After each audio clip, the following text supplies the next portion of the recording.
please, silent. Okay, it's silent. Step away from the edge. Silent. Okay, okay. Look, I brought the deck. I'm agreeing to the terms, okay?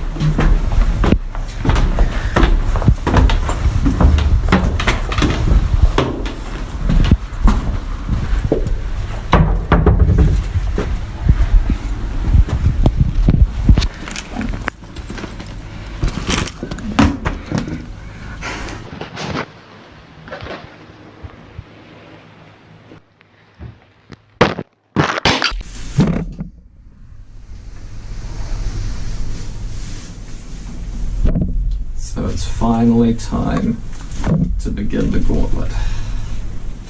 We've finally reached this point. So here we are. And let's cut the first match. For those at home, kia ora koutou. I am the Casual Kiwi and I am joined by my partner Silent. I'm not sure when this is going up, but the rules of the gauntlet should be in the description. The key things to know right now is that I am playing Literalist 1000 as profiled, and Silent is playing Tindangle OTK as profiled. There's going to be one proxy used in this match by my deck, which is one of my copies of Contract with 1000. And this is MR4 that we're running, so any extra deck monsters are going to be going in one of the two extra monster zones. Oof, okay, so I have got less, so I am going to ask Silent in that case. Would you like to go first or second? We're going to go second. Okay, Silent, if we're not doing ladies first, then I will open the gauntlet then. I will draw my 5 cards.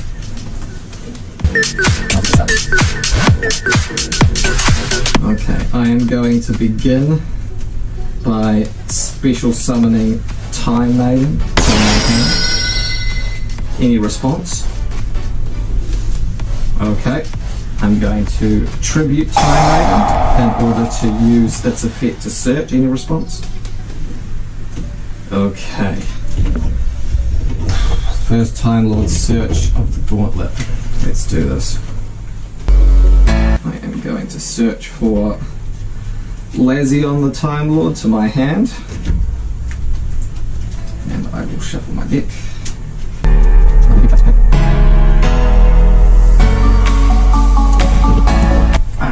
Okay, here we go.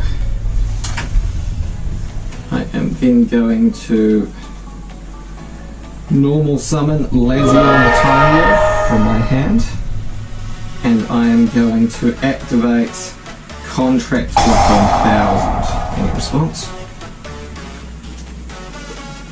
Okay, I am going to use its effect to allow us both to draw a card, and we are both burned for 1000 when we do so. We have to reveal the card as well, so I've got Magic Cylinder, and Silent has got Slash Draw. Okay, that could be a useful one for you. Very useful one for me, okay. I am going to activate Foolish Period. I'm going to, also Lazion does additional burn because you drew. So you're on 6,000, I'm on 7,000. Okay, I'm going to use Foolish Burial. I'm going to use it to send another copy of Time Maiden to the graveyard. I can't activate its effect because I have normal summoned during the turn.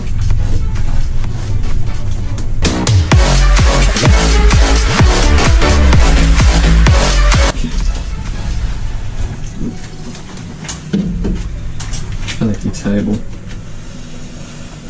In a few ways, really. I am then going to set 2 cards. Of course, you know that one of them is Magic Cylinder. And I will pass turn back to you.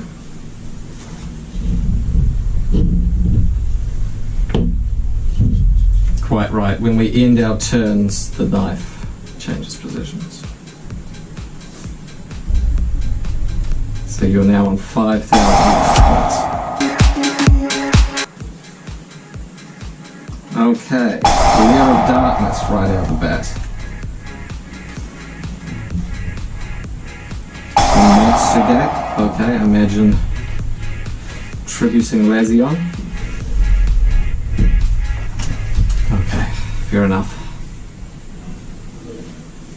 Still got my back row at least. Yep, keep going. Oh, whoop, okay. Gamma, but does not activate. Millions, but it's not activated. Mage Power again. Nagel's Protection. Got Tindangle in hand. Volcanic Queen. Doesn't activate. Tindangle Hound, there it is. Okay, we're going to special summon it.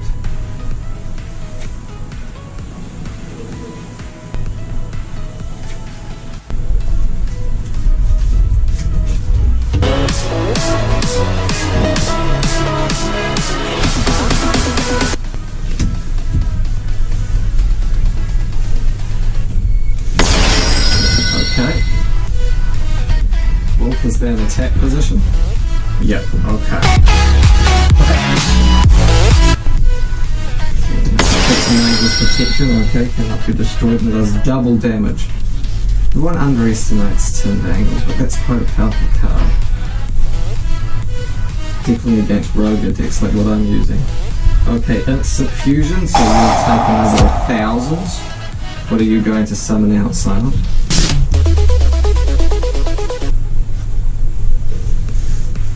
Diplexa Chimera, okay.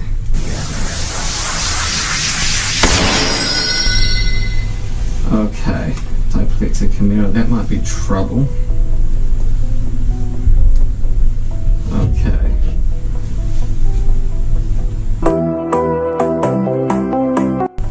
So for those who don't know Chimera's effect, basically if you tribute it, then during the battle phase of that turn, trap effects cannot be activated. Can't use my Chimera Forces. Oh shoot, okay, Psychic Blade. I thought you might equip it to Hound.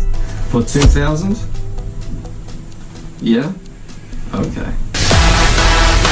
Okay, this is looking really bad. Okay, battle phase. Oof. Okay, that's over 9,000 damage right there. Shoot. Okay, I'm out then. That is round 1 to silence. First round of the Gauntlet. You're playing this exactly how I thought it would go. Okay, we'll get ready for round 2 in that case. Here we go. Curakoto. I am the Casual Kiwi, and I am joined by my partner Silent. And after I face the full force of Tindangle OTK, I have made the decision to go second this time around.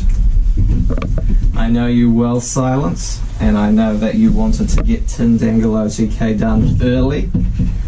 So let's do this. I am ready for you this time. Full rules, by the way, for the Gauntlet should be down in the description.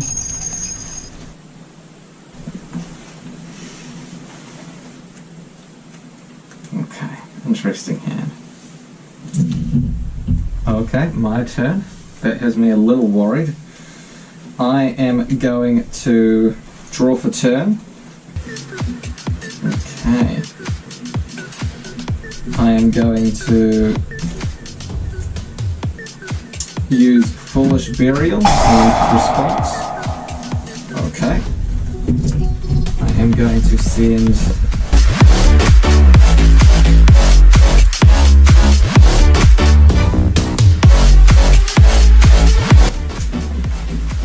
activate Time Maiden. Ooh, and we're going to gamma it. Okay.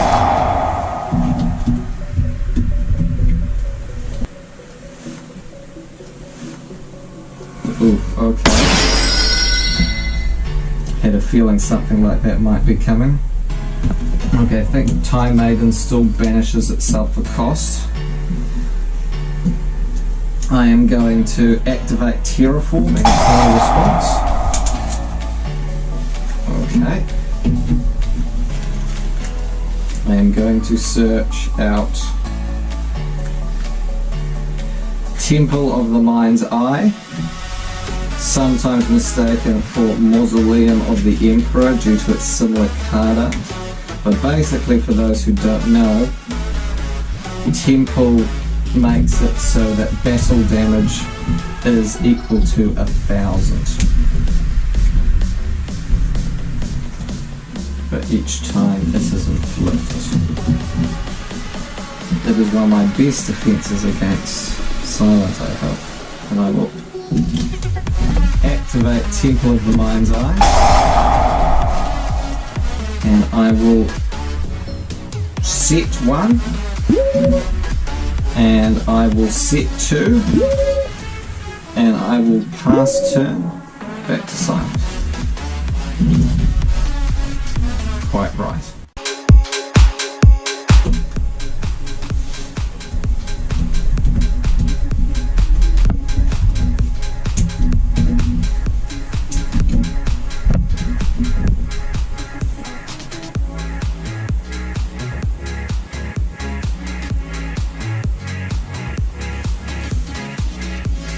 Okay, over my face down, okay. So now the Sapphire Swallow goes to the graveyard. Okay, I am going to draw for turn. It's a tough position. Temple might actually work against me here, but let's see how much damage I can get on board. I am going to normal summon Leerless Cobalt Sparrow, and I'm going to activate Contract with 1,000. Any response? So we both draw one and reveal it. I've got Effect Veiler, and you've got Tindangle Intruder. Okay, so that's no longer in debt. And we both burnt for 1,000, so we're both on 7,000. I am then going to use Volcanic Queen's effect, sending Contract to the graveyard, so we no longer reveal the cards, and that burns you for an additional 1,000, so you're on 6,000. I have already normal summoned, so I'll go to battle phase, and I will attack for another 1,000, bring you to 5, and attack you with Cobalt Sparrow, bring you to 4,000. And I will pass turn back to you.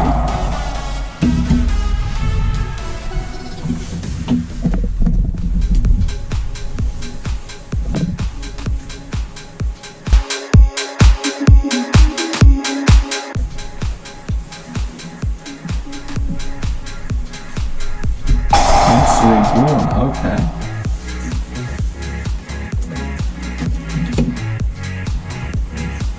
Bring back my Sapphire Swallow, okay. If it's 100 attack.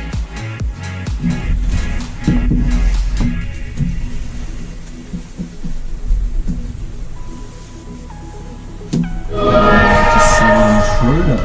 Okay. Far out.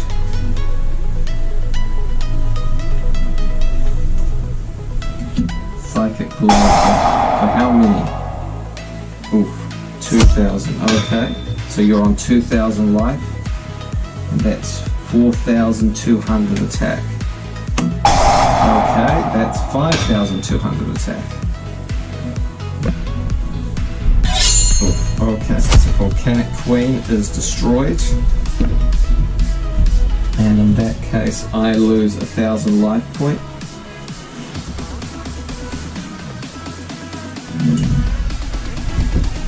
Okay, I will draw for turn. That's not what I wanted to see. Yeah, but you're on 2,000. Okay.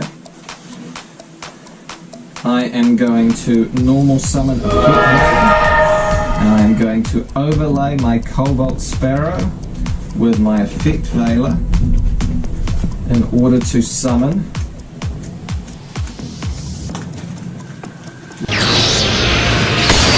Lyrilisk Assembled Nightingale. Any response? Okay, in that case, surrender.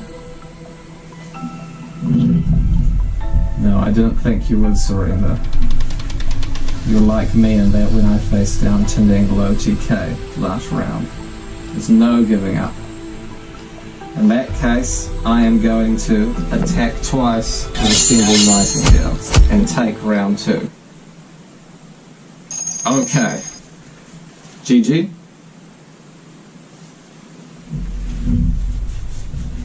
In that case, the gauntlet continues then. And we will move on to round 3. Kurakoto.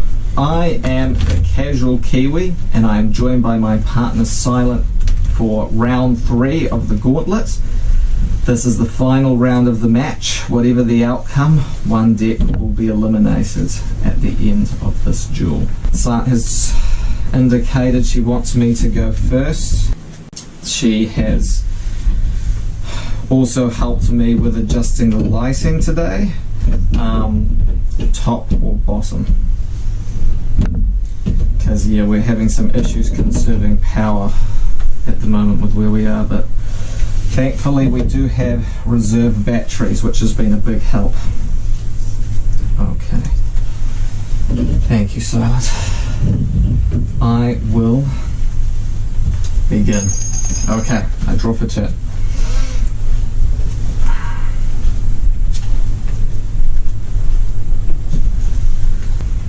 Silent, I know that you sometimes feel like you want to hide away from the world after what was done to you, and I can understand why, but at the same time you can depend on others, you know, and I want to show that through this deck, through Lyrilisk 1000.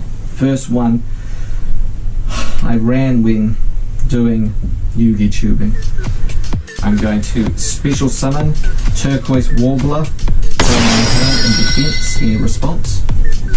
Its effect activates and it allows me to special summon another Lyrilisk from my hand. Any response? I'm going to special summon Cobalt Sparrow in defense. And special summon its effect activates, allowing me to search a level 1 winged beast from deck. Any response? Okay, let's go. First search of the duel. Sapphire Swallow. And I will let you cut.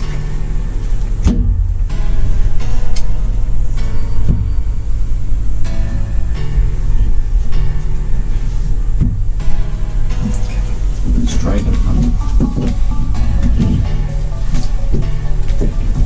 Cool. Okay. I am going to activate Sapphire Swallow's effect to special summon itself and another winged beast from the hand. Any response? I special summon DD Crow and Sapphire. Okay, here we go. Finally, I'll activate Instant Fusion to special summon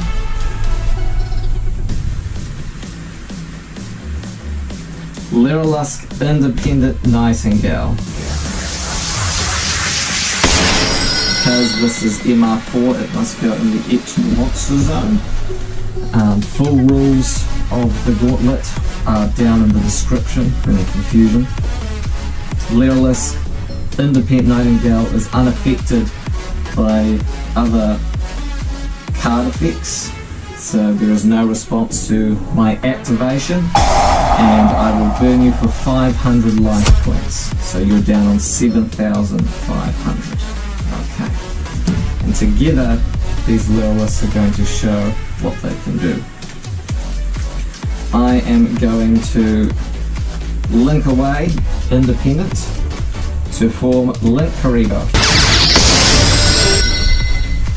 And then I am going to link away Crow, Sparrow, Warbler, and Swallow to bring out a card that should be very familiar to anyone who's played Tindangles or Crawlers. Indeed, or Crawlers. To bring out Borrelguard Dragon.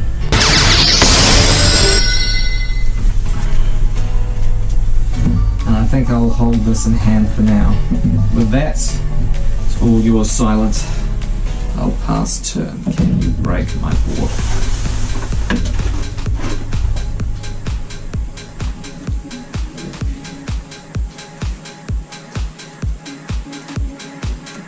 Okay, for the now.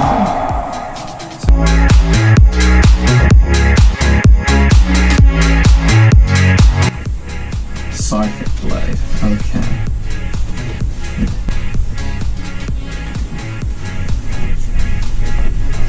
Okay, now cut.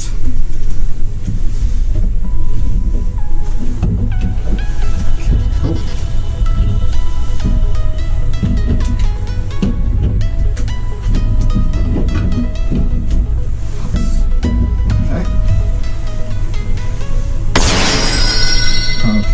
Eater of Millions.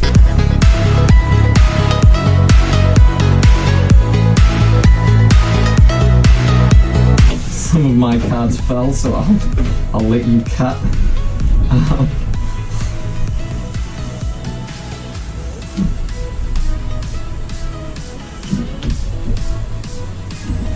Cool. Eater of Millions, you're going to attack.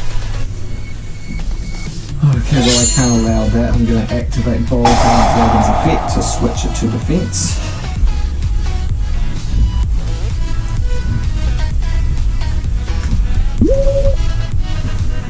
Set 1 and switch back to me. Okay. I will draw for turn. I am going to go to battle phase. Going to attack your Eater of Millions with Lottery by banishing it. And because Eater of Millions is once per turn, I'll attack with Borrelguard to send it to the graveyard, even if you don't take any damage. I am then going to set 1 and pass turn back to you.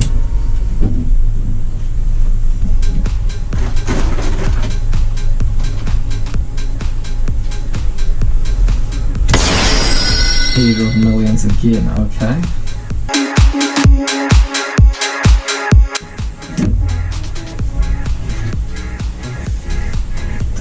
Okay, Borrelguard's going to activate its effect, switching it to defense again. Not going to let that through, Silent. Okay, I will draw for turn.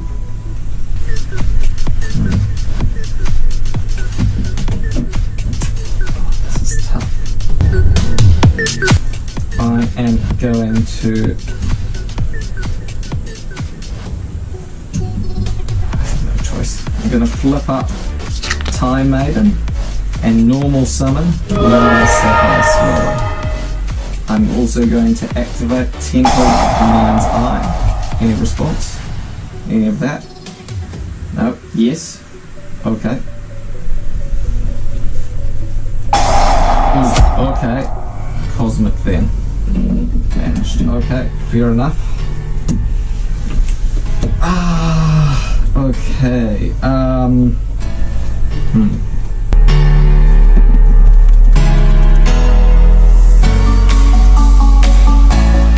I am going to overlay Sapphire Swallow and Time Maiden to make Lyrilisk Recital Starling in defense. I'm going to use its effects to boost up Borrelguard to 3,600. I believe that is permanent. Okay. And I am going to detach from it Time Maiden in order to search a level 1 winged beast to hand. I'm going to add Cobalt Sparrow. Any response?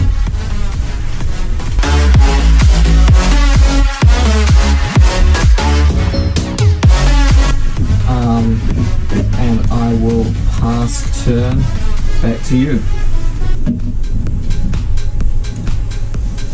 True. Yeah, no, we're meant to switch the blade when we change turn. I must have forgotten there.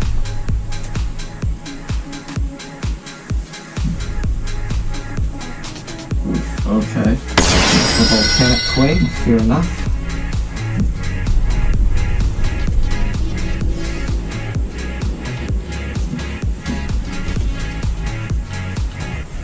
Okay, what are you thinking? Okay, Recital Starling. In response, I'm going to detach Sapphire in order to search another copy.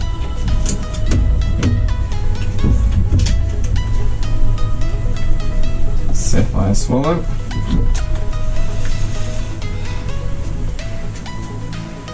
I'll let you cut.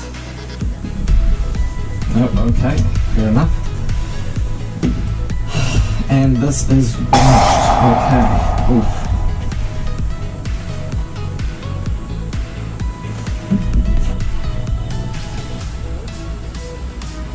Okay, that should be enough.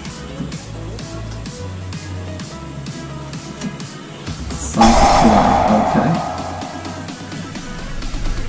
Okay, so that's going to make it. Okay, so you've got 10 banished.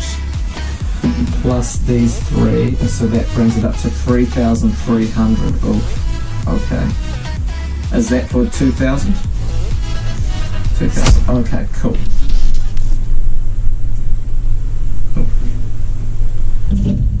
Okay, I need to find an out then. Okay, I'll draw for turn.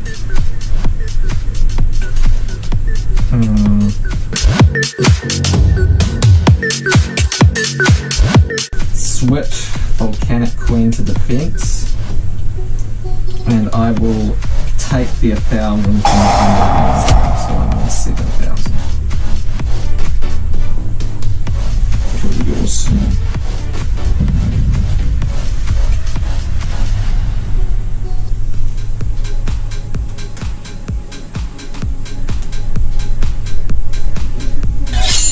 Okay. To banish it or just attack through? To banish? No, to attack through. Okay. That goes to your grave.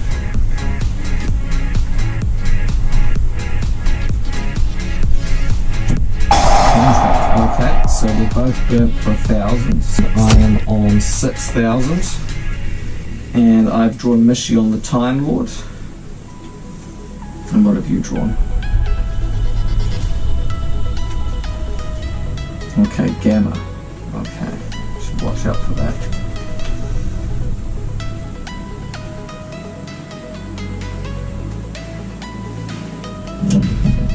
Okay, I will draw for turn. Okay, I can work with this. Okay, I am going to return, Team Casual. I don't know how long they've been waiting for me. I've been very lucky to have them as friends through all of this. Really have. I am going to special summon this Turquoise Warbler because I control no other monsters, and use it to special summon Cobalt Sparrow from my hand. I assume no response. Okay. Cobalt Sparrow special summoned. I can search a level 1 winged beast from my deck. I am going to search for another copy of Warbler.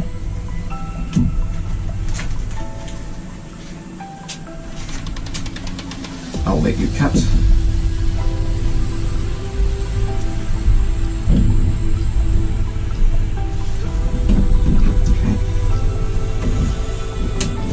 I am going to use Sapphire Swallow's effect to special summon itself and Warbler from my hand. Yes.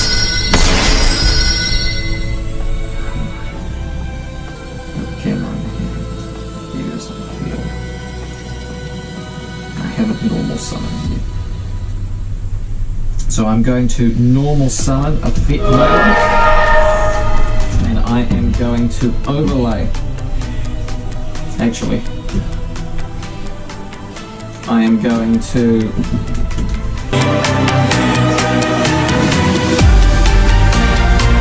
oh, it's banished. Okay, I'm not going to do that. Okay, that's fine. I am going to overlay my fellow birds and effect Veiler.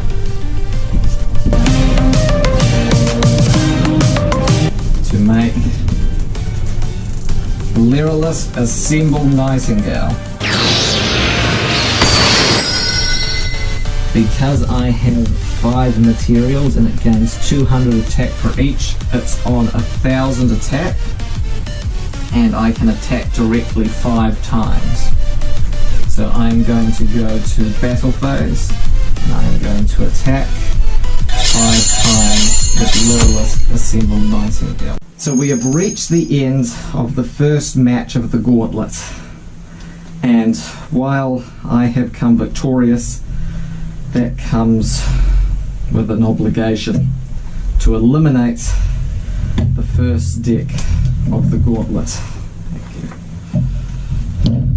So the Gauntlet cannot proceed without a deck being eliminated, and that deck can never be used again. So this is the core of Tindangle OTK. Other cards will be continuing forward, but not these ones in particular, for those who might be interested.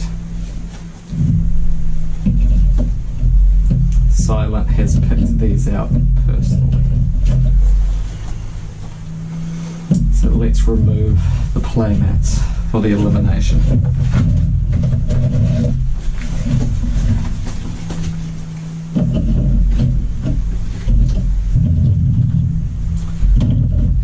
Tindangle OTK was the 8th deck we profiled, and it was by far the most ambitious. I know, Silent, that you felt to an extent that it was a mockery of everything that we were going through. It was never intended that way. I know that others would question even if it was really a Tindangle deck to begin with, but I think in this match it's shown really what it can do.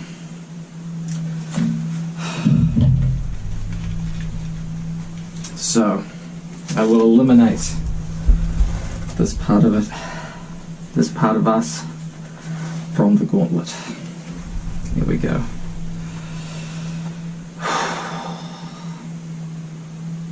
The first time is always the hardest, I think. Here we go.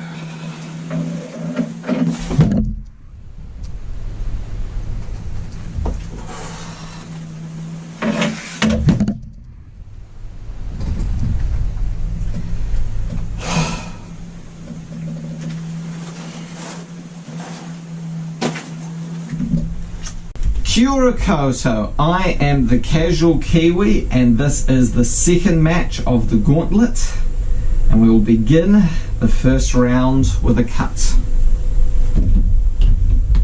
Okay. Because of the result of the first game and the first elimination, I am continuing forward with Lyrillus 1000, and my partner Silence is here using Lair of Darkness, updated this time from what it was profiled as. Again, full rules should be in the description when this does eventually come up. Okay, let's roll to decide, I guess in the case of this match, who will go first. Okay, my call. I think I'm going to go first, Silent. Lair of Darkness is just too strong going first. I will draw my cards and kick off the second match. Okay, interesting hand. Very interesting hand.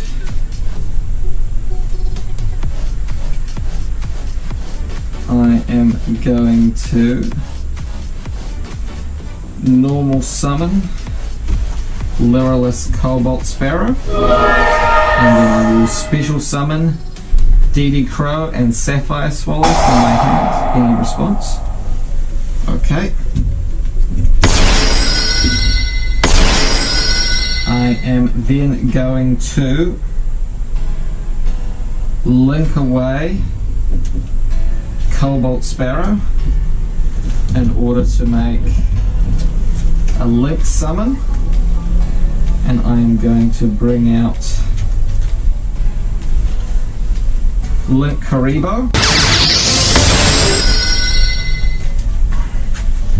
This is MR4, so everything has to go in the correct zone. I am going to overlay Sapphire and Crow to Xyz summon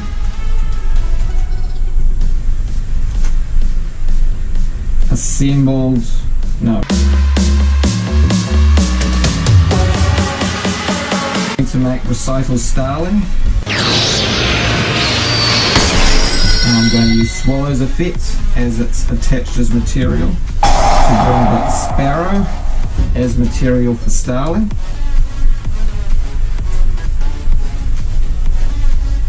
And while this is material, you cannot target this card with card effects. I am then going to activate Recital's effect to send Crow to the graveyard to search a level 1 winged beast. Any response? Okay. I am going to add Turquoise Warbler to my hand. I'll let you cut.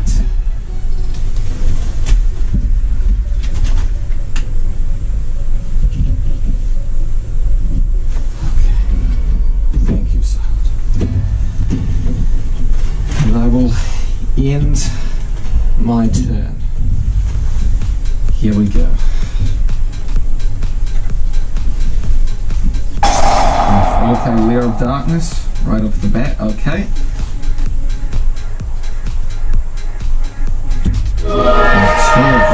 Okay, activating its effect.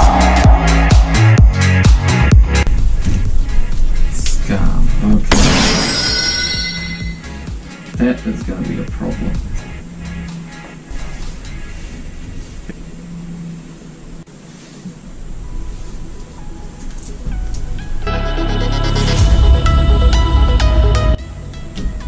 Cup. Okay. I see what you're going for. This card is very good in Lair of Darkness. It's basically okay. And you contribute Slice. Okay, I thought that might be the case. Okay. Now, what are you going to put a counter on? Yep, Lair of Darkness. You could have been nice silent and put it on Beat Cop, but okay.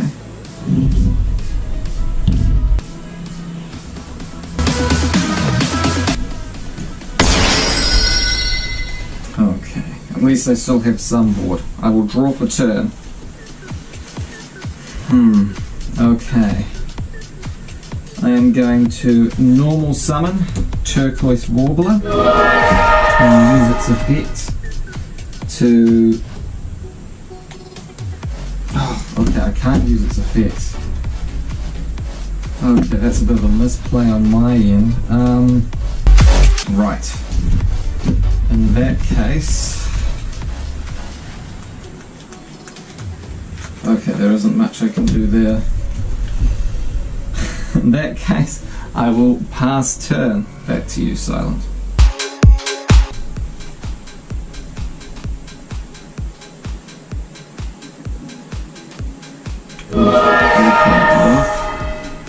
Attributing a token. Okay.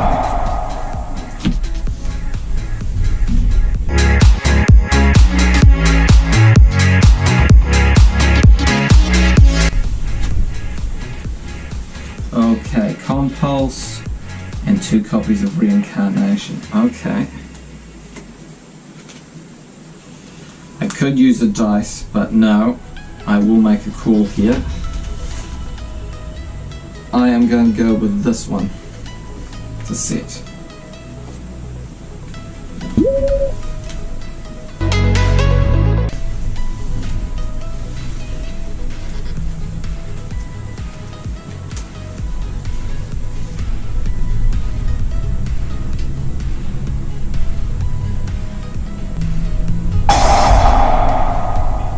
Okay, yeah, no, that's fair. Oof, and you're going to put another token on layer. Oh, great. Okay. Yep.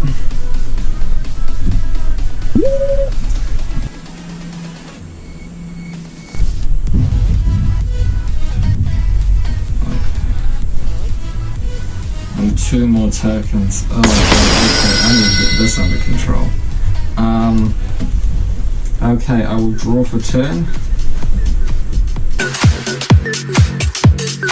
I'm going to set 1,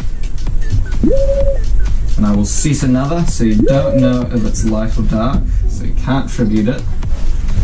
And I'm going to switch Warbler to defense, and I will pass turn back to you.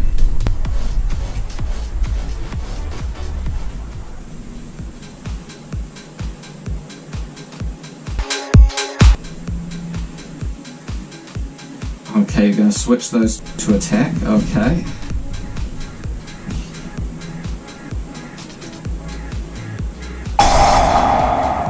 I'm going to chain Effect Veiler. Lilith, just to stop you getting any more tribute fodder there. You're going to attack into this. Okay, it's Time Maiden. Time Maiden goes to the grave.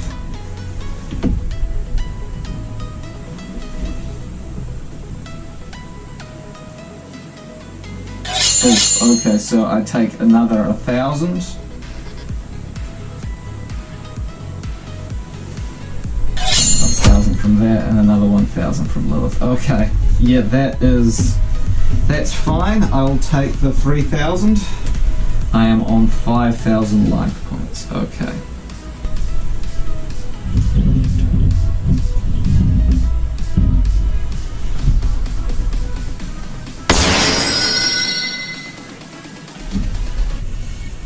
Whew, okay, that board is enough to kill me if I'm not able to get something going. Okay. All comes down to this. I am going to quick effect. Okay. I'm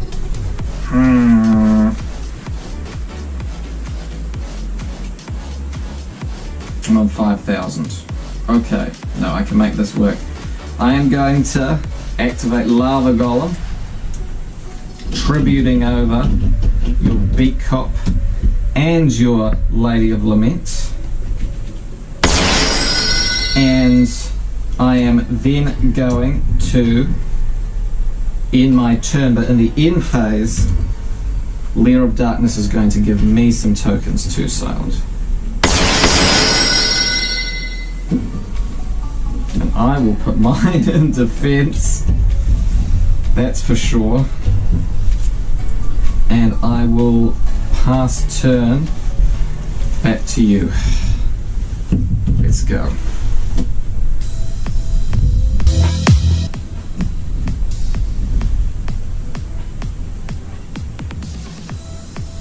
Lava Golem will burn you for 1,000, so I'm at 7,000.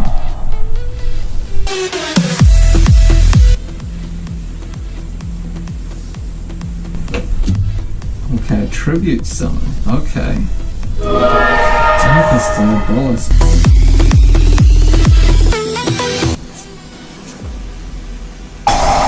You're going to tribute that? Okay. Oof. Okay. So I have to put a card. I'll put this on the bottom of my deck. Okay, but I've still got 1 token left.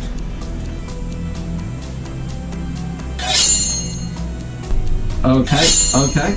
On attack with Lava Golem, I am going to activate Magic Cylinder. The card I've been waiting to play all Gauntlet. Magic has always been special for me, and I think the fact that we're even here is special. And you will take a 3,000 damage because your attack value is...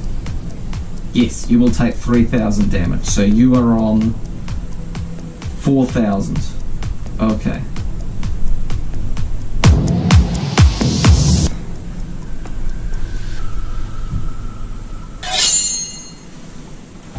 Okay. And so that token is destroyed.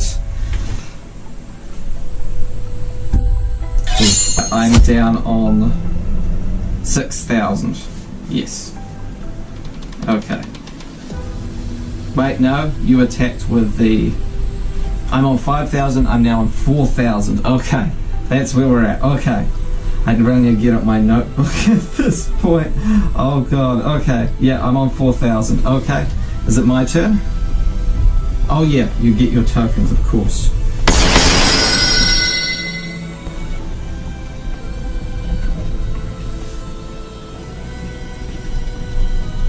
Okay.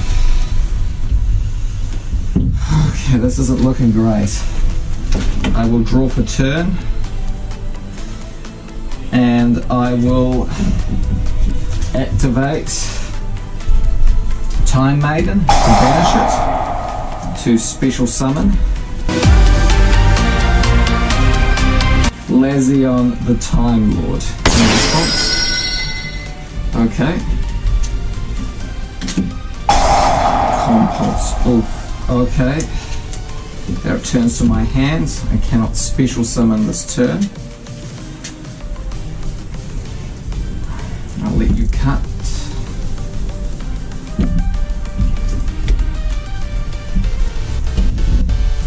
But you know what, son? I might still be able to make this work. Okay.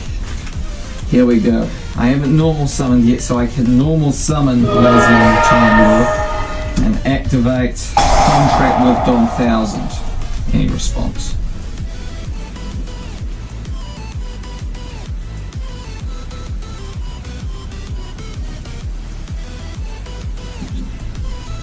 Okay. I will draw to reveal instant fusion. And you've got Lilith. Oof, okay. Can't special summon this turn, so that doesn't help me. But yeah, you are down, so you're on 7,000 with 3,000, you're on 4,000 with this, Lazion, yeah, 2,000. So yeah, and you'll be burned for another 2,000 when I attack. Okay, when it becomes your turn. Okay, I think I've still got this. I will attack into Lava Golem, activating Lazion's effect to shuffle your graveyard back into the deck in response. Ooh, trap trick. Okay, what are you going to banish and what are you going to set?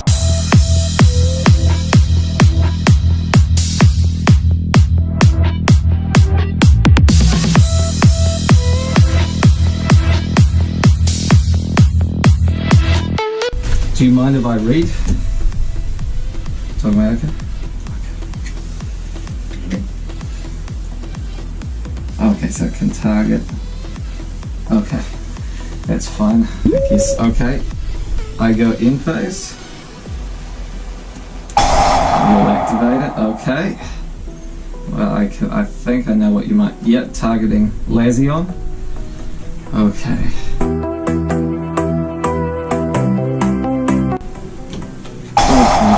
Okay, you'll read this too.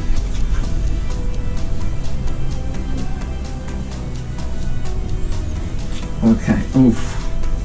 So you're going to destroy one target on the field. Okay. Oh, your own lava golem. Okay, that might keep you in this. Okay, far out. Okay, well, my turn is ended. You will be burnt for 1,000, but they'll leave you on 1,000 life points remaining. Okay. What did you draw? Contract. Okay, another copy of Lair of Darkness.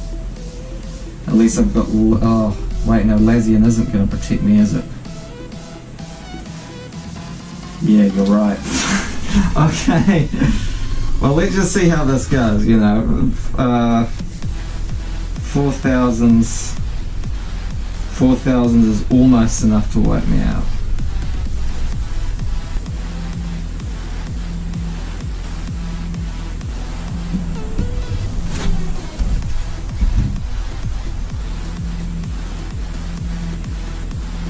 Oh wait, shoot, yeah, I don't have altar up. Okay. Okay, this is really not looking good. Okay. Ooh, okay. Yeah, that's fine. And yeah, that's like 8,000 attack points right there. And the first round goes to silent. Whew. Okay. Well, we better get ready. Gosh, once that gets going, like, it's just a machine. I mean, that's going to be running over everything I can make. This is going to be a really tough match for my deck. Okay. Well, we're going to get ready now for round 2 of match 2. Kia ora koutou. I am the Casual Kiwi, and I am joined by my partner Silence, and this is round 2, match 2 of the Gauntlets.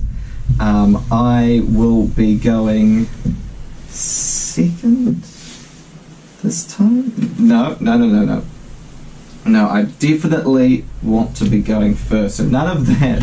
Okay, none of that. I definitely want to be going first, and I will get out the salt if there's any issues of that sort, okay?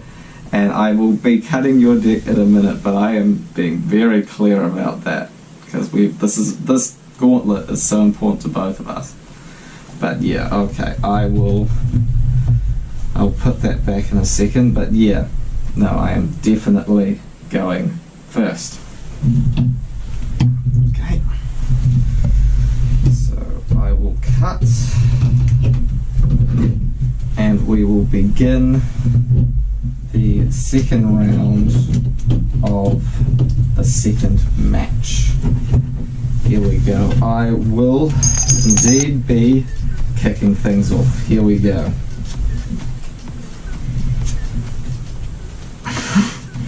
Okay, I mean, I've got to play, but like, I mean, perhaps I did want to go second, but yeah, no, this is fine. I can make this work. I will set a card, and I will pass turn over to you. So,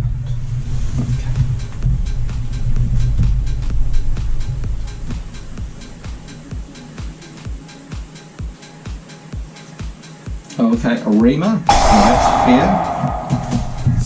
Which searches Lair, okay.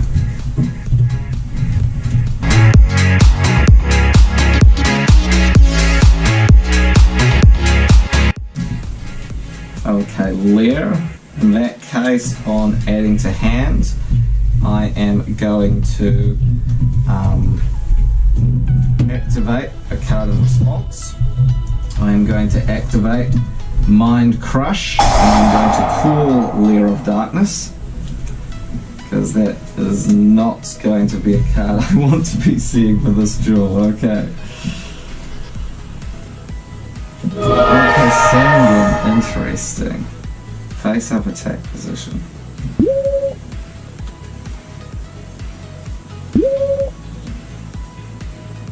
Okay. There it is. There's a play I'm very familiar with. Okay, so your life points are on 6,000. Yeah, no, that's all good.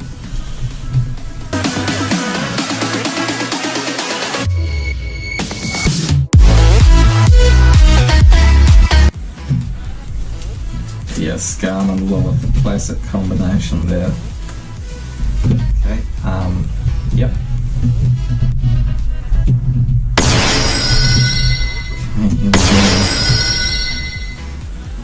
So Scam is going to send itself to grave. Okay, I will chain Deddy Crow to banish the Scam. I do not want that in-phase search.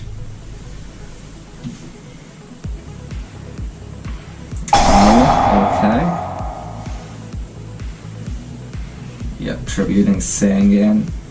Oh, that's a send effect. Okay. In that case, I will activate Effect Veiler, and I will target Lilith, so no search of any traps, but that Sag Gig search is still going. Yep, that's fair. Oh, no stopping that. You know, Silent, I remember a time when you would have insisted on searching 5 Rainbow Magician in that search.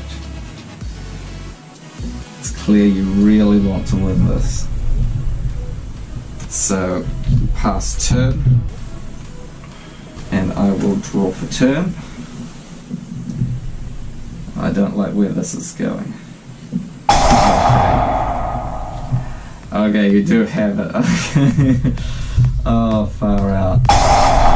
Double reincarnation. Yep, okay. I will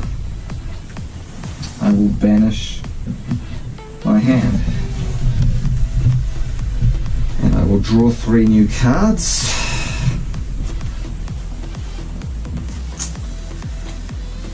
And there is the draw. Okay. And I will banish 3 more. And there's nothing I can do to stop that. In that case, I am going to end my turn and switch that back over to you. Cool, okay. And all yours.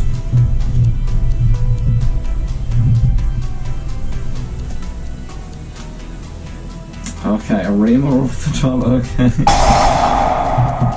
We are going to end up seeing there, okay.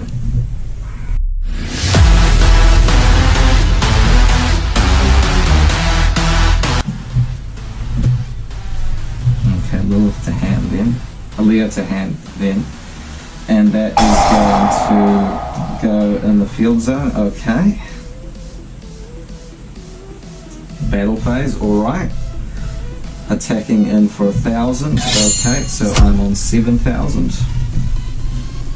And you're going to tribute it, okay. Can't believe it. Oh, and Diabolus, okay, I see where you're going with this. Oh, alright then, so I take 3,000 and you get a search a trap. That's pretty good. Oh god, okay, I'm on 4,000 in that case, no cards in hand. This is looking bleak.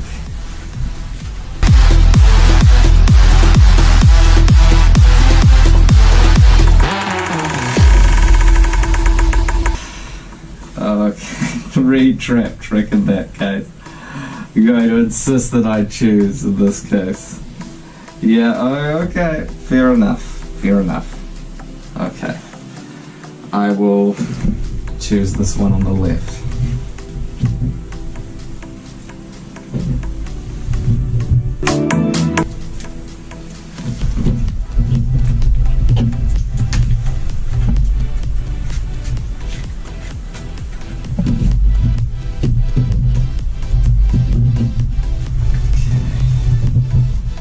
Okay, my turn.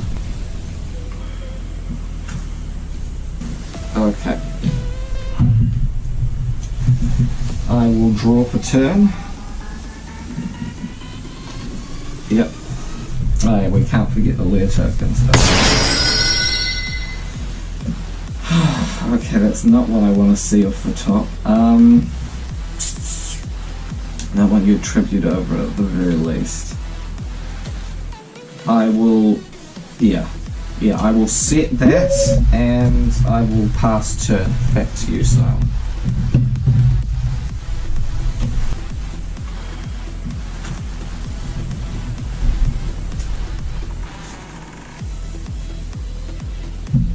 Okay. Trap, oof.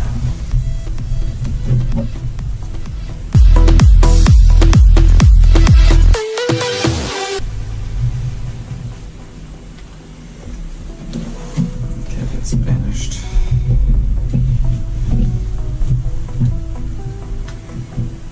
Oh, straight into compost. Okay, do you mind if I read?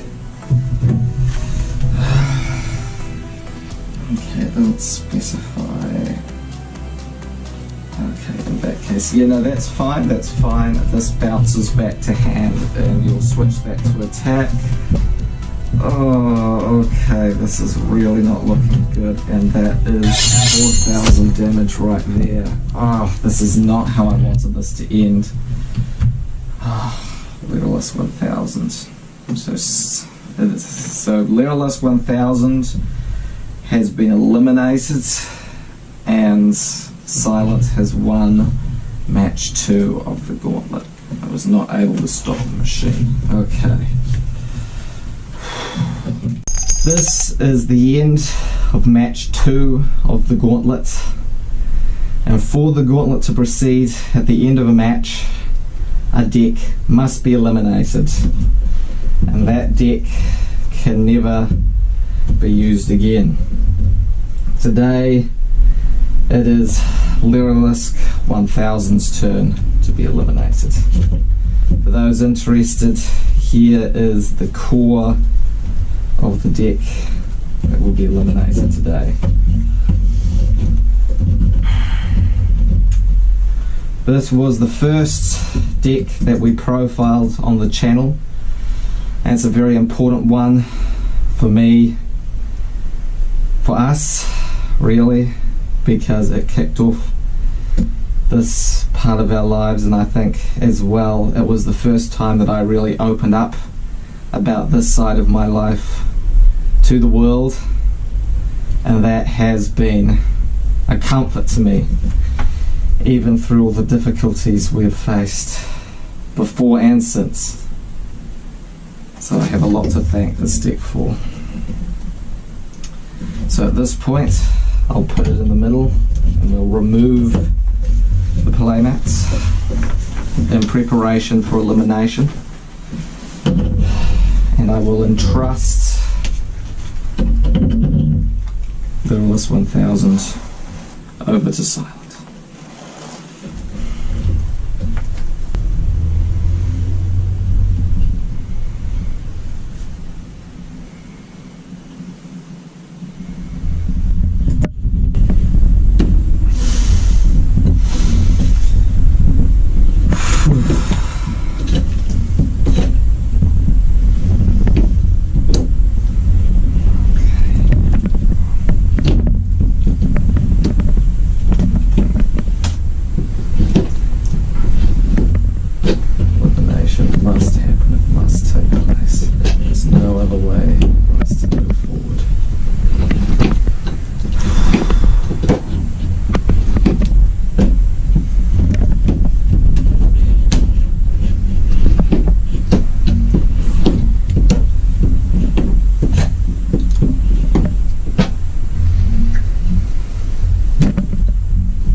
For me, I don't need this. I'm on to you, okay? I'm on to you. I don't need this. I came prepared for this exact eventuality. You think I'm looking hot and bothered?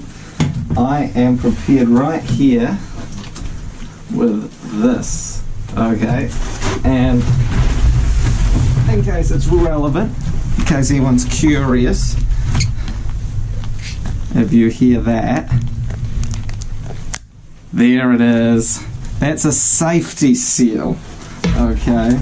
So there's no worries about where this might have been or tampering.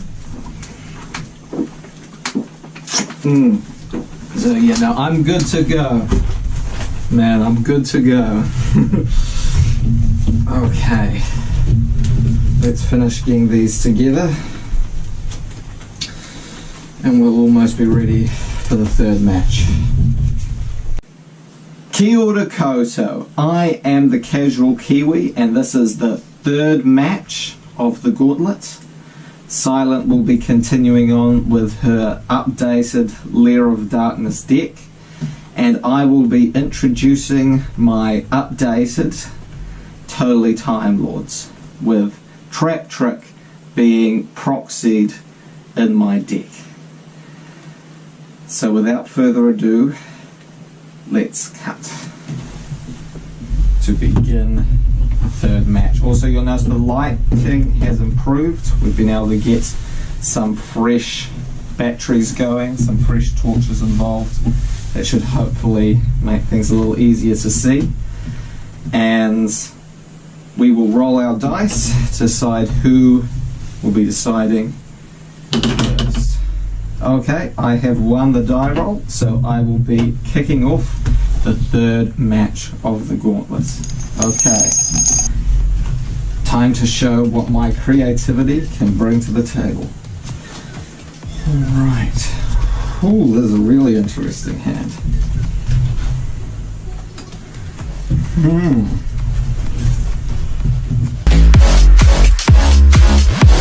I am going to special summon Time Maiden from my hand, and I will tribute it to search a Time Lord from my deck.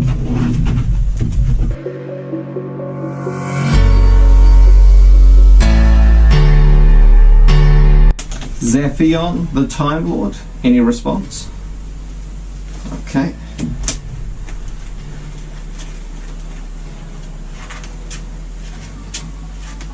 I will let you cut.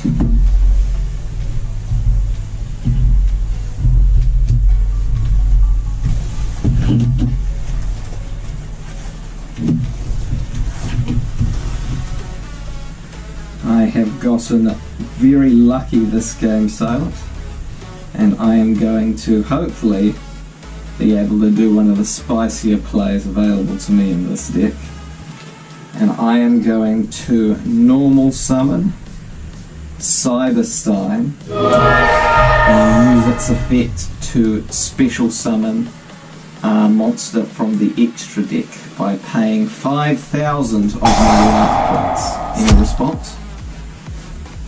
Okay. Let's see what I can bring out.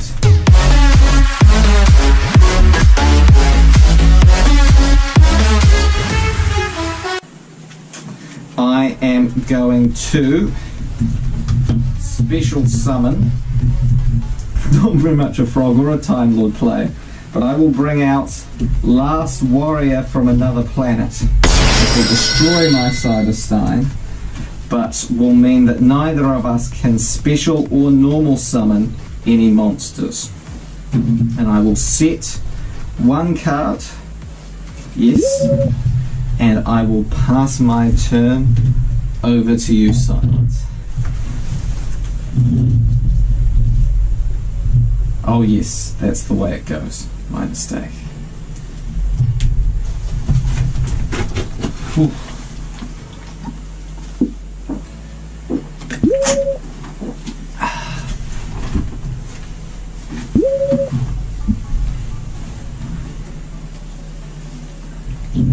Okay, 2 sets. I do have to worry about that. I will draw for turn. Still not the options I wanted exactly. Okay, I will go directly to battle phase, and I will attack you directly with Last Warrior from Another Planet. Any response?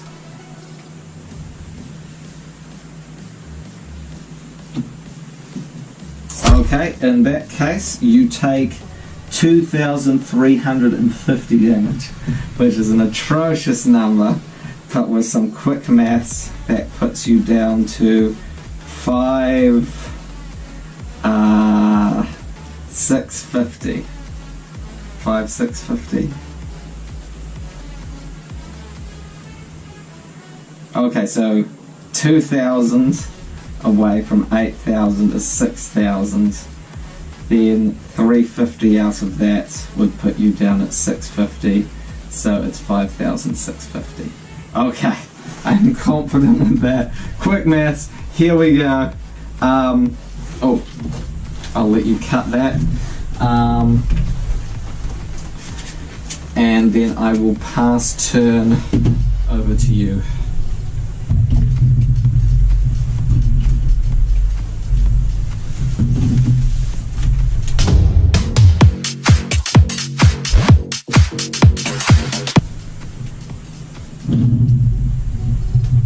My turn. Okay, I will draw for turn. Okay, still not what I'm after, but I have the advantage. Okay. Last warrior will attack for a second time. Okay. Any response?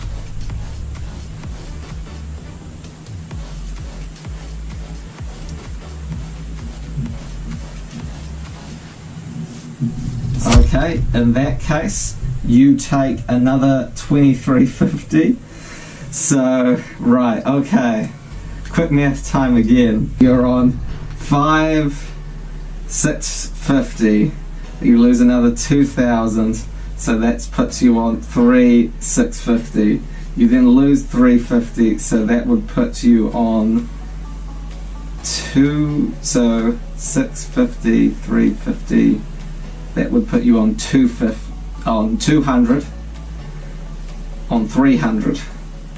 Okay, so you would be on 3,300. Okay, in that case, I will end my turn and pass back over to you, Silent. This is the real danger of Last Warrior, is knowing how to calculate battle damage.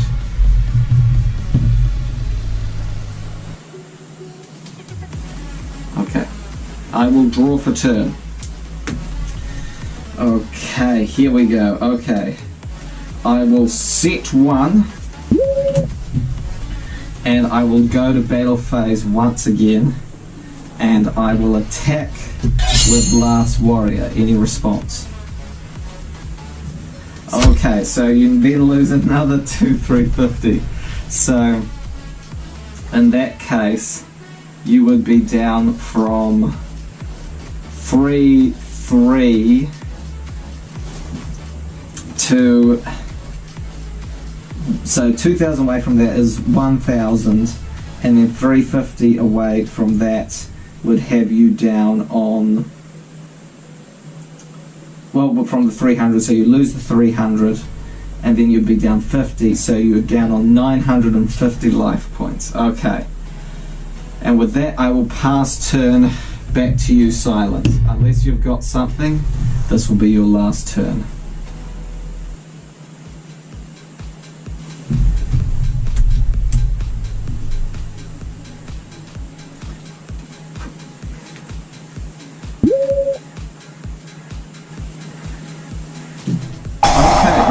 Darkness then.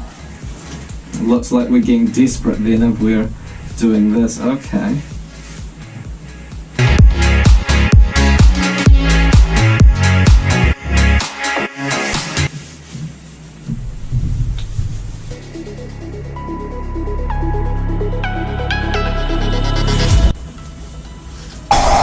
Second alert. Okay.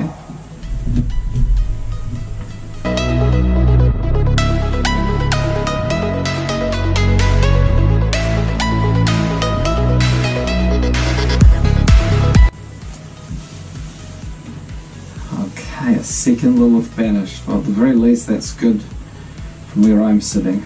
There's a change up. Okay.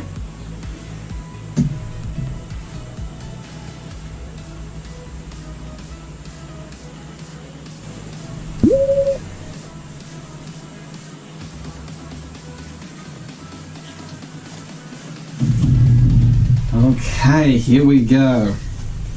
My turn to draw. Can I cement this? Oh my god, this hand. Okay. Okay, I've got one pop. You've set 2 cards. You alert after you set the first card, which means it must not be the out that you have. Perhaps that's what you want me to think.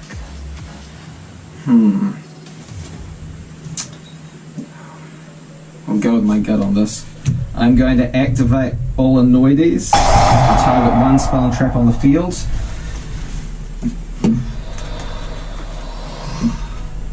And I'll destroy...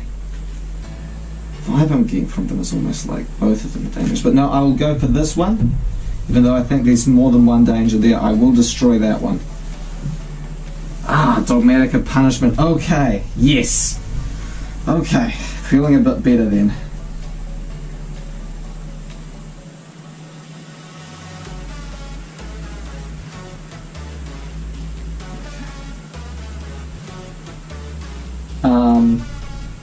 Okay, I'll send that to the grave.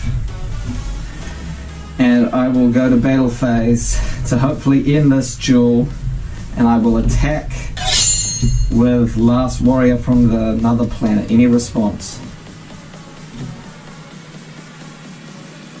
Oh, okay. Yep.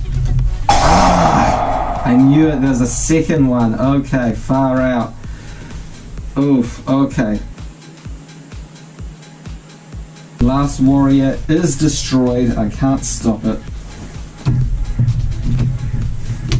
Oof, and the Tiz as well. Nice, okay. What are you going to destroy? This card? Yep, okay, that's fine. Not one of your own, okay. Okay, but because you... No, but it's chain blocked by the Tiz. Okay. Okay. Main phase 2. Gotta protect myself here. I am going to normal summon Zaphion the Time Lord, and I will pass turn back to you.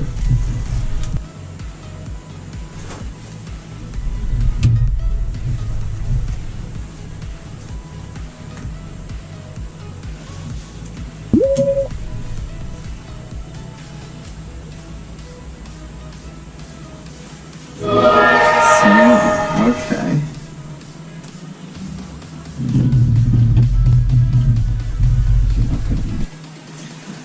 Okay.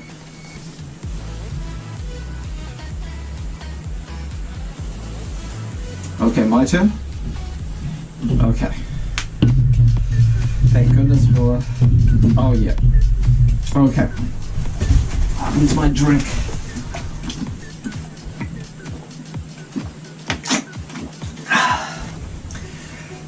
I guess it was only a matter of time. Okay.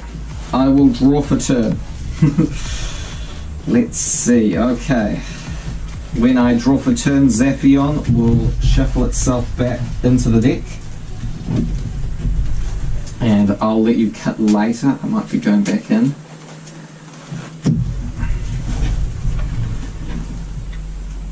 Got Sandgang on the field for reset. Okay.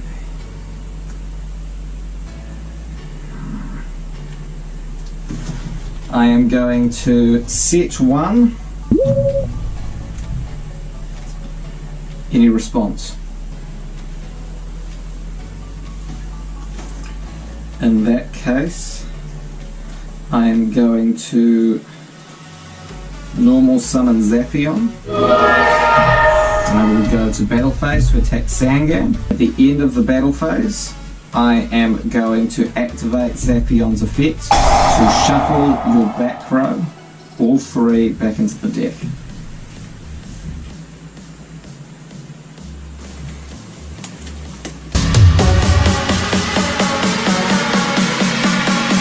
I will cut, and I will pass back. Okay. And I will end my turn. Back to you.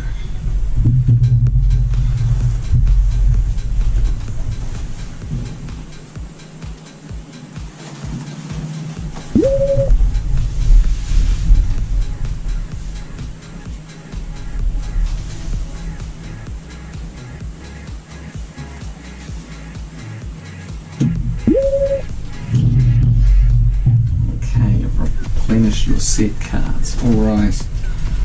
I will draw for turn.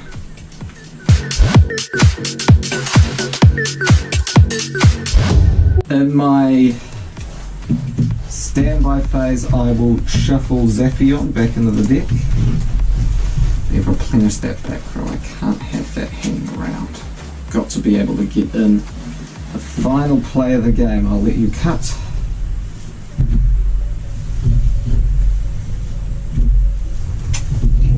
Okay. Don't want that Sangan sent to the graveyard just yet. I will special summon Time Maiden from my hand and attribute it to Search for Time Lord response. Okay. At this point, I will add Zaphion to my hand. Any response?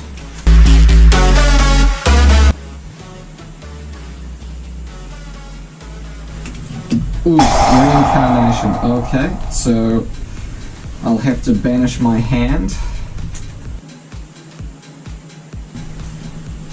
Ooh, and draw as well to the original add to hand. Oh no, okay. In that case, I banish this hand and I do not draw a new one. Oof. Oh, that's really not good. Okay. Oh, that's 3 frogs of Kaiju in a time. Okay. In that case, I will pass back to you.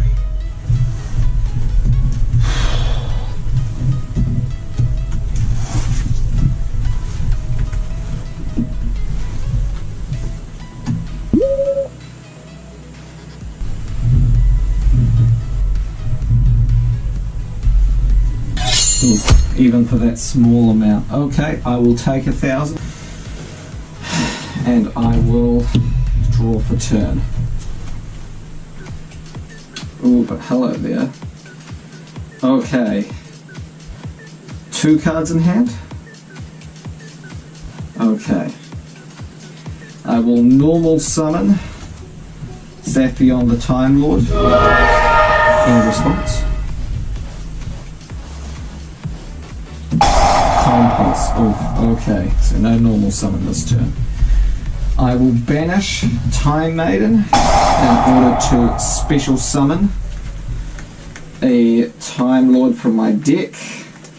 I am going to go with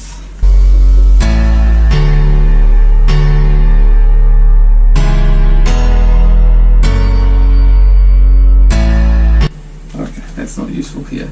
I am going to special summon Gabrion the Time Lord. Any response? Okay.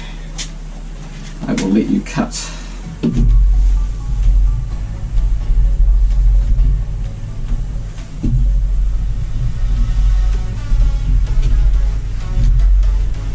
Top.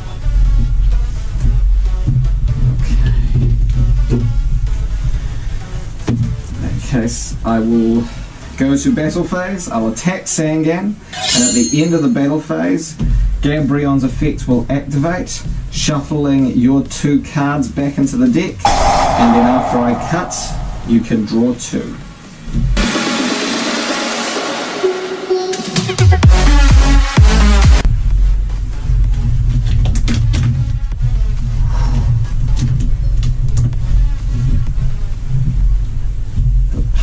Those cards must be feeling.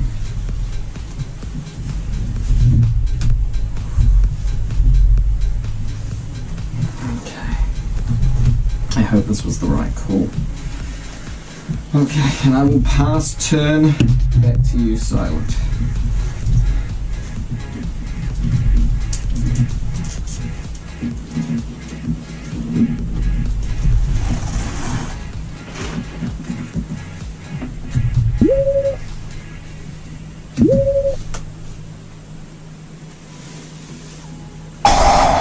Layer of Darkness. Okay, it's finally been dropped. Here we go.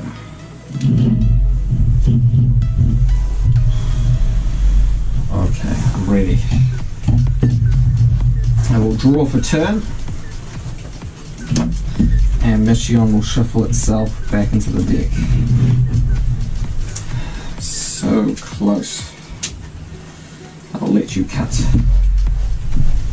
Okay.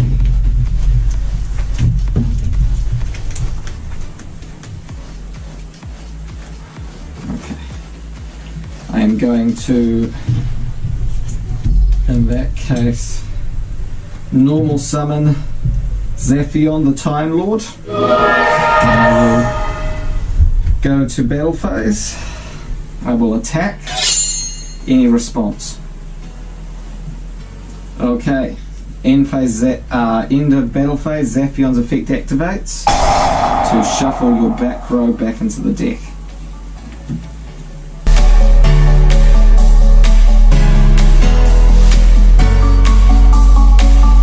I will cut. Ooh, okay. I will pass turn. Back to you.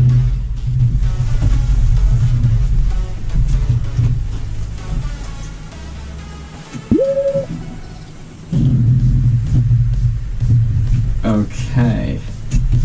I will draw for turn. Zaphion will shuffle itself back into the deck. I am going to keep up the pressure. I am going to banish a copy of Time Maiden to a special summon back out my Zaphion. Any response? Okay, I'll let you cut.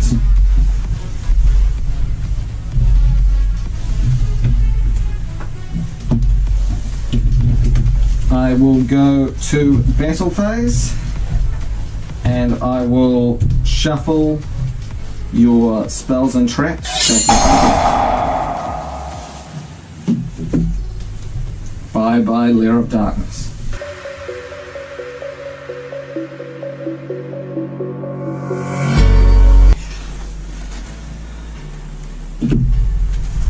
There we go. Okay, it's all yours, Silent. I pass back to you.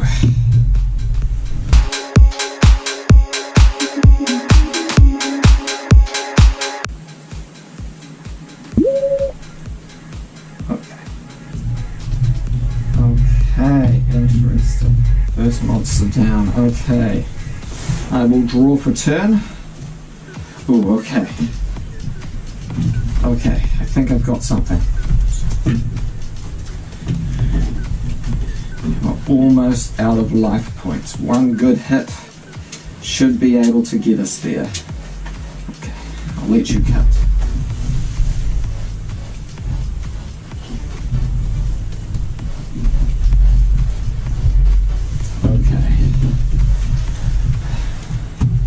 Right, this should be almost the last turn. Okay, I'm going to set one card and I will normal summon Swap Frog using its effect to send a frog monster from the deck to the graveyard. I'm going to send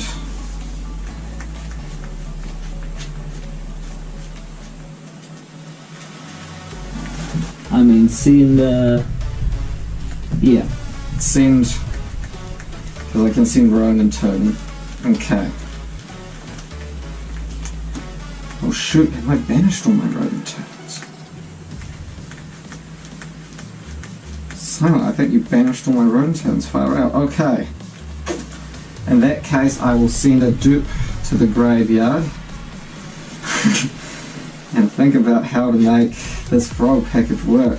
Oh, okay, critical mistake. I might be going back in. I am going to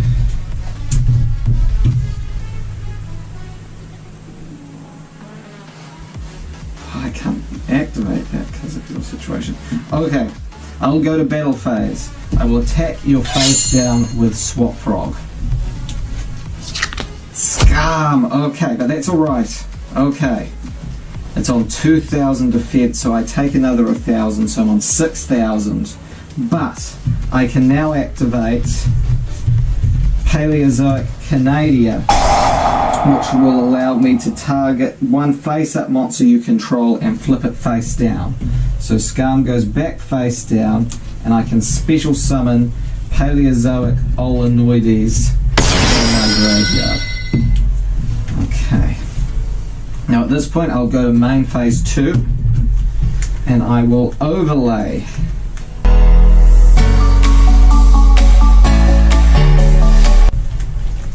I will overlay for the classic.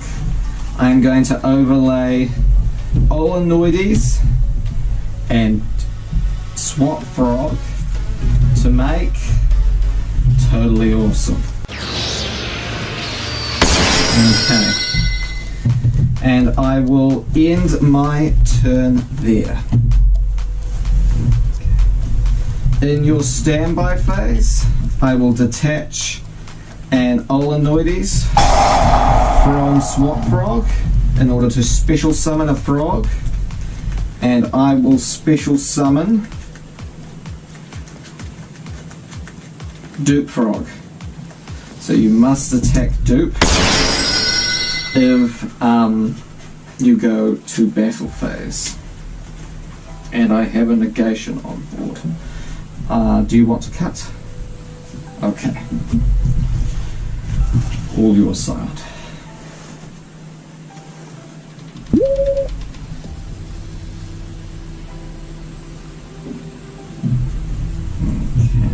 Playing it cool. Okay, I will draw for turn. Okay, I am going to not activate Toad's effect, because I'm running low on frogs. But I will activate Olenoides, destroy one spell or trap you control, any response.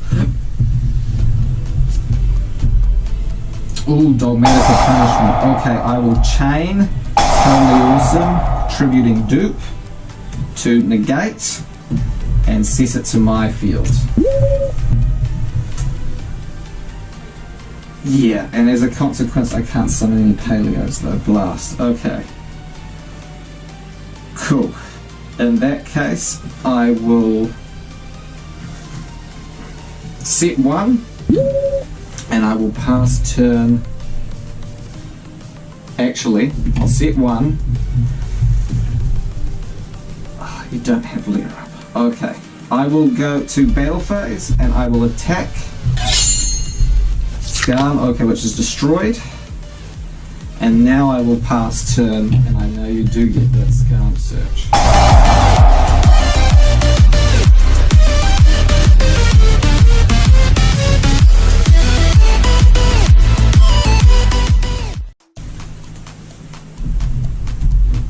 Okay, when you draw for turn, just to be safe, I will detach a frog, and I will special summon a frog from my deck, and I will bring out Swap Frog, using effects to send another Swap Frog to the grave. And do you want to cut?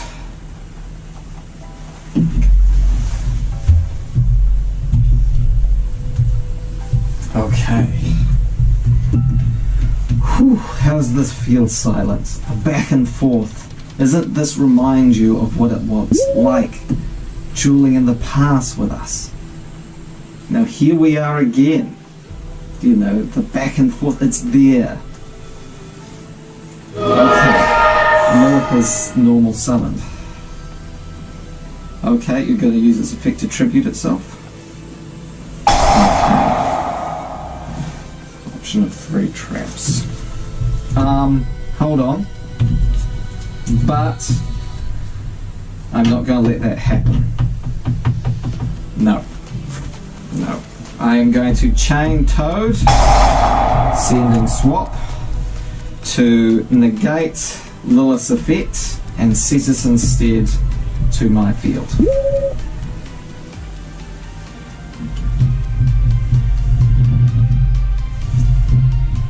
Okay, let's see if I can get any more advantage. I am going to activate a copy of Trap Trick. Any response? Okay, red rubric. I can't chain to it. It's not a normal spell. Blast. Okay. Yep, that's fine. Okay. I will draw for turn. Okay, but that still does stuff though. Okay, I will set that. I think this is the end of the game. I'm going to go to battle phase and attack with Totally Awesome. GG. And that is the end of round 1, match 3. Okay, I've almost got it sorted, Silent. Getting there. It's looking much better. These things just keep running out of battery. Far out. Okay, I'm ready to go. Kia ora koutou. I am the Casual Kiwi, and this is the second round of the third match between my partner Silent and I. I am playing an updated Totally Time Lords deck, and Silent is playing an updated Lair of Darkness deck.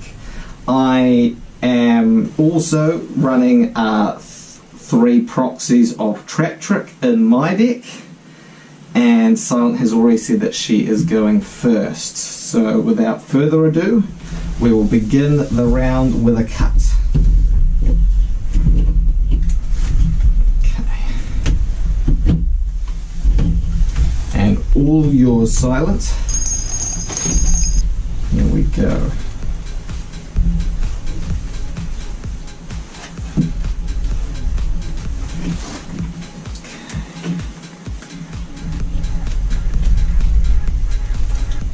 Interesting hand.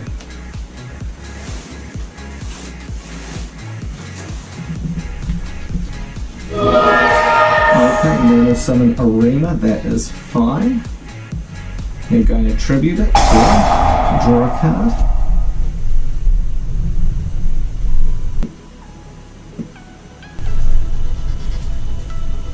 Oof, and Diabolus in hand. Okay. Right onto the field. Fear. I will cut.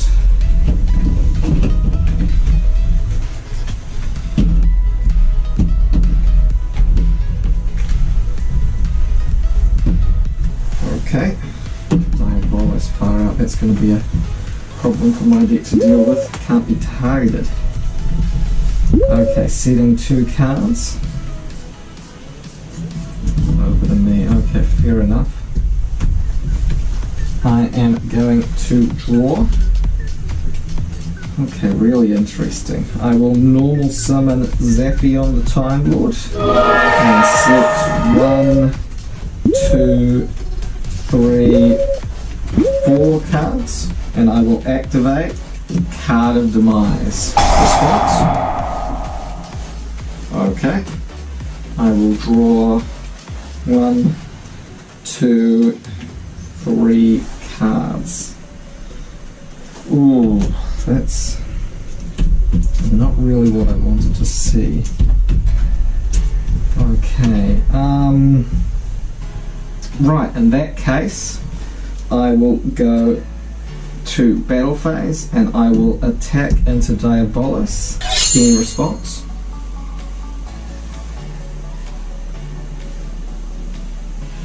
Yes. Okay, tributing Diabolus. Far out, okay. Calling spells or traps.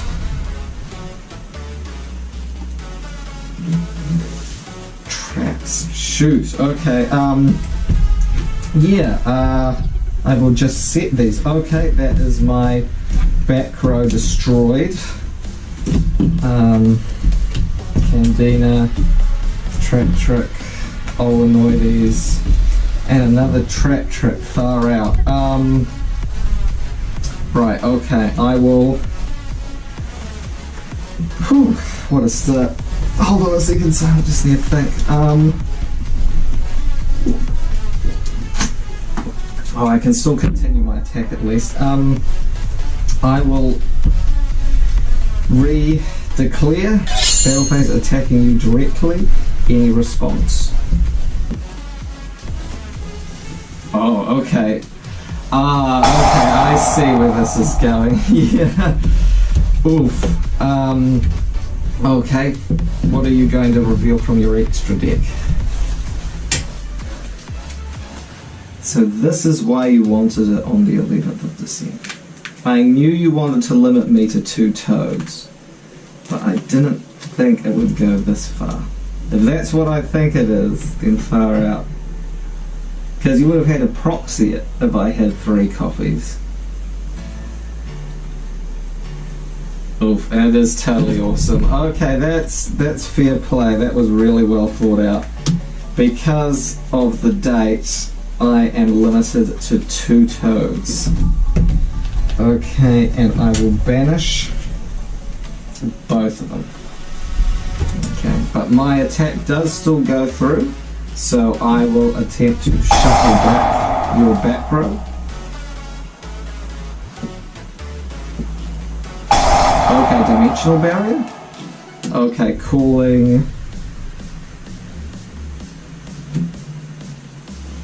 Xyz. Okay, yep, that's fine.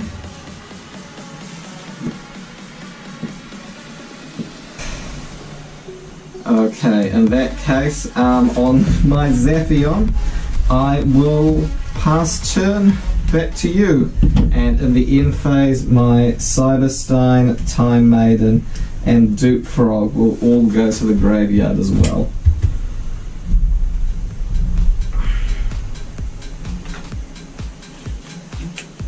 Okay, setting 1. Okay.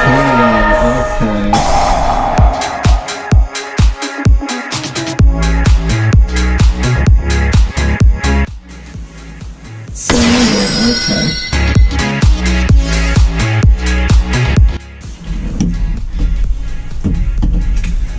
This is not looking right.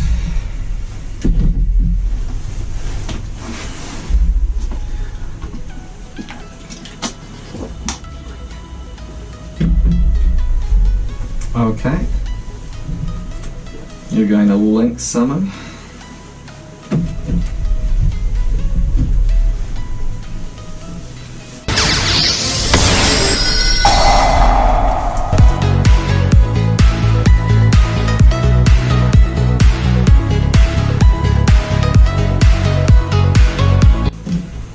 Oof, another copy of Ghost Reaper, far out, okay. Yep, I'll cut.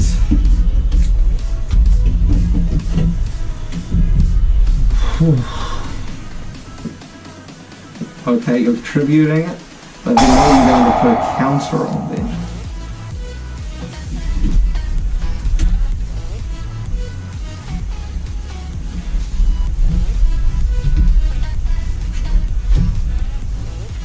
Okay, bring out Diabolus. But the counter...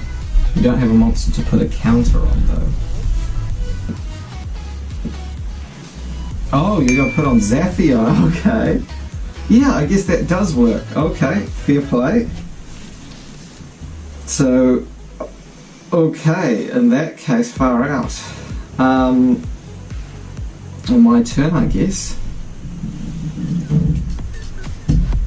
Okay, I will draw for turn. Because of Eradicator, I reveal. It's a swap frog, not a trap. Zaphion goes back into the deck.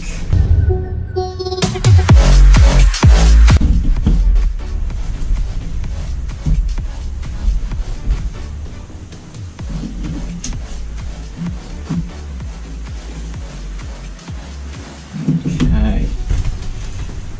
Top or bottom? Bottom, okay. Okay, let's have a look through my graveyard for a moment here.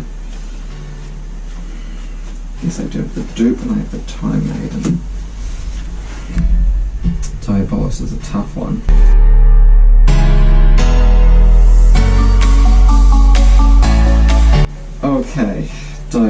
so no layer up.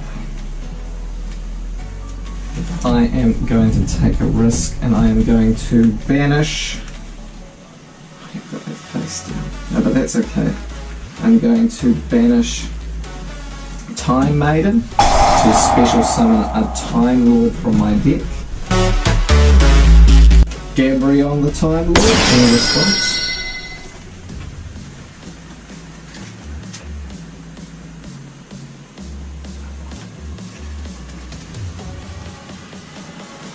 Okay, I'll let you cut.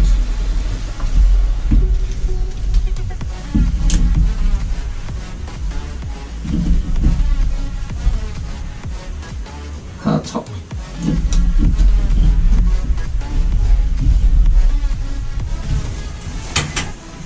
Okay. Okay, there's a finicky position. Okay, I am going to go to battle phase and I'm going to attack into Diabolus with Gabrion. Response. Okay, at the effects activation, it will shuffle your back row and Diabolus back into the deck, and you do get to draw 2 cards. Okay.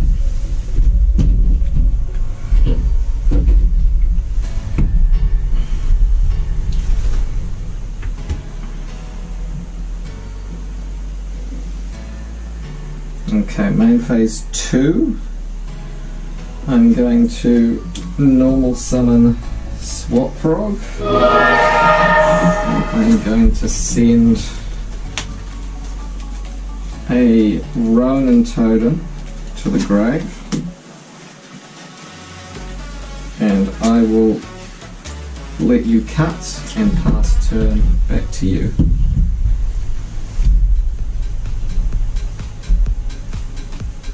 Top.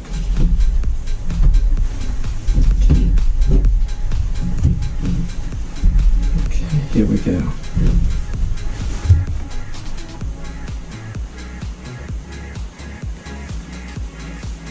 Okay, setting 1.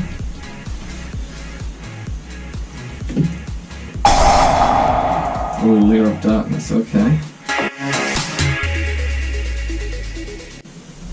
Okay, normal summon 1. Oof, okay.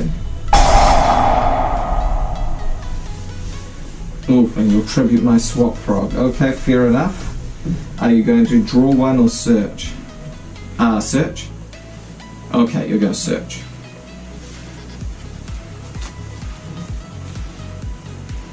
Darn it, I hope that card would be at least locked away for a little bit.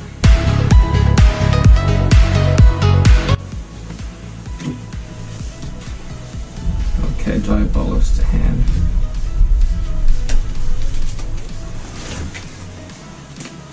Okay, cool.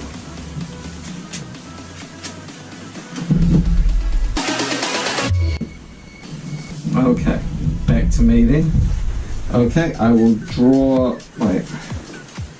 Okay, I will draw for turn, and then Gabrion will shuffle itself back into the deck. I don't like the look of that back row.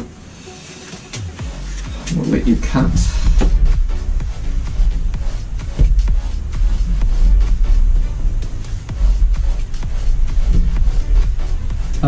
Top. Okay.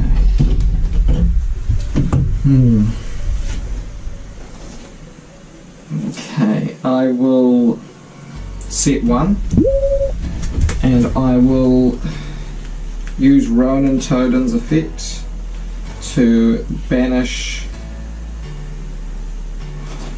Oh, there's no point. Actually, no, I'll leave that. I will pass turn back to you.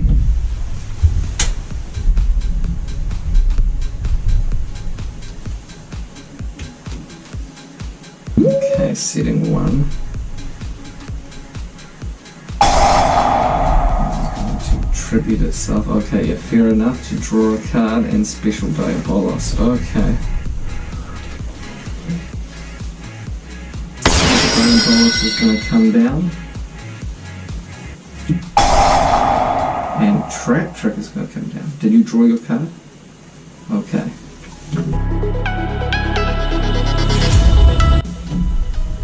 Compulse. Okay.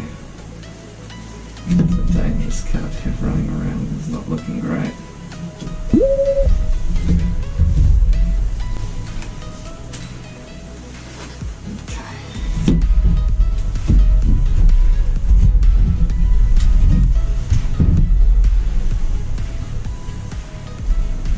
Yep. Ooh. Okay, I'll take 3,000, so I'm down on 5,000. Okay, I'll draw for turn. Interesting. Oh yes, you do get your lair token.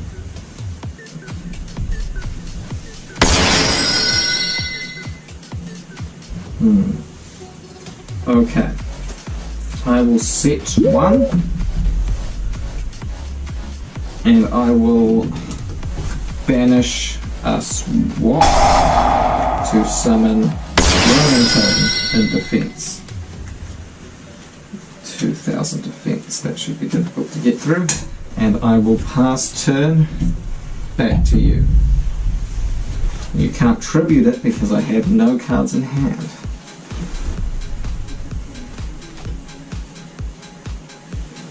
Okay, you're going to attack. I am going to chain Paleozoic Morella to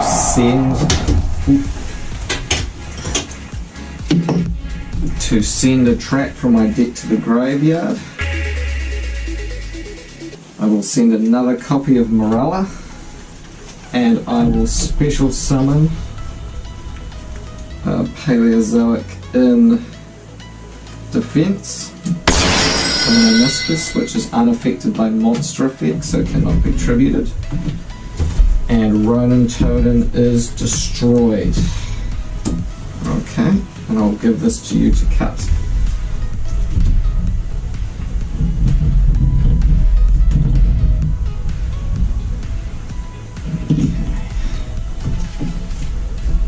My turn.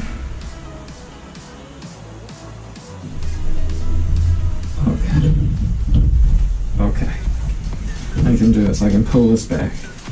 I'll draw for turn. That's not what I need. Okay. Right. Okay, I'm going to turn Dynamiscus to attack, and I am going to... Wait, hold on.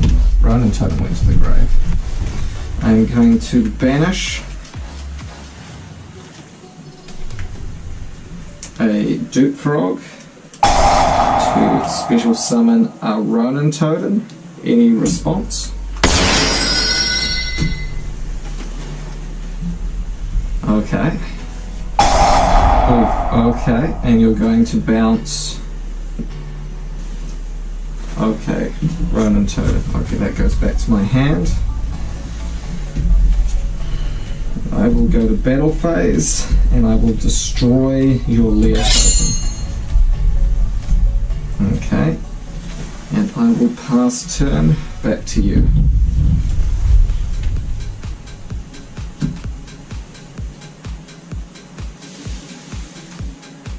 1,200 attack.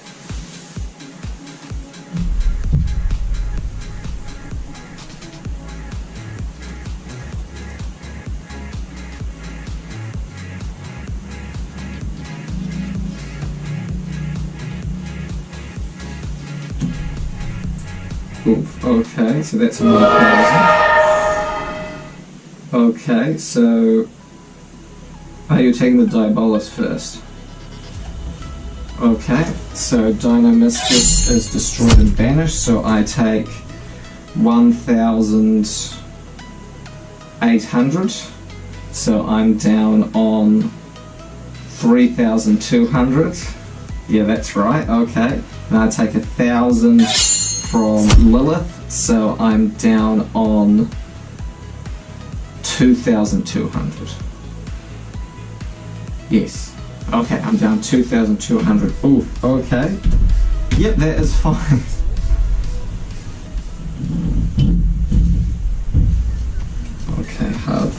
Let's do this. Oh, okay, that might help. That might help a lot.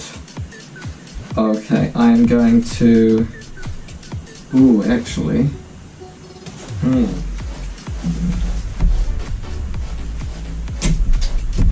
I am going to set.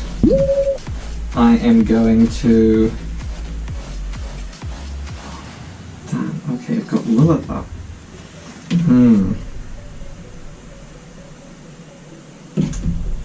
Okay, I am going to, in that case, set 1, so you can't tribute over it, and I will pass turn back to you.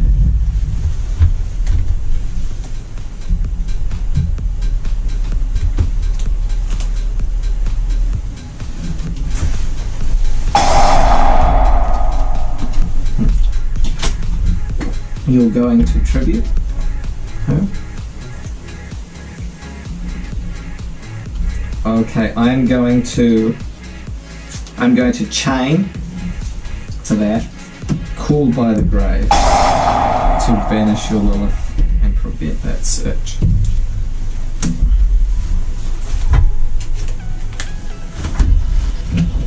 Had to do it, had to do it.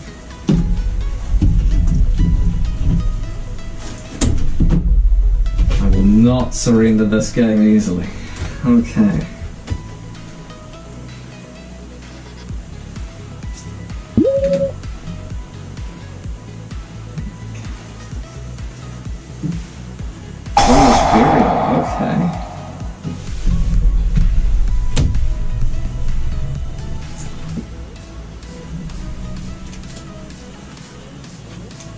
Oof, okay, Scarm. So that means you'll be able to get a search in the end phase. Darn it!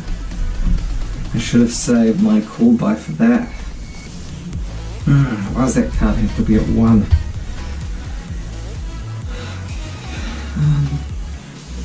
Yep, that's fine.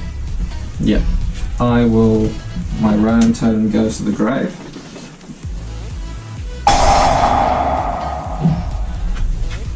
And Scum effect activates. Okay. When you're searching, I am going to activate back to the front. And I'm going to use it to target one monster. I'm going to choose Ronin Totem, special summon. And I am going to special summon a Morella because I've activated the trap.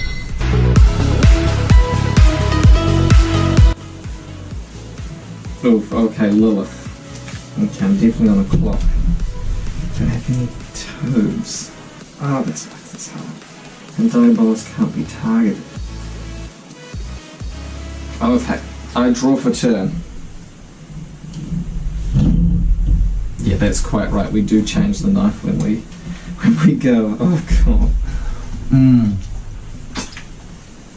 It's not going how I wanted it. Okay, I'll look at my extra deck quickly.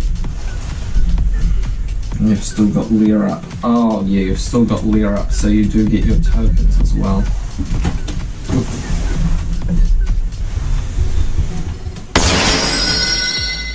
Okay, so that brings it even. Okay, okay, I'm going to check through.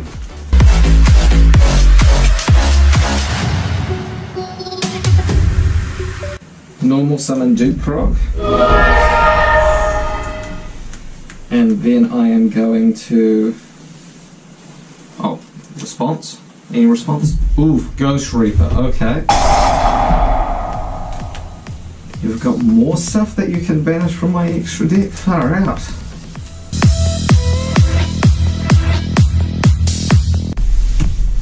Oof, Wee Witch's Apprentice, okay. Yeah, I do have that card as well.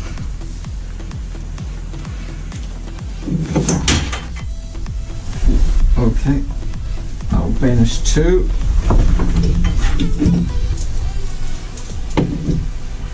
I'll banish those 2. Fortunately not what I was planning to bring out, so that's good. I am going to overlay Dupe and Ronin Totem. into Paleozoic Opabenia in defense. And I am then going to detach. Oh, actually, leave out Ronin Totem, Morella, and Dupe. I'm going to detach Morella to search out. Where are we? Okay, those will target, which makes this hard. Okay, I'm going to go into Olenoides. I am going to search that out. I'm going to activate it to destroy Lair of Darkness. And I will special summon a Morella as a consequence. There's a Master Roll 4, which does limit what I can do. I'm no longer under Lair of Darkness, so I can use a Ronin Totem and Opabenia to make Miss Starboy at 1900 attack. Still not quite enough to get over there. I will banish a Dupe in order to summon a Ronin Totem in this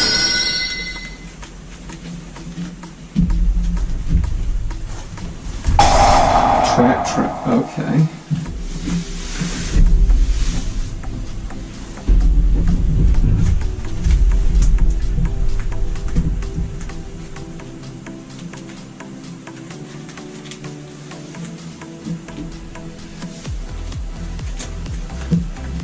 Okay, Dogmatic Punishment. Shoot, okay. It's getting worrying.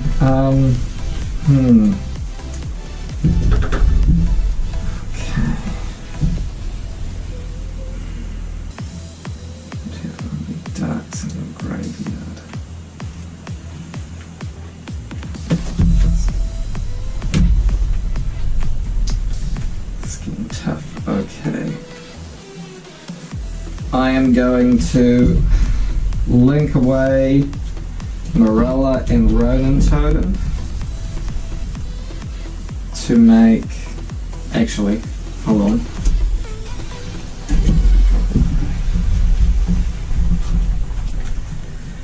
I can still do this, Silent. I have built so much creativity into this deck. I will not let it be run over.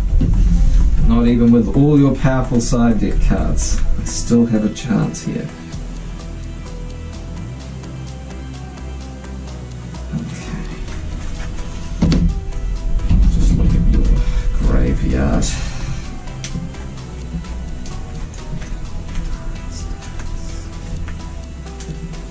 Darks. I know. I'm getting there.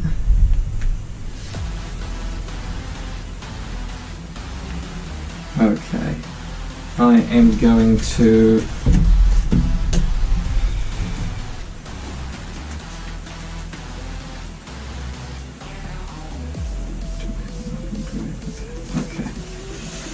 I'm going to make a second Miss Starboy.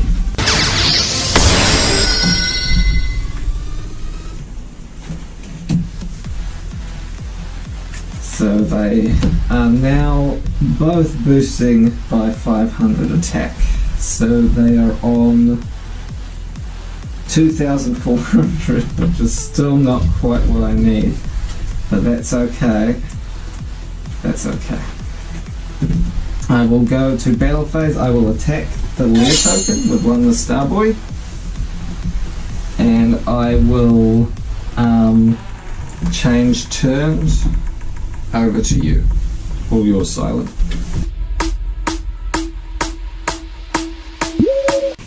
Okay.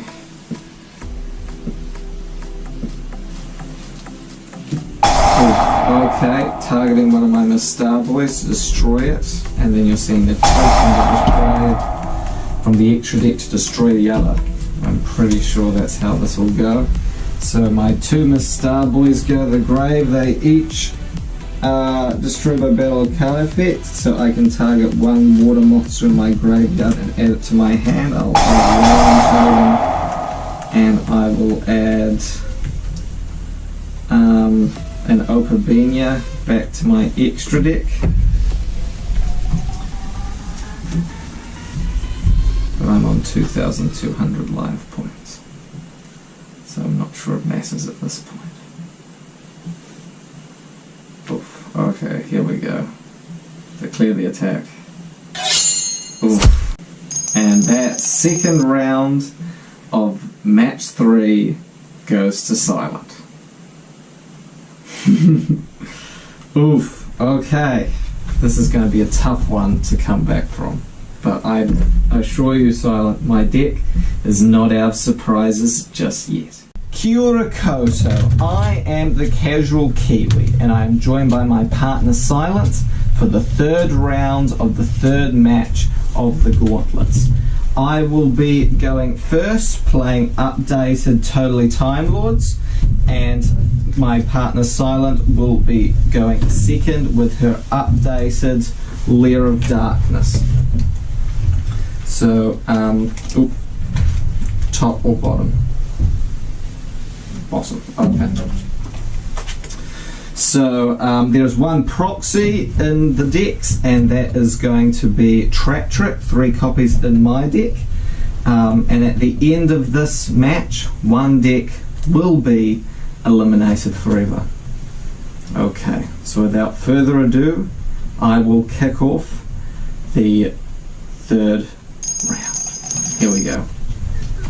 Okay.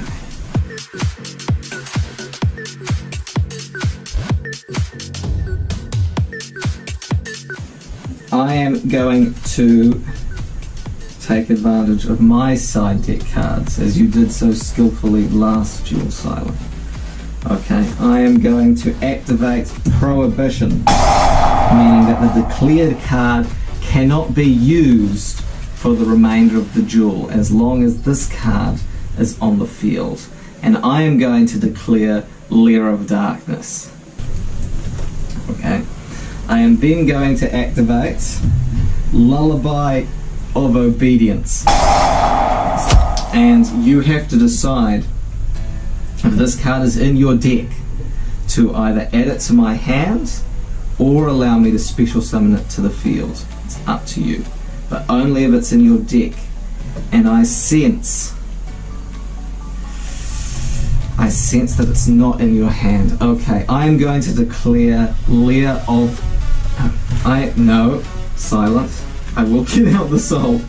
I will declare Darkest Diabolos.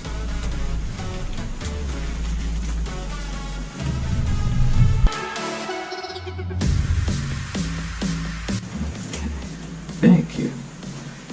Do I special summon it to the field? To the hand. Okay. Okay. At least it's neutralized for now. Okay, and I'm down on 6,000 life points. I am going to normal summon Swap Frog and activates effect to send one card from the deck to the graveyard. Any response? Okay. I am going to send Ronin Totem.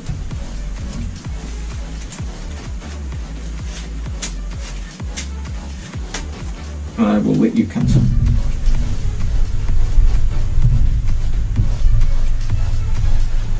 Okay, so that's all water.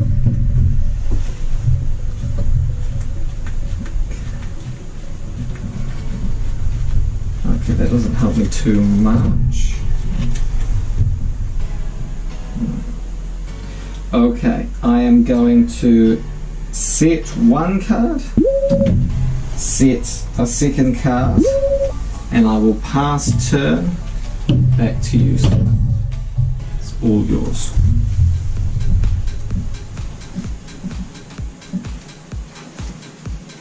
Okay, setting one.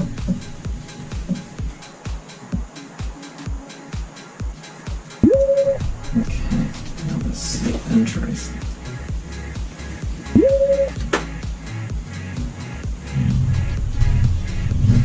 Okay. that is fine. I will draw for turn.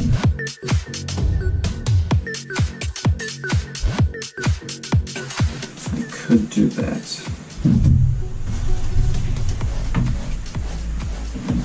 No. I did say that this deck had more surprises, and while I could at this point summon out your Darkest Diabolos, I don't think I'm going to do that. I want to show you what I can add to this duel, okay? So instead, I am going to activate back to the front to bring back my Ronin Tonin.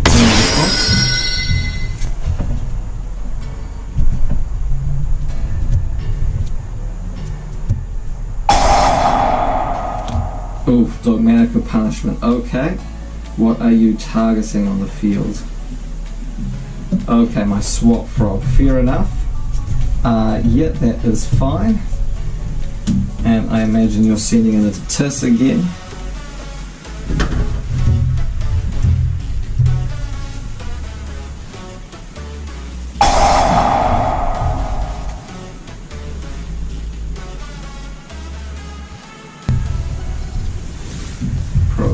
Okay, I thought you'd go for that. Thankfully, I do have my one copy of Called by the Grave, and I will banish your Tis.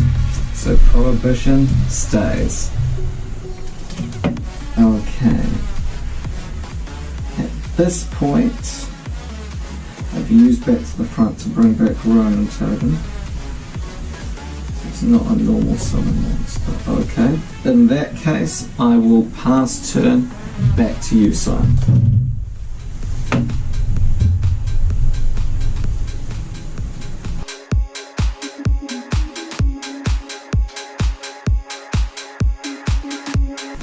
Okay, sitting in the card. Fair enough. Interesting. Okay, I will draw for turn. And I will set one card. And no, I think I will keep Ronin Totem in defense. I'm not that daring. I will pass turn back to you, Silent.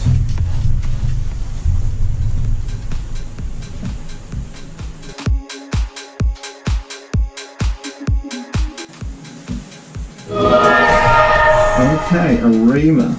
Well, I certainly can't attack over that at least, but you can't attack over my Ronin Totem either.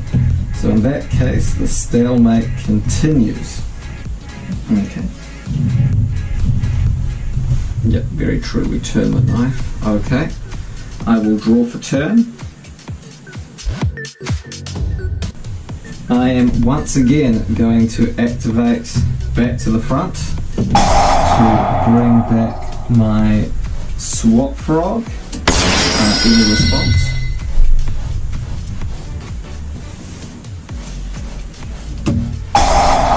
Okay, Compulse. Fair. Okay, I will bounce Swap Frog back to my hand.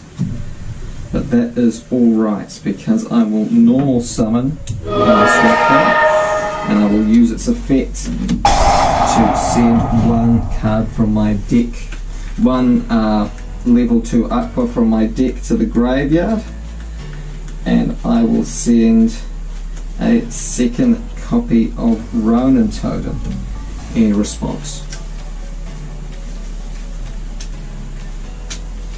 I will let you cut.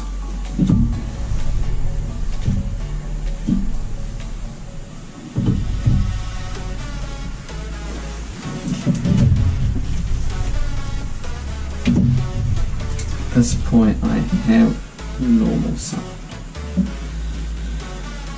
Okay.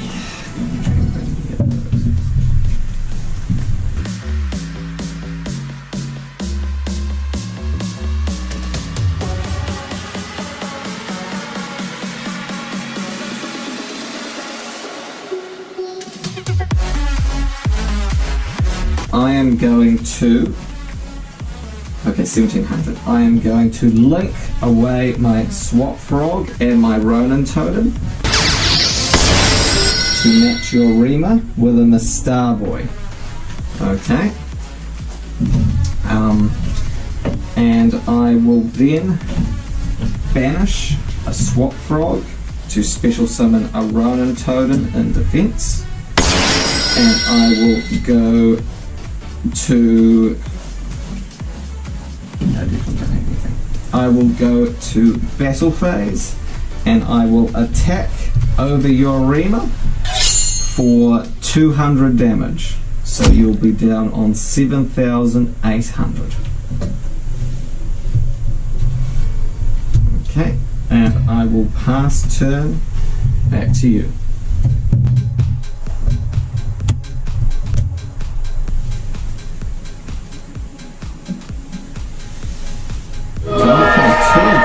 Interesting. What are you going to bring out?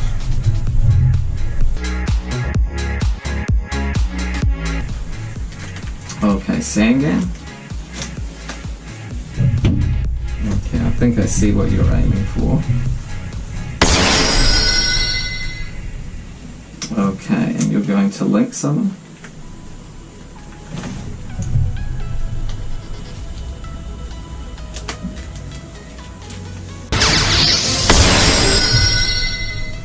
Okay. Ooh, so they'll both be on 1900 attack. Is it worth crashing though?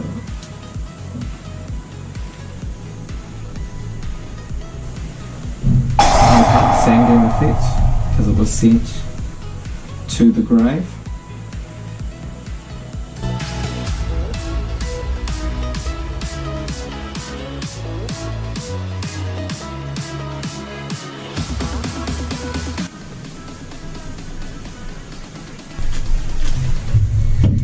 Okay, Ghost Reaper's a hand, alright.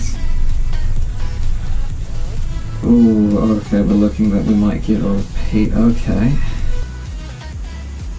Okay, you're going to attack? And it's going to start like this. Okay, so they crash. In that case, you can add a dark back to your hand, and I can add a water.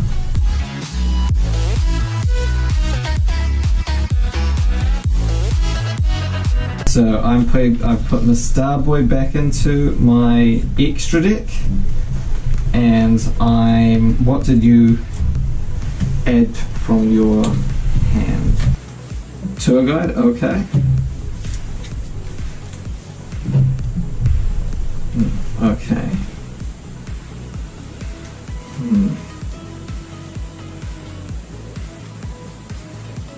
Okay, is it my turn? Okay, let's do this. Alright. Okay, that's not the draw I was hoping for. Any response? And there it is, the Ghost Reaper. Oof, okay. In that case, I think I know what you're going to banish.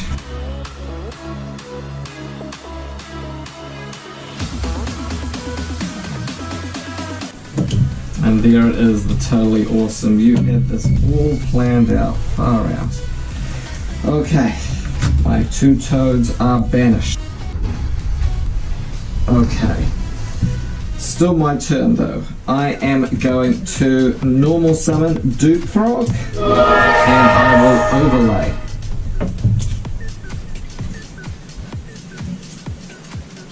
Ooh, okay, calling Xyz, Fear. Okay, I will not overlay. I will make these into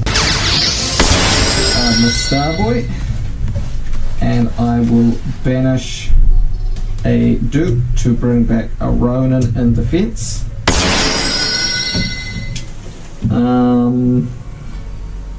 Okay, I already normal summoned, so I will go to battle phase, and I will attack you directly for 1900. So that puts you down on, oh math, why? So you're on 7,800, so you go down 1,000, so you're on 6,800, and then you go down 900, so you're on 5,900. Okay. 5,900. Alright, I'm getting there bit by bit, and I will pass turn back to you, Silent.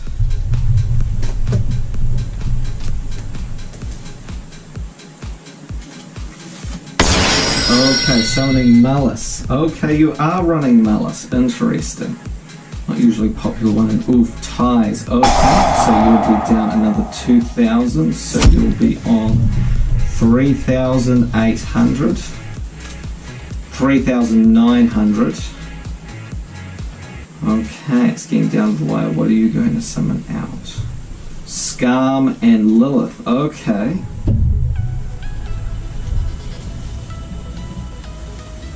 So Scam is going to come out and be destroyed. Okay. And Lilith is going to take 2,000. Okay.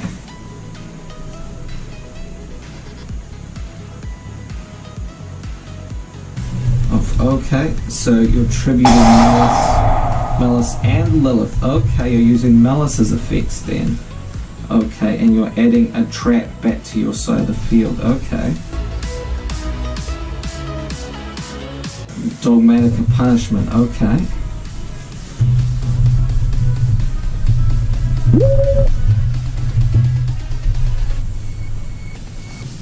Oof, okay.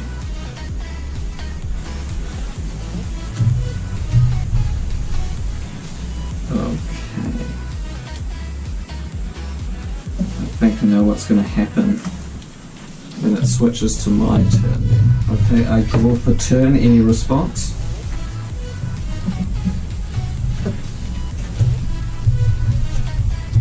Okay, there's the dogmatic punishment. Okay, so what are you going to target out of my monsters?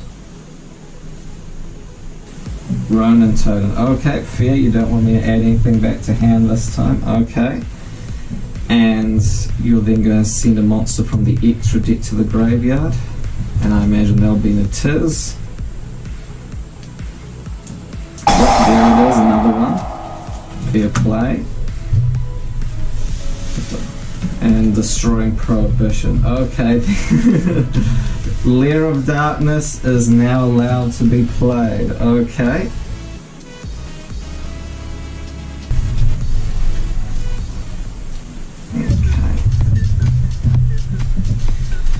Oof. Okay. But I don't think you're going to like what I have in my hand now. I am going to activate a second copy of Prohibition, and I'm going to once again declare Lair of Darkness. You're not going to get out of this one so easily. No, I'm not finished yet. I'm not finished yet. I have more to do. Now, you are on 3,900, correct? Okay.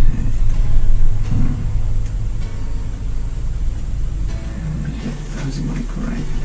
Okay. Can't quite finish things off just yet. I am going to go to battle phase and I will attack directly with my Starboy, bringing you down to 2,000 life points. Okay, and I will pass turn back over to you. All yours.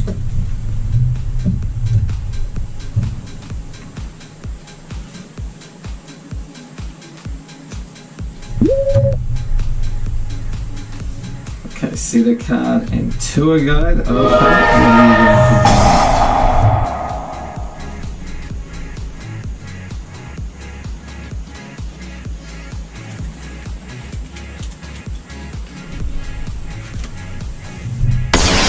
Lilith. Okay, its effects are negated, but it does have 2,000 attacks, so that could be a problem.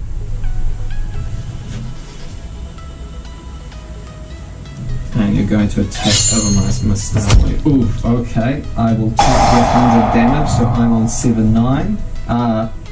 No, so I am on 5-9. And I will add no, I won't keep those engraved. I will add a Starboy back to my extra deck. Okay.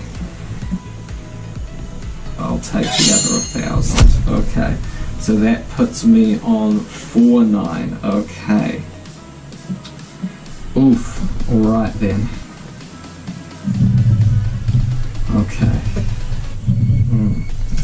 be a clear-cut game. Ooh, that's risky. That's really risky. I just feel like that's too risky. Is it really fair to play this out? I mean, I'm just being as brutal as your layer deck has been everything that I've used. Is this really the way to win? I know I'm getting there. Okay, I will normal summon Gabrion the Time Lord. Any response? Okay, I will go to battle phase and I will attack two guys. At the end of the battle phase, Gabrion will shuffle away your board and you will get to draw 4 cards.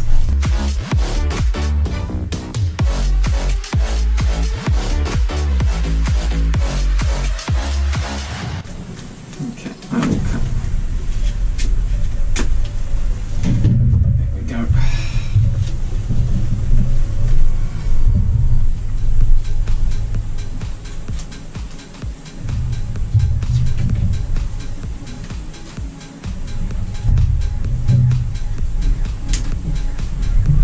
Oh, I feel like I made a mistake here. Okay. The size limit of a hand is 7 cards, so I don't know, maybe I'll get lucky.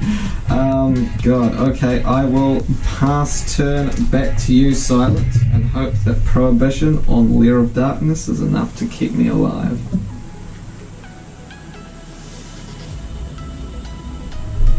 Okay, normal summoning Lair.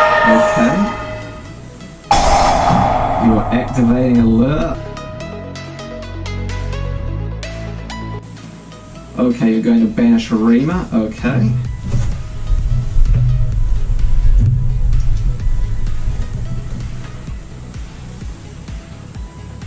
As it stands to reason, you'd have a lot of dark monsters potentially in hand, so the fact that you're willing to shoot off that lure is a good sign. Okay, no cards set, but maybe it's all monsters. Okay. I will draw for turn, and Gabrion will shuffle himself back into the deck. I'll let you cut.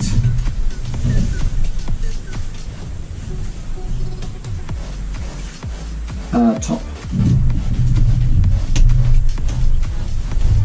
Okay. How do I want to play this?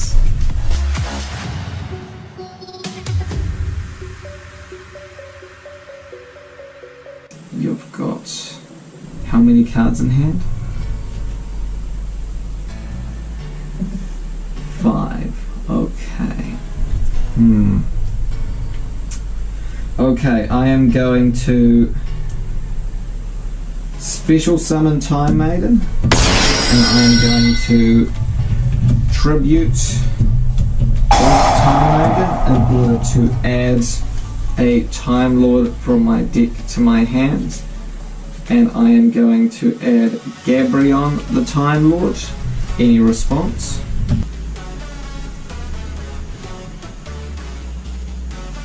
Okay, you're going to tribute Lord. Okay.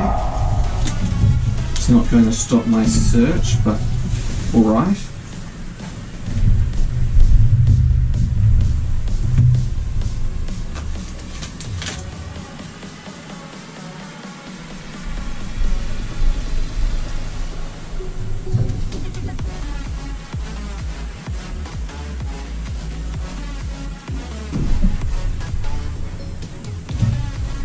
Oof, okay.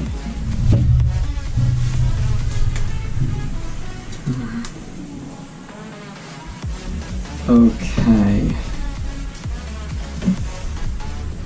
I am going to set that one to the field.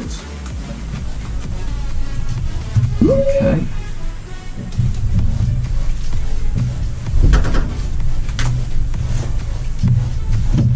Here's the gameplay.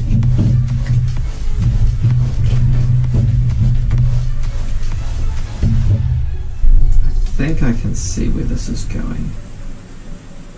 You only had 2 copies of Dogmatica left.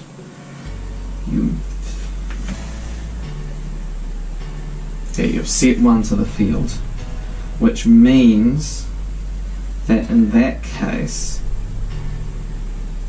you want me to use Gabrion to try and get the draw. So either way, your odds are good that you'll either draw the Dogmaker, but if I leave it, then you'll be able to fire it off. Okay, well, I'll special summon Time Maiden, I'll tribute Time Maiden, and I will also search another Time Lord, and I will search out Zaphion, the Time Lord. Okay, so in that case, you will not get that extra draw. I will let you cut.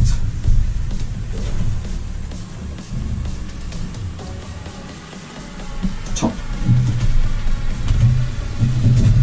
Okay. Here we go. I normal summon Zaphion, the Time Lords. I will go to battle phase and I will attack, and I will in the end phase activate Zaphion's effects because your card cannot be activated this turn. And I will shuffle it back into the deck, so you'll have no chance to activate it. It will be no draw. Third match, this cannot end with a draw. It will protect my totally Time Lords. Okay, I will pass turn. Oh, what did I do with my attack? Whoops. I will pass turn back to you, Simon. All yours.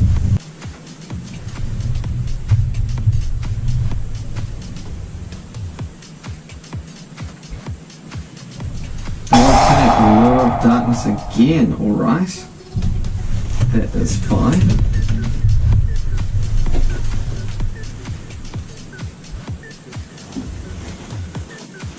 Okay, banishing a copy of Ghost Reaper. Okay.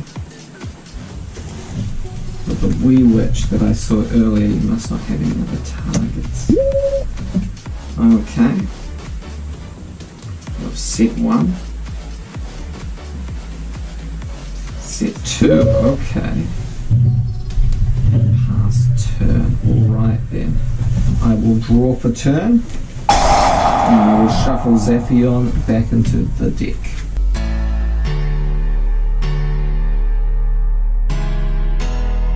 Back to you. I will let you cut.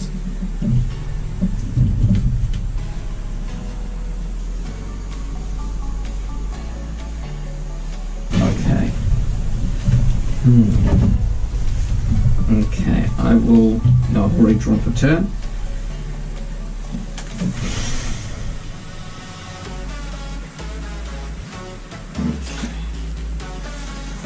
I think you might have access soon to what you need, but you don't have it just yet.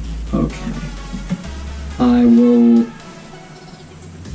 have to prevent that being activated. I will set one, and I will normal summon Gabrion, the Time Lord. I will go battle phase and I will attack any response.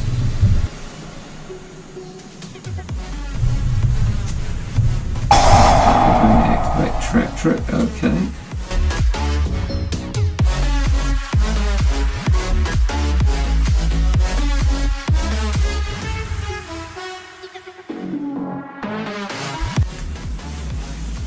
Okay, banishing Eradicator, Epidemic, okay.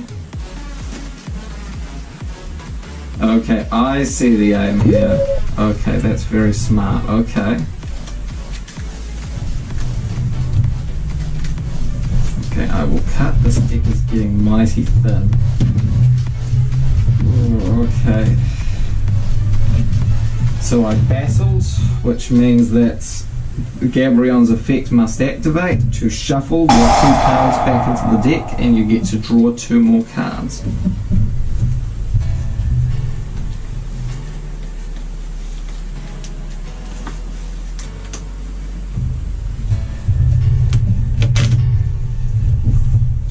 Cards.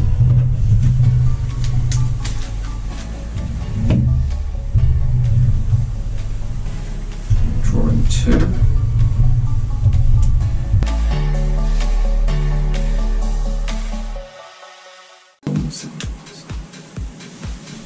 Okay, go normal summon turbo, activate its effect to special summon another level 3 dart from the deck. Okay. I can't have many targets left. Okay, effective negated, but that body though far out. Okay.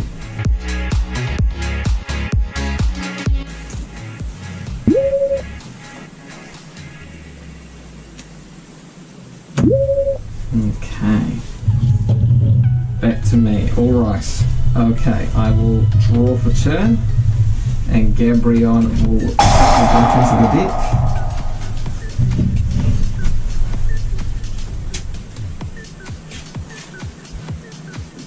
I'll let you cut.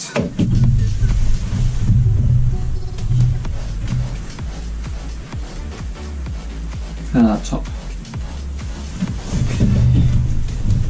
Interesting. Okay, I'm going to normal summon Swap Frog, and I will use its effect to send a frog from my deck to the graveyard. Any response? Okay, I will send a dupe,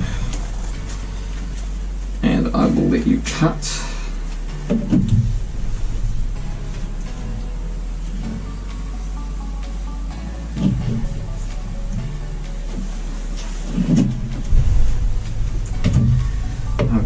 I will banish a Ronin to summon out, banish a dupe to summon out a Ronin totem.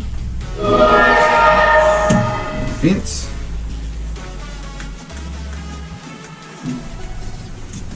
Okay, I'll look into my extra.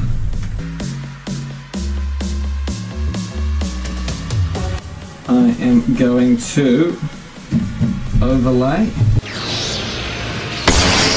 a mannequin cat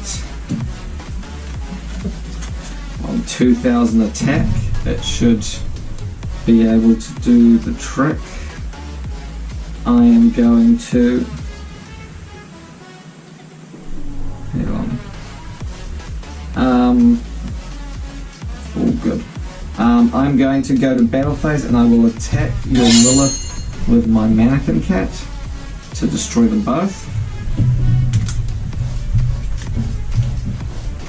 And I will banish my swap to bring back a Ronin totem in defense to protect my life points.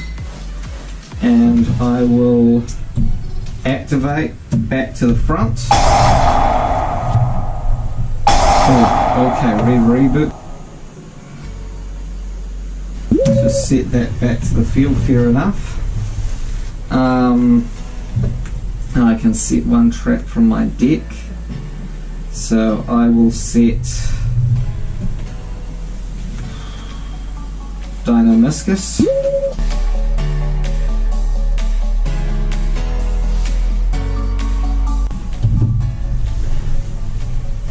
Maybe cut.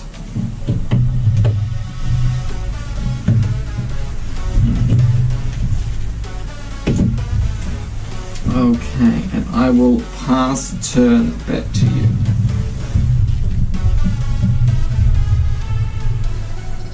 Okay, when you draw, I'm going to activate.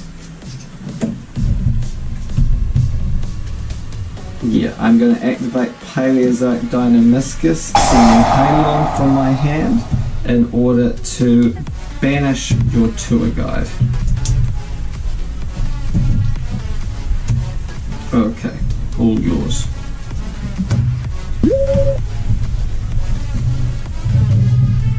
Okay, I will draw for turn.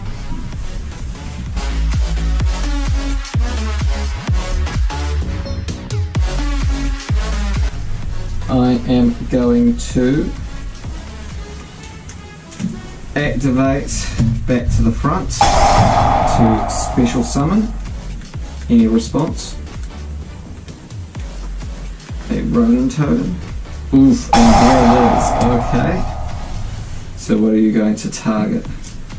Okay, the Ronin totem, and you'll send something from your extra deck. I imagine nothing it is. to finally break out of Prohibition's clutches.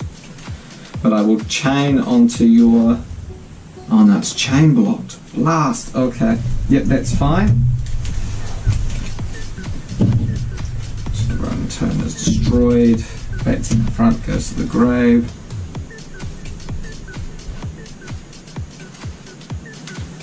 Okay, you're going to send Omega to the graveyard. Okay, do you mind if I read? Okay. Let's see.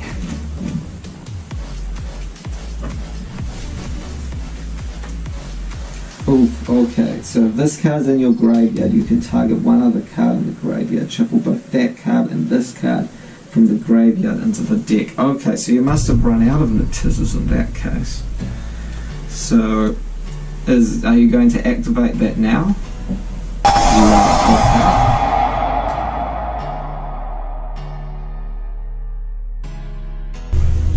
Natiz back, okay. Fair call.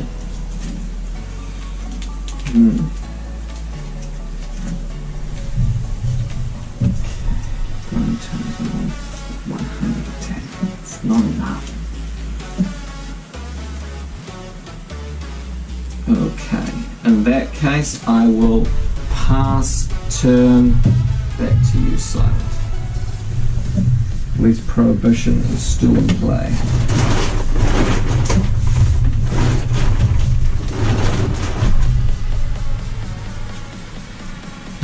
See the card, okay.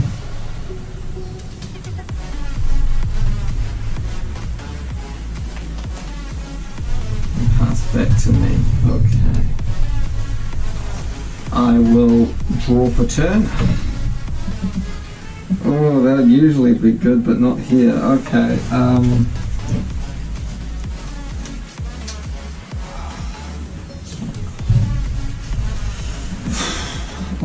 Okay, now I can still make this work. I'm going to normal summon Cyberstein, but as I don't have the points, I cannot actually summon anything out with him. But I can overlay into a 2600 Paleozoic Opavenia in defense to protect my life points. Any response? Oof. Okay, there's the punishment again. Alright then. Oof.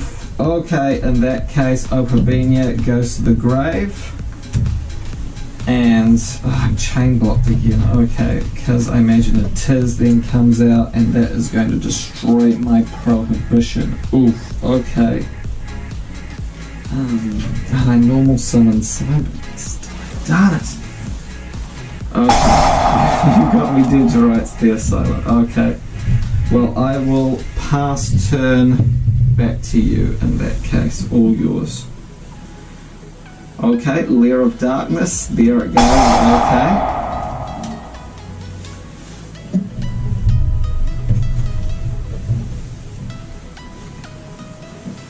Is it too late in the game?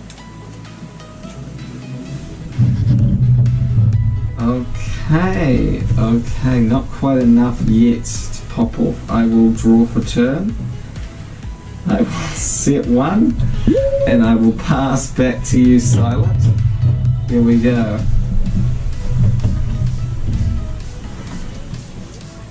Oof, two ago. Okay, far out.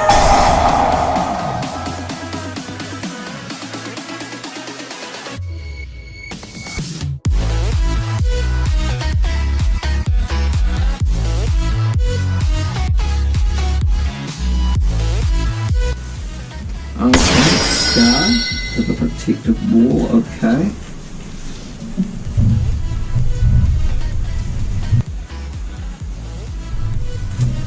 Okay, I'll cut.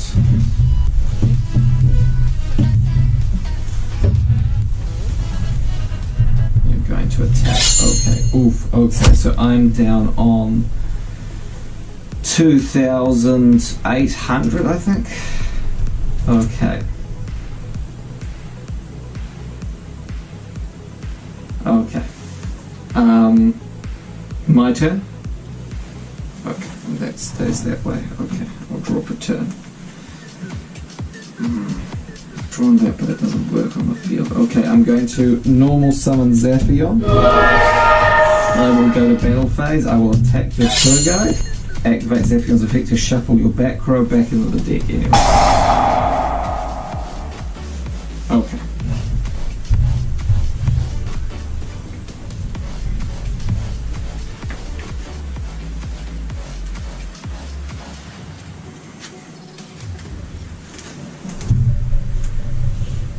Okay, and I will pass turn back over to you.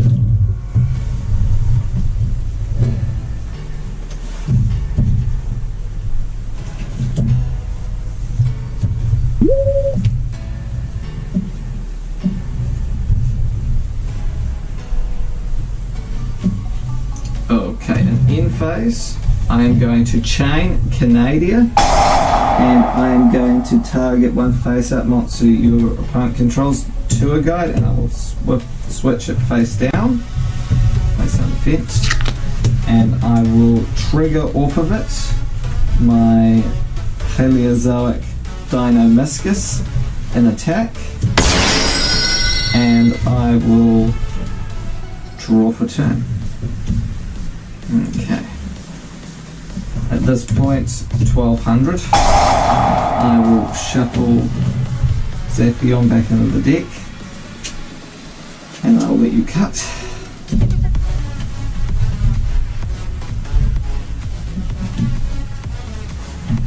Top. Okay. This has been a long game. I am going to, I've already drawn for turn. I'm going to set one. I'll go to battle phase and I will attack your set tour guide.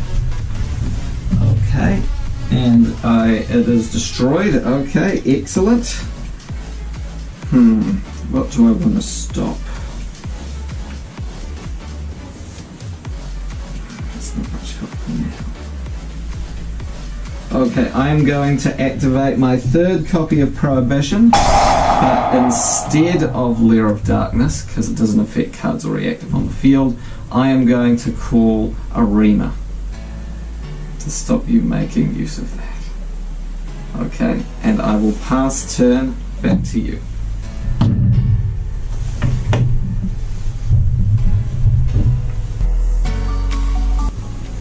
I suspect, Silent, you drew Arima. I just have a feeling.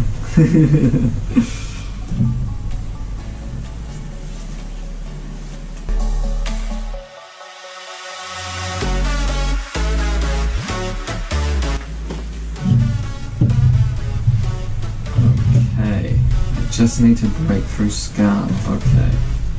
In that case, in the end phase, I will activate Paleozoic Olenoides, destroy your face down card.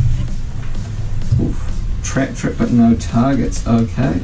And Canadia will special summon itself to the field as a result. Okay, I will draw for turn. Oh, I didn't want to have to do this, but I think I'm going to have to do this to break the stalemate. I will tribute Canadia and Dinomiscus for the card I've been holding all game, and I will summon Darkus Diabolos, Lord of the Lair. Okay, and I will go to battle phase and I will destroy your Scarm.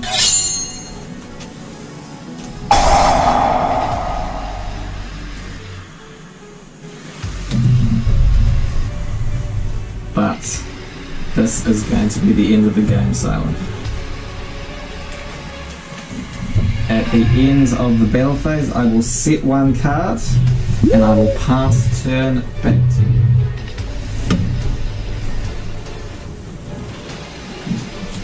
Okay, normal summon tour guide. Do you have any targets to special summon? Oh, and I get 2 Lair tokens because tribute summoned.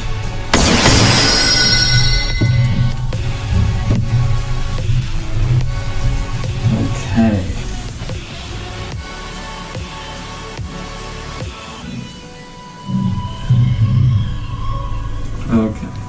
Here we go.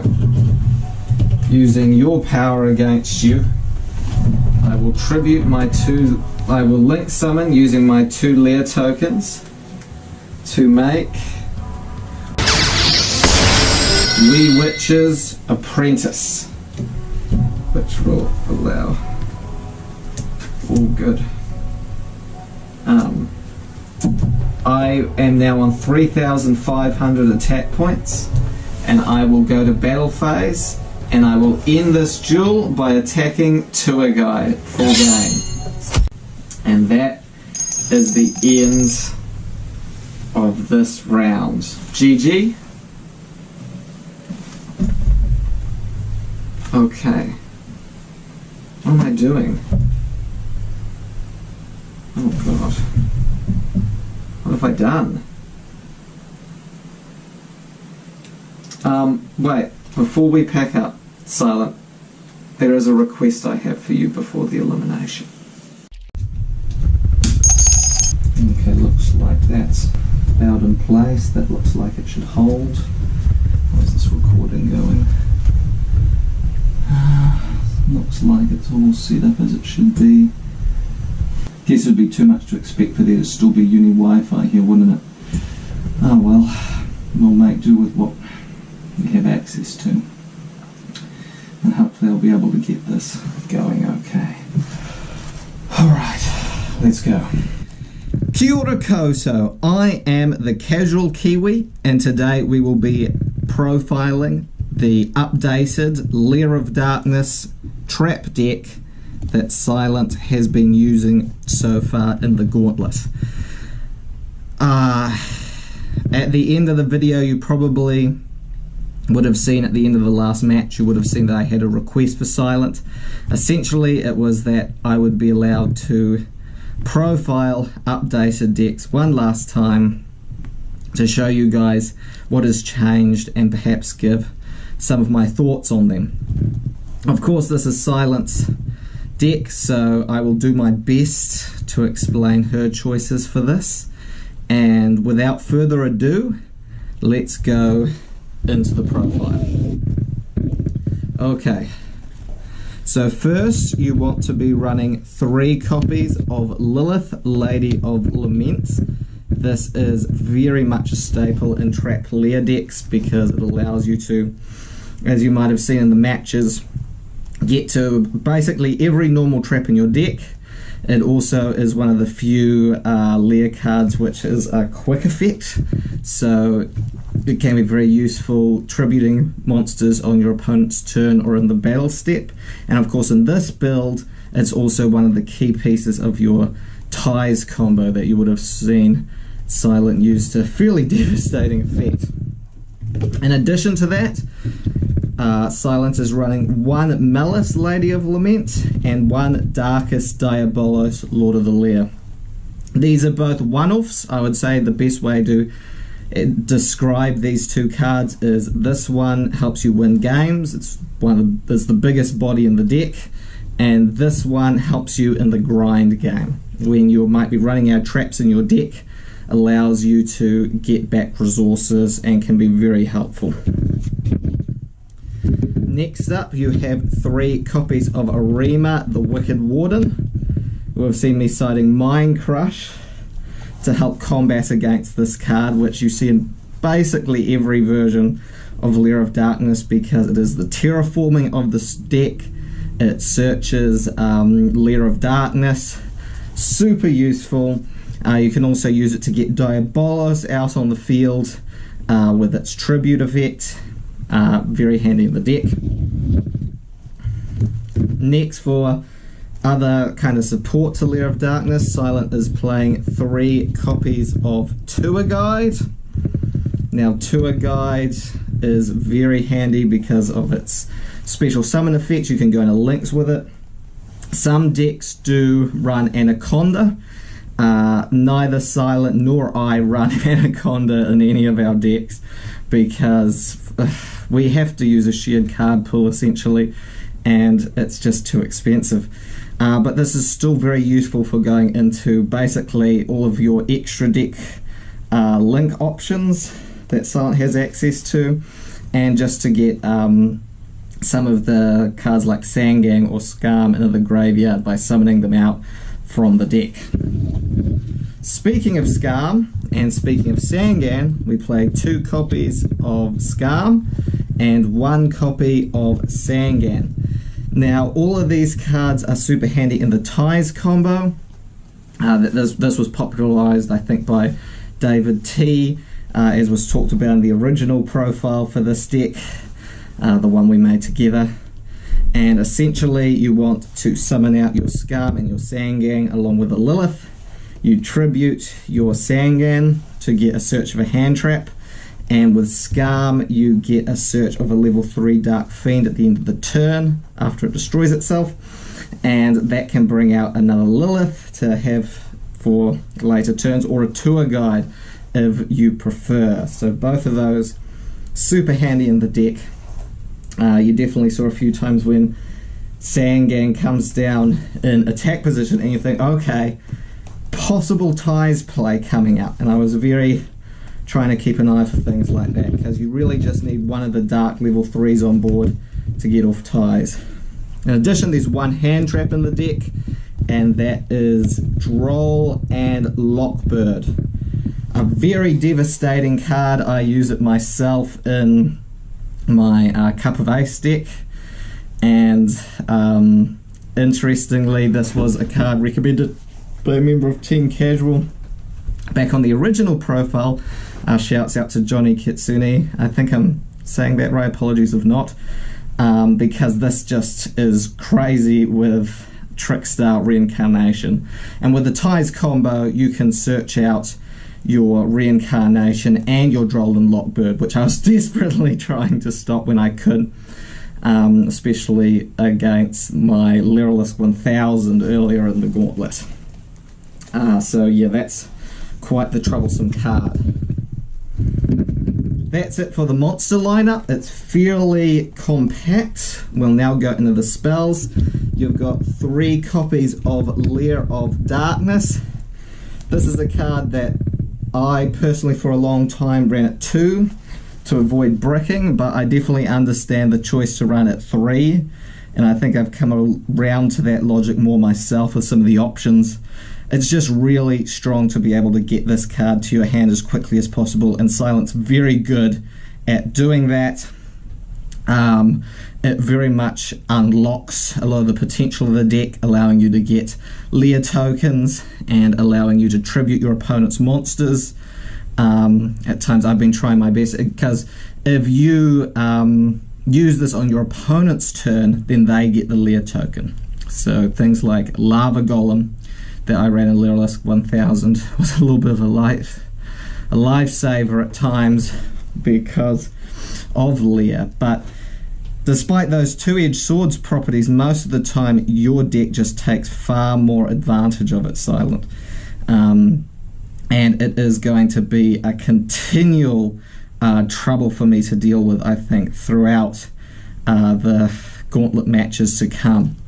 But yes, that is 3 Lair of Darkness.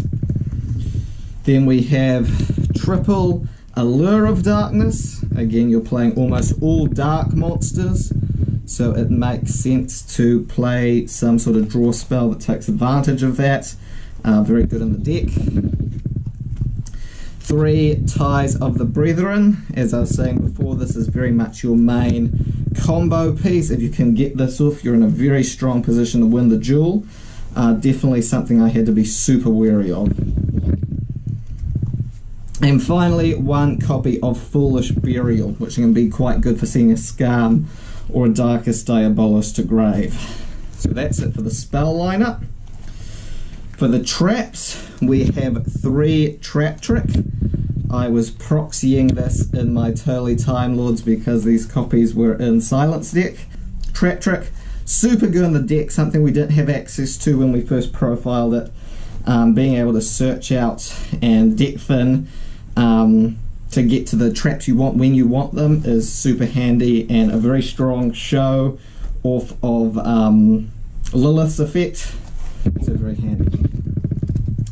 Then you have 3 Dogmatica Punishment. This was a brutal card You'll see in the extra deck how she's got options to utilize this quite well. Again, a very new good card, and one that at times was, you know, game deciding. So very important to have three Trickstar Reincarnation, that I imagine is what was cited out for Eradicator Epidemic Virus in that last duel. Very much, again, with Droll and Lockbird, just devastating. Something I've been using myself. And she really threw it back at me in some of those duels. Very brutal card. Great to have it 3, because when you want to get to this card, you really want to get to this card. 2 copies of Dimensional Barrier. Very much XYZ hate for these past 2 matches. I think she had a feeling that there would be a few decks I'd be running where this would be super helpful. 2 copies of Compulsory Evacuation Device. Again, very scary card. Can be quite useful against Time Lords in particular, but also one I run in my Time Lock deck. And yeah, definitely can be one of those cards that can help you win games by just clearing off any last resistance that your opponent might have. So definitely something to be wary of. Finally, the only non-normal trap in the deck is 1 copy of Red Reboot. I believe this was also in the original profile of Tindangle OTK.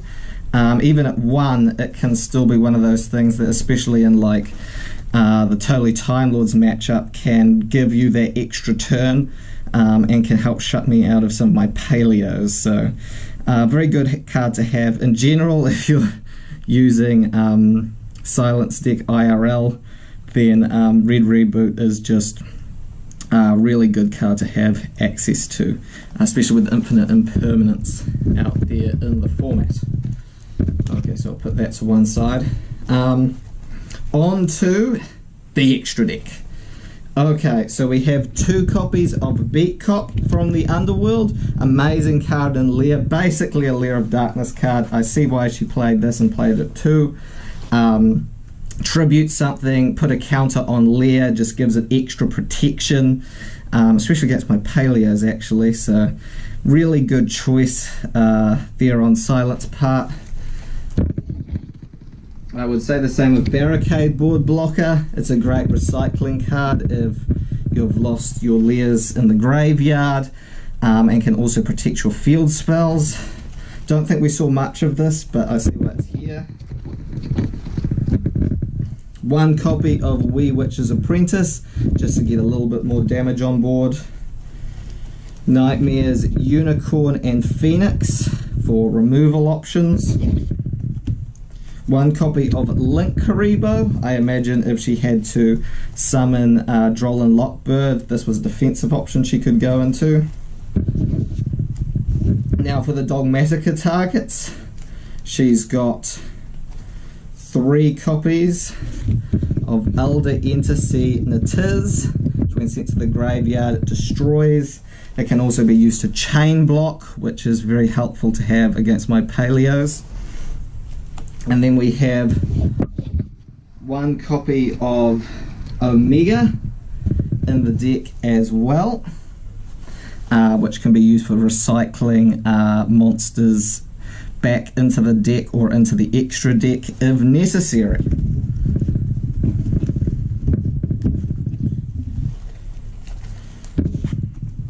Finally, we have Starving Venom Fusion Dragon. Now you would have noticed there was no Super Poly in this updated deck, which has me thinking that if this card is here, then it means that one of her side deck cards is, as I thought it might be, is Super Poly. So there's something we always need to keep in mind, that if needed, Silent might be able to get access to that card, especially in games 2 or 3 if it comes up. It's also very clear she was prepared for what I was going to play. She has a copy of Totally Awesome and Lyrilisk assembled Nightingale in there. These are Ghost Reaper targets, which he's also side decking.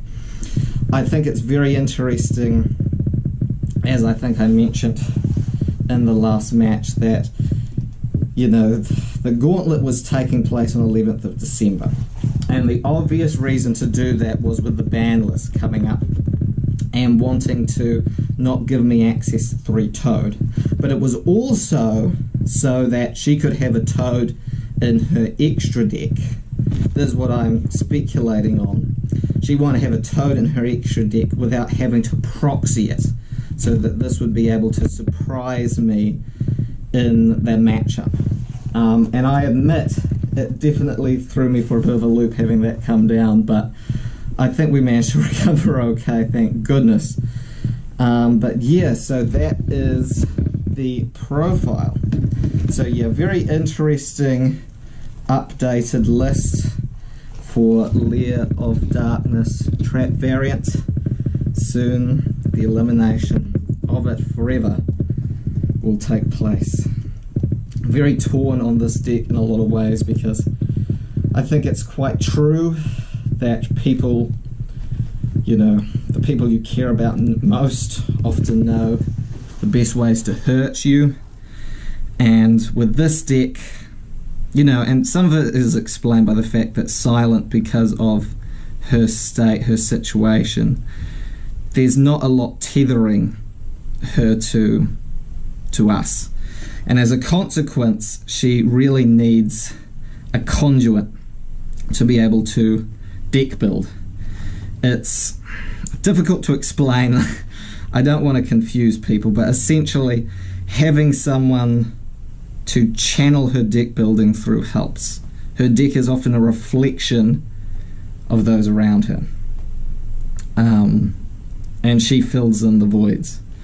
So especially with this deck, I felt there was a lot of the original creativity of that profile of Lair of Darkness that we did way back when at the start of the channel was stripped out and replaced with a lot more of the brutal practical choices that we are making in deck building later. And I think in a way this deck really showed that Silent feels like, you know, what I've given her to work with is a lot of pain, a lot of hurt.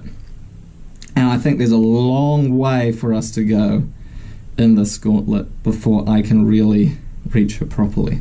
I've got a long way to go. So yeah, it's been a long time since I've done a deck profile, so apologies if it's a little bit different. You know, the last one was Lair of Darkness. But again, that, you know, also covered Lair of Darkness, so that was good. Anyway, I'm rambling. I only have so much time for this. So, ngā mihi and good night. Hope you're all seeing this in the future. Goodbye for now. We have reached the end of the third match of the Gauntlet, and a deck must be eliminated for the Gauntlet to continue. Thank you, Simon. That deck can never be used again. The deck is Lair of Darkness, the trap variant. I'll show, for those interested, what cards are being eliminated. You can see them here.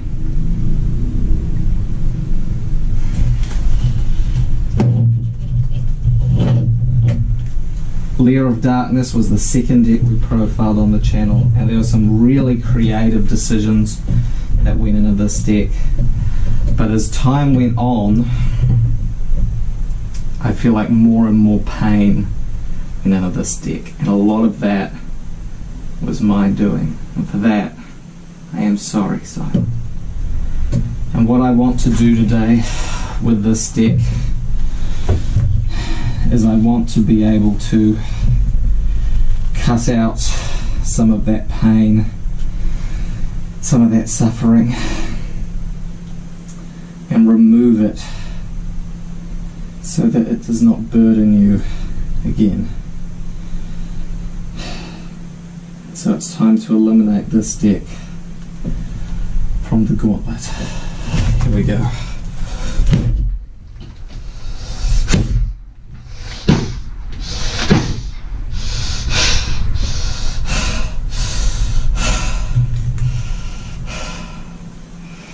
It is done. Sorry, Silent, just really needed a drink after that last match. Alright, I can do. Alright, I am ready. Kia ora koutou. I am the Casual Kiwi, and this is the 4th match of the Gauntlet. I am joined by my partner Silent, and we shall begin the match with a cut. I am once again playing an updated version of Totally Time Lords, and my partner Silent is playing this time an updated version of Condemned Counter Fairies. There are no proxies in the deck this time. They are completely as they should be. And we will begin this next match by rolling the dice to determine who will, I guess, go first. Okay, I've got a 4, Silent has got a 2, thank goodness. Okay, really don't want to go second against Counter Fairies to begin, so I will kick off the first match, the 4th match of the Gauntlet. Here we go. Alright.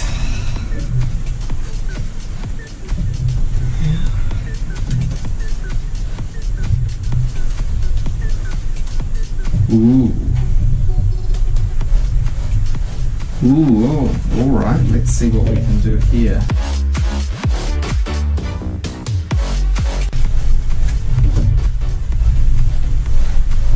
Alright then, Silent. This one is for Avra and the rest of the admin team. Hope you're all still out there. You're all still okay. I'm doing my best here as the night continues. I will special summon Time Maiden. Response. And I will send a Dupe Frog to the grave to special summon Swap Frog, sending a Ronin Totem to the grave. Response.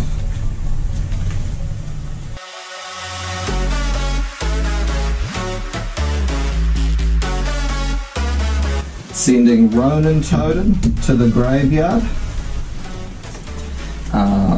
I won't cut because I'm going to be going back in. I will bounce Swap Frog back to my hand and normal summon Swap Frog, sending a second copy of Ronin Totem to the graveyard.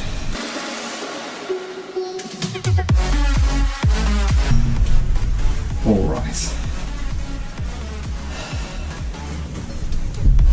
There you go, Silent.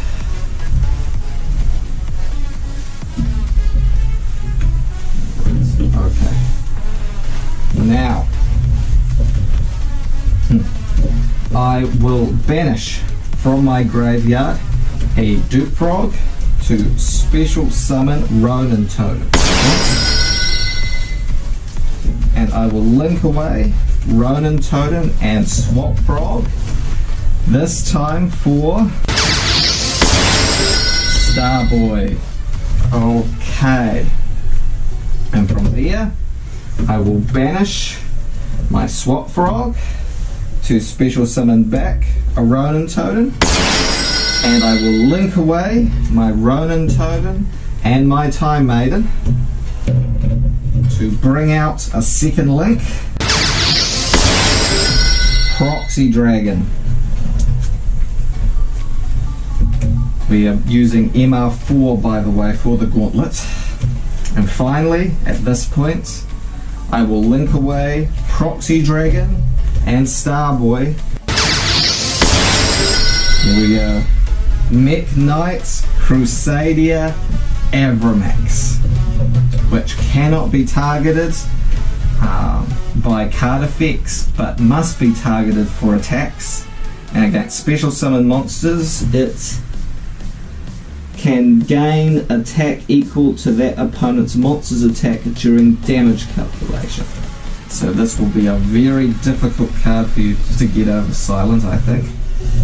And I will end my turn by setting 1, setting 2. Actually, let's swap those around. And I will pass turn over to you, Silent. All yours.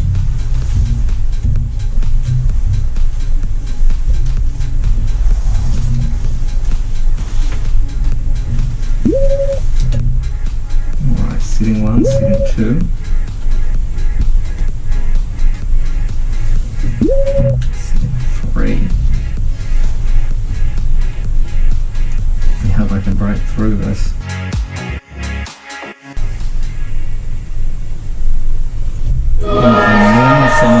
Bountiful Artemis. Okay, so every time a counter trap is activated, you'll get a draw a card. Alright then. On end phase, I am going to activate Imperial Order before those counter traps are live.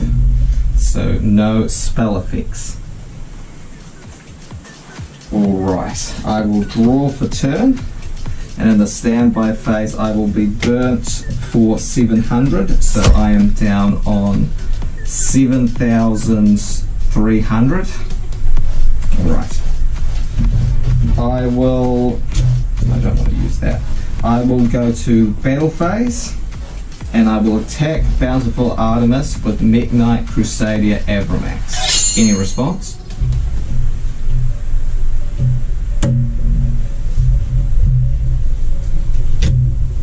Negate attack. Oof. Okay.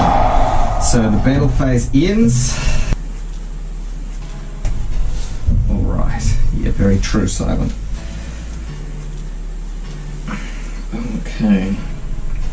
We'll go back to your turn then. There's nothing more I can do here.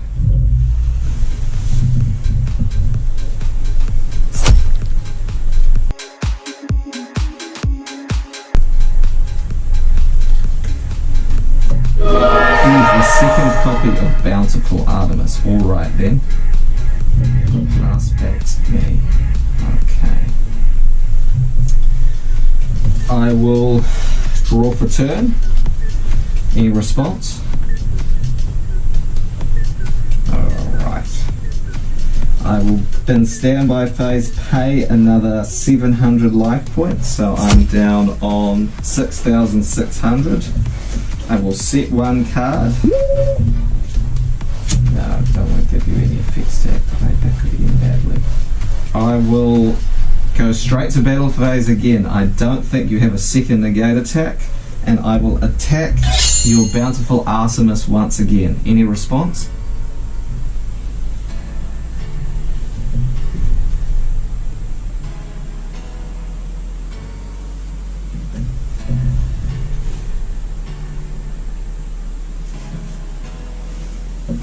Whew, okay. I'm worried for a second there. So Bountiful Artemis is destroyed, and you take 1,400 damage, so you're down on 6,600 as well. Alright, this is getting interesting. I will pass turn back to you, Silent.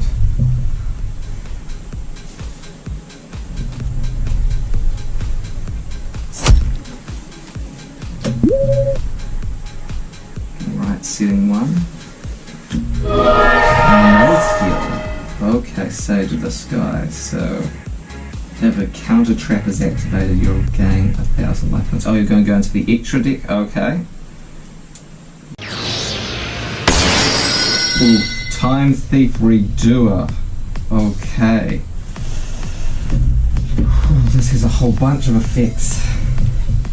I remember Meta Sheet played this against me in the match I did with him before I came here. So yeah, spell, draw one card, trap, place one face-up card your opponent controls on the top of the deck. Monster, banish this card until the end phase. Alright then. I can deal with that. Ooh, okay. Is it my turn? Alright. I'll swivel the knife around. I'll draw for turn. Yeah, and Time Thief will activate. So we'll take the top card of my deck and attach it to redo it. Ah, that's not what I wanted to see. And it is a trap. Okay. Shoot, and it doesn't target either, which is concerning.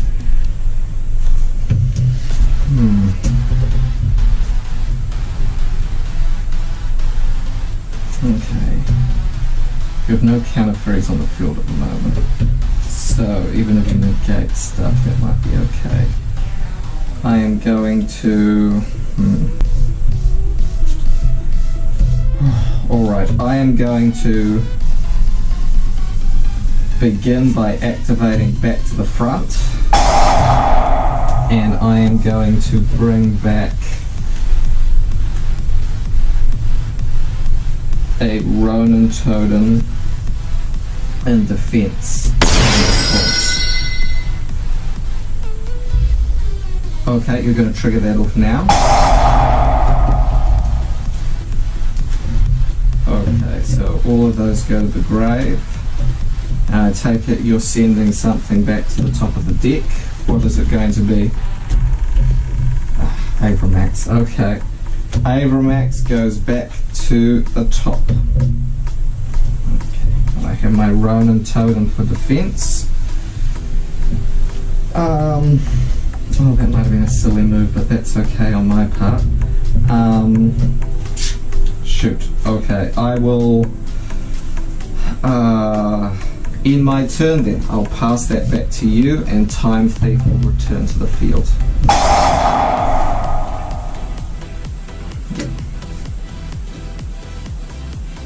Okay, all you're silent.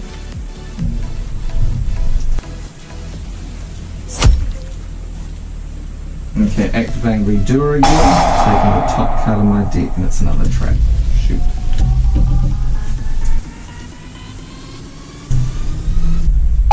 Okay, you're going to activate that right away, put Imperial Order back on the top. Alright.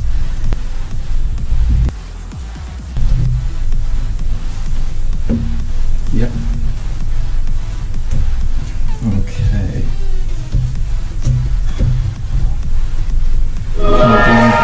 Okay, are you going to search?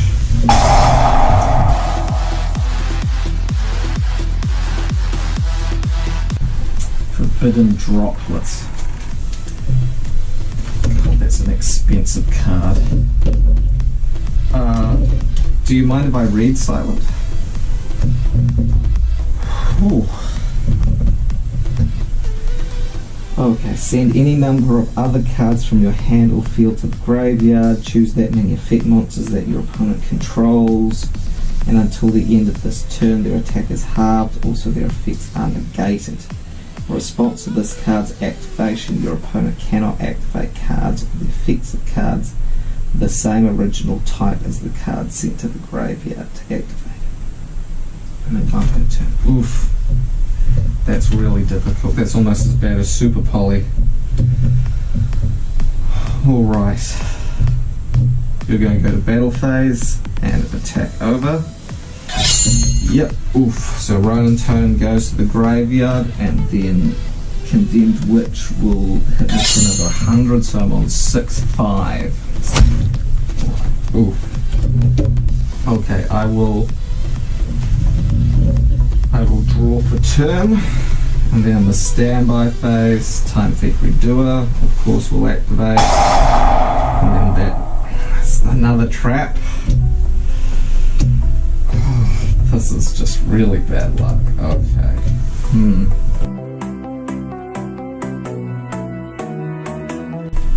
Right, I will set one card. I will normal summon Saphion the Time Lord,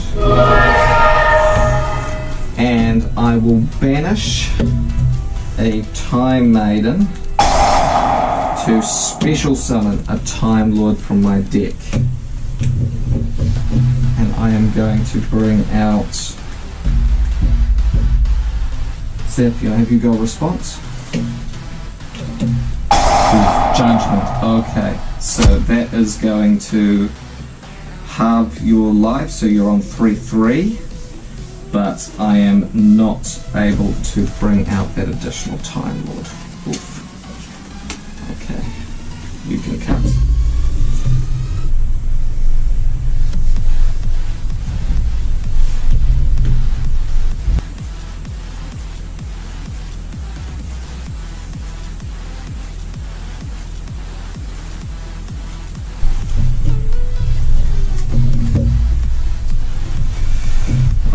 I am going to declare battle phase. Any response? Okay, you're going to tribute or condemned witch. I'm going to bring out.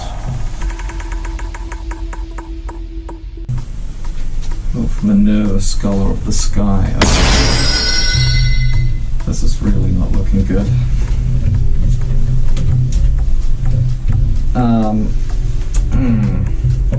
I am going to go to battle phase. I will attack Minerva, and in the end of the battle phase, activate Zaphion's effect.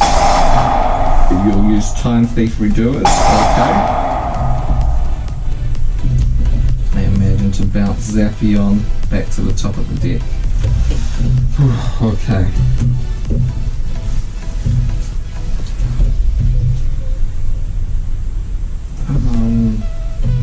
Blast. Should have activated that, but too late now. I am free to attempt to activate Imperial Order. Any response? Oof, okay. So that will be destroyed. You will take another 2,000, so you're on 1-3, but Minerva is now on 2-2. Okay. And I will pass turn back to you, Simon.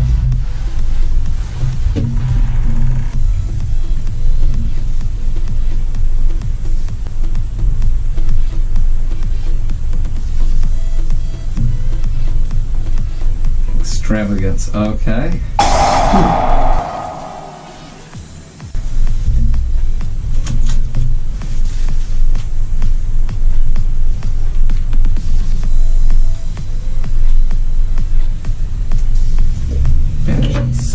Okay, to draw 2. Yep, that's fine.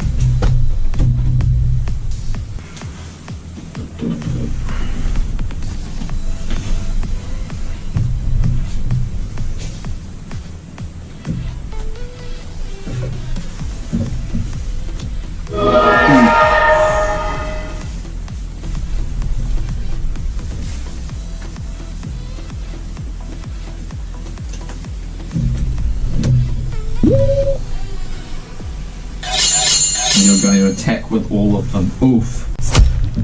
Alright, in that case, the first round of match 4 goes to silence. Oh man, this is going to be a tough series of duels. We will prepare for the second round. Kia ora koutou, I am the Casual Kiwi, and this is the second round of the 4th match of the Gauntlet. I am playing Totally Time Lords, and my partner is playing Condemned Counter Fairies. I am going to be going first again, following that last round, and top or bottom? Top, okay. So, and then, and without further ado, we will begin the round. Okay.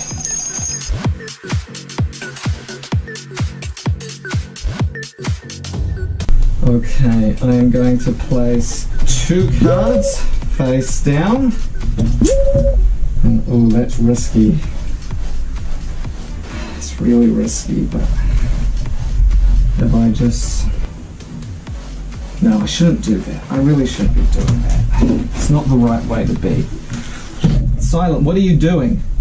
So I wasn't going to do it. I was clear about that, okay? Look, okay, where's the sock? That son of a bitch, where is it? Ugh. Look, Silent, okay, you can't kill me now, okay? We have to finish the gauntlet. You won't die if you kill me now, okay? Silent, listen to me. Don't do this, okay? Silent, don't do this, okay? Ugh.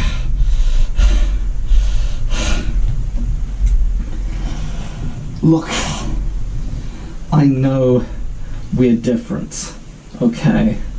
But we are alive. And there is time for us, chances for us, all right? And like it or not, we are going to finish this gauntlet, all right? I will finish this gauntlet, okay? Now, I'm going to activate Lullaby of Obedience and pay 2,000 life points. I don't even need it for Condemned Witch, okay? To my hand or to the field? To the hand, okay.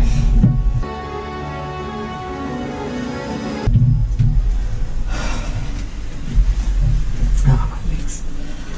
Okay. I'll cut. Okay.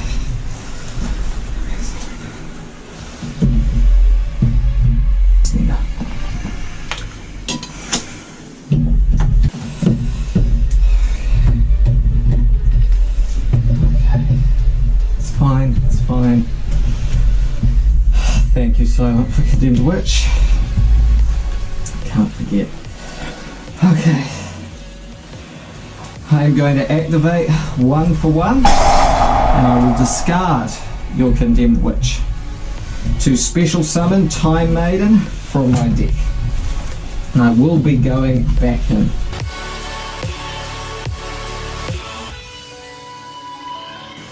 I'm going to special summon Time Maiden and tribute it to Search Saphion.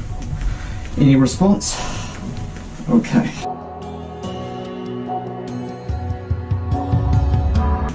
I add Zaphion to my hand. Okay.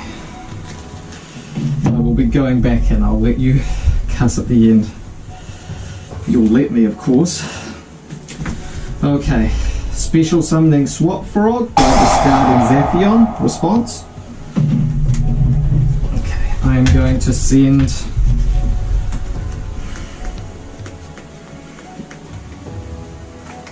Duke Frog to the graveyard, and I am going to bounce Swap Frog back to my hand. And because I haven't used my normal summon, I will normal summon Swap Frog. And the one under grave, can't forget that. To send Ronin Totem to the graveyard. Response? Okay, it's coming together. I can do this on 6,000 life points. But all I need to do is go in one more time. Pull this off. I will banish Duke Frog and special summon out Ronin Totem. And at this point, I will overlay Mannequin Cat. Here we go. I will detach from Mannequin Cat a Ronin Totem, and I will special summon back your Condemned Witch, targeting it with Mannequin Cat. Response? Alright, here we go. I am going to bring out here Cyberstein. Now we're using MR4, so that means that I can't just summon something out of the extra deck. I need to link summon, and I will link summon with Mannequin Cat, Gravity Controller. Okay, from here I will activate Cyberstein's effect. Response? I'll pay 5,000 of my life points to bring out Last Warrior from Another Planet. Here we go. So then Neither of us can normal summon or set any monsters. And Gravity Controller and Cyberstone, my two weak links, will be destroyed. Alright. Put these face down, but it'll do. All your silence. Here we go.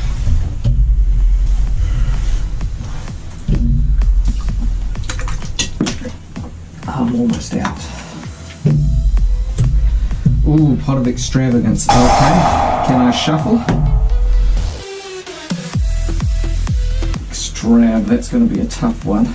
Okay, 3 or 6?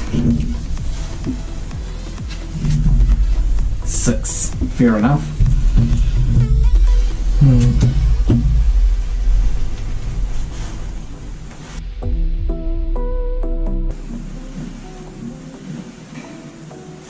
Okay, to draw 2.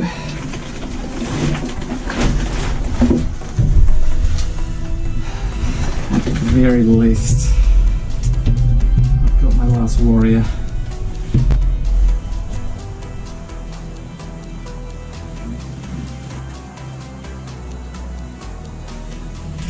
Ooh, Forbidden Droplet, last warrior, I imagine. Okay. Oof.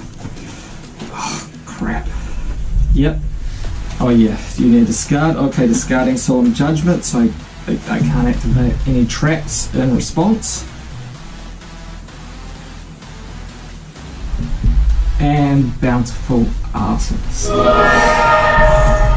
No, totally awesome. Okay, you're going to Xyz.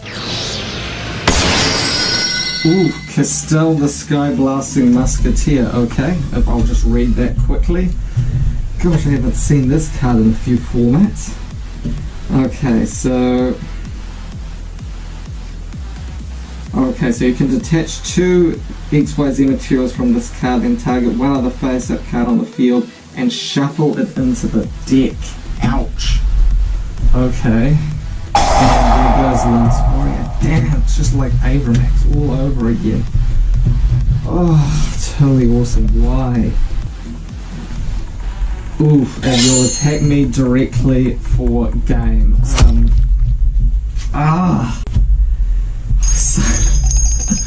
Oh, I let you shake me. Why? Oh, poor totally Time Lords.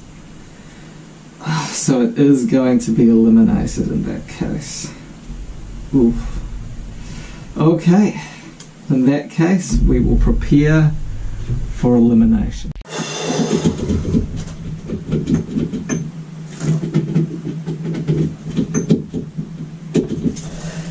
Not a single drop. I guess I'll have to make do with what I have left.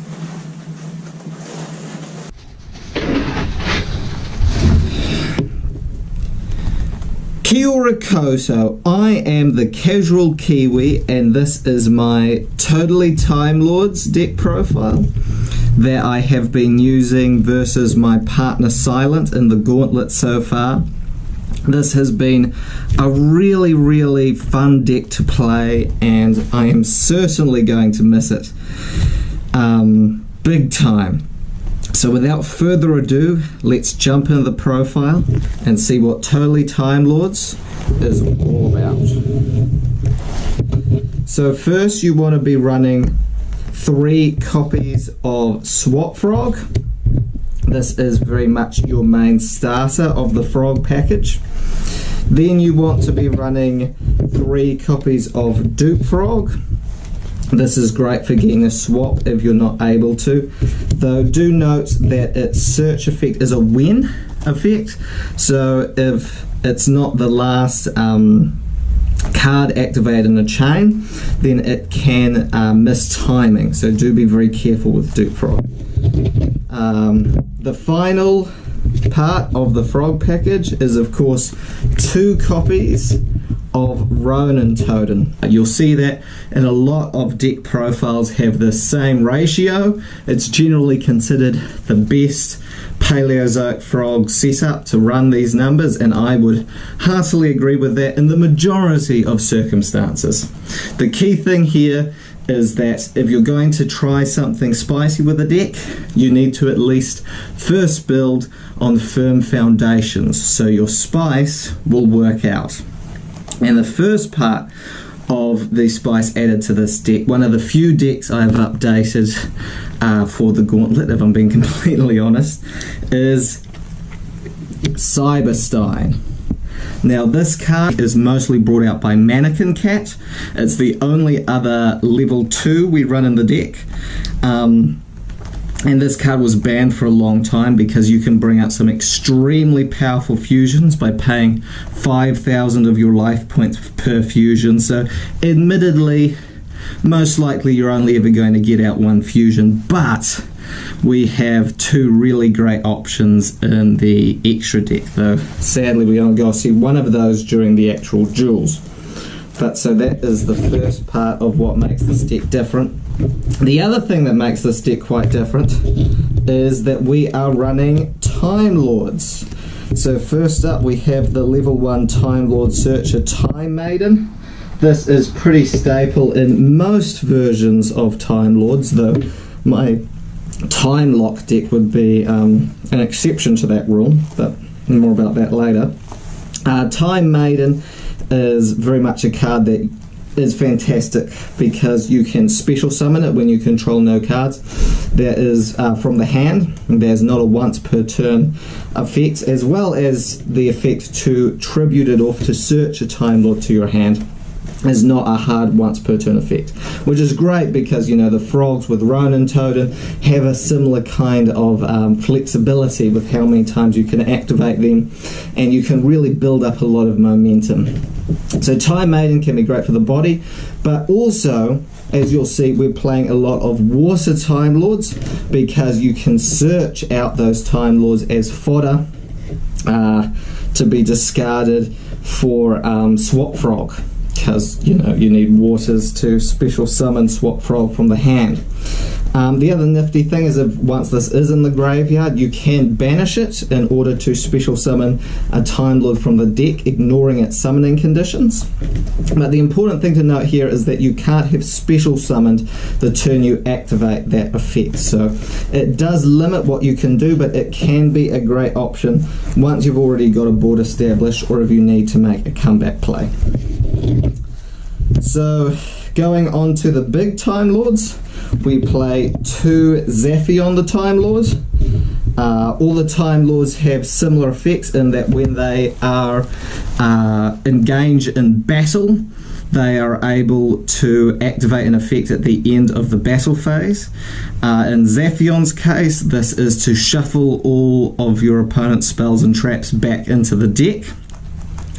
The other nifty thing about Zaphion is that it does have the additional effect that if it leaves the field, then you are able to draw 1 card. So this can have some niche benefits if you only have Zaphion. If you're able to get Zaphion and another monster linked away, for instance, or your opponent finds a way to remove it from the board. A lot of Silence decks run Lair of Darkness and are able to tribute my monsters, so Zaphion felt like a good option if that happened, to get back a little bit of advantage if I found myself in that situation. The other Water Time Lord we run is 1 copy of Gabrion, and we also run 1 copy of Halon the Time Lord. Now I'll cover Gabrion first. Basically, if you use Gabrion's Time Lord effect, you are able to shuffle back your opponent's entire board into the deck, and anything added back to the main deck allows them to draw 1 card for each. So this can be great if your opponent only has extra deck monsters on the field, or if you really just want to reset the board state, because it can be quite dangerous There is pros and cons to giving your opponent draw 4, and at times during the gauntlet I've definitely thought, is it worth the risk? But most of the time being able to gain more field presence and minimize the opportunities for your opponent to build up momentum is a plus. Now Halon is an interesting one.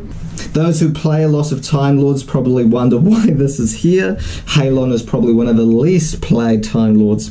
But the reason we're running Halon is because we're also running Cyberstein as a bit of a secret weapon here.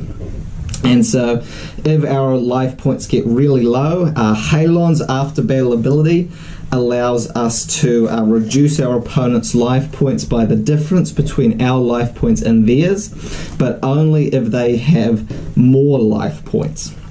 So this is a great comeback card. It's a card I very much would have planned to have gone into in that last duel if I'd had the opportunity. Because being able to get your opponent down very few life points and just level the playing field is really advantageous. And again, you combine the Time Lords with the really dependable Frog engine, you're able to really control the flow of the game.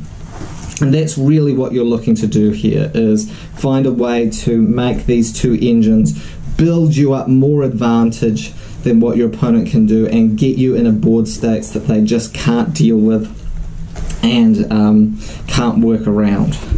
So that's it for the Time Lord package. The final monster we run is 3 copies of Gamma Seal, the Sea Destroying Kaiju.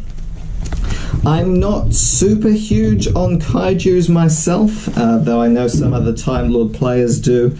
Like some of the bigger ones for their synergy with the Time Lords for going into rank 10s.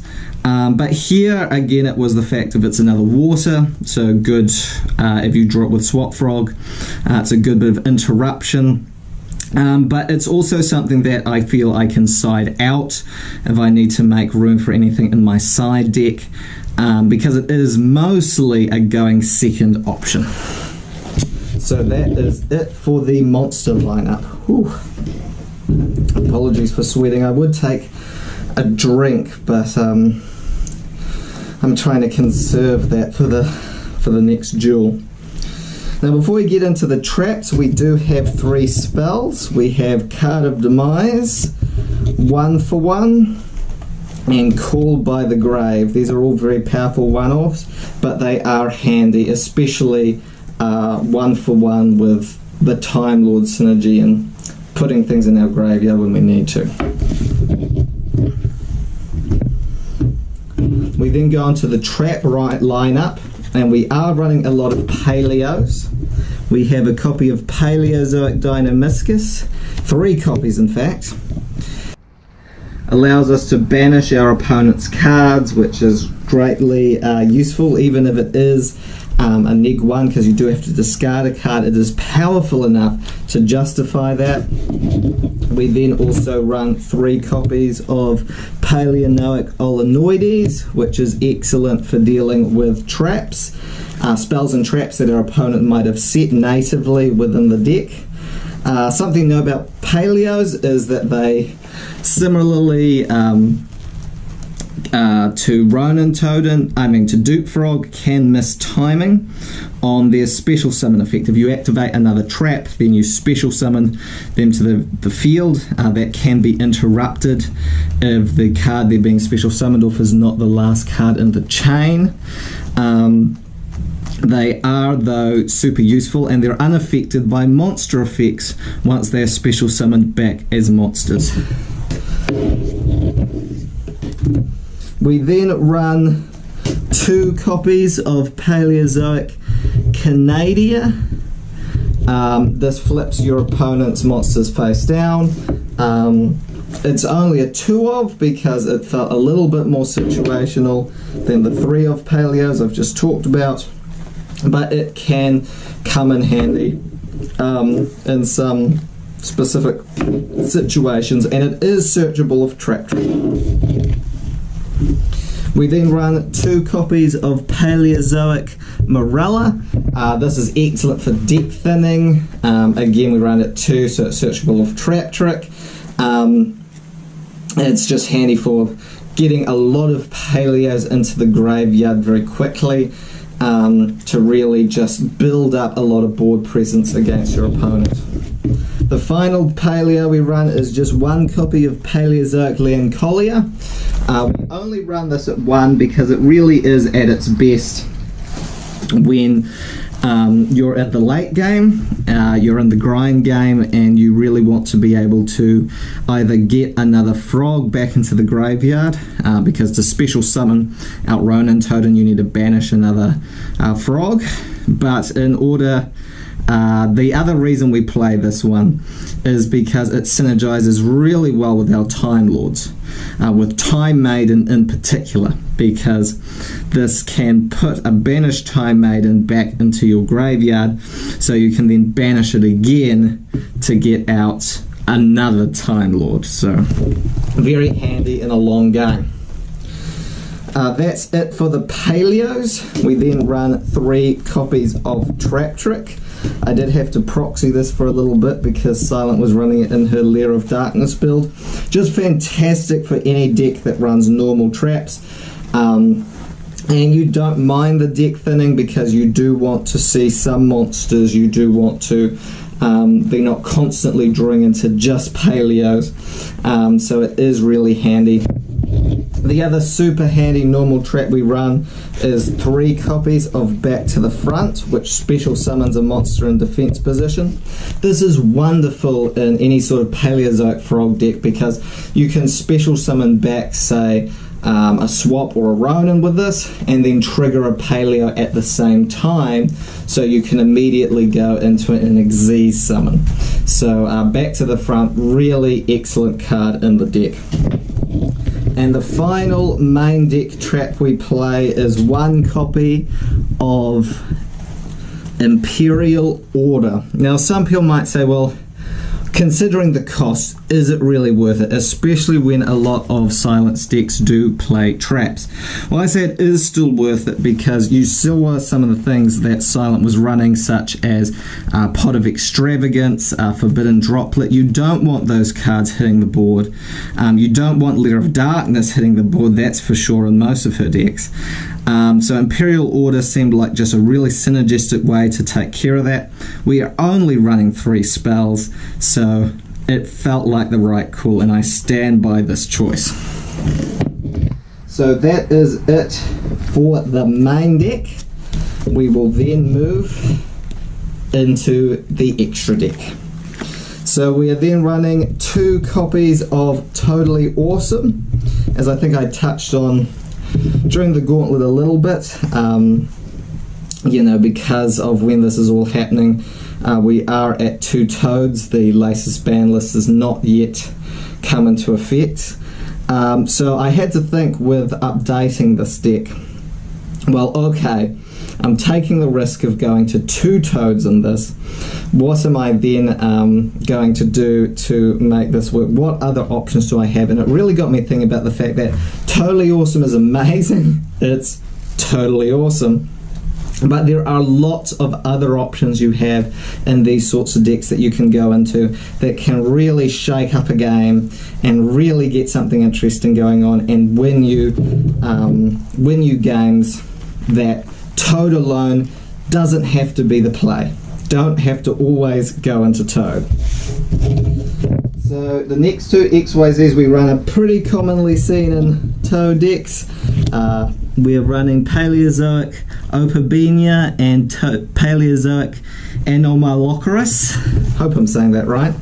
Anyway, this card is particularly underrated. The fact that you're able to, if it has traps as material, to detach a material to search out any Paleozoic trap in your deck, and then you can you can activate Paleozoic traps from your hand, really speed this deck up. And if you are able to go into this card, then you are able to just start popping things, building up momentum.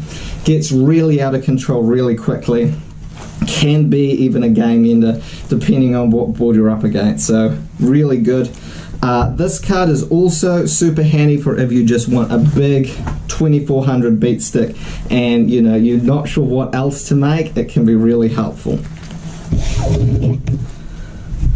Then a bit of the spice in here. This card is extremely underrated, at least at time of recording, is Mannequin Cat.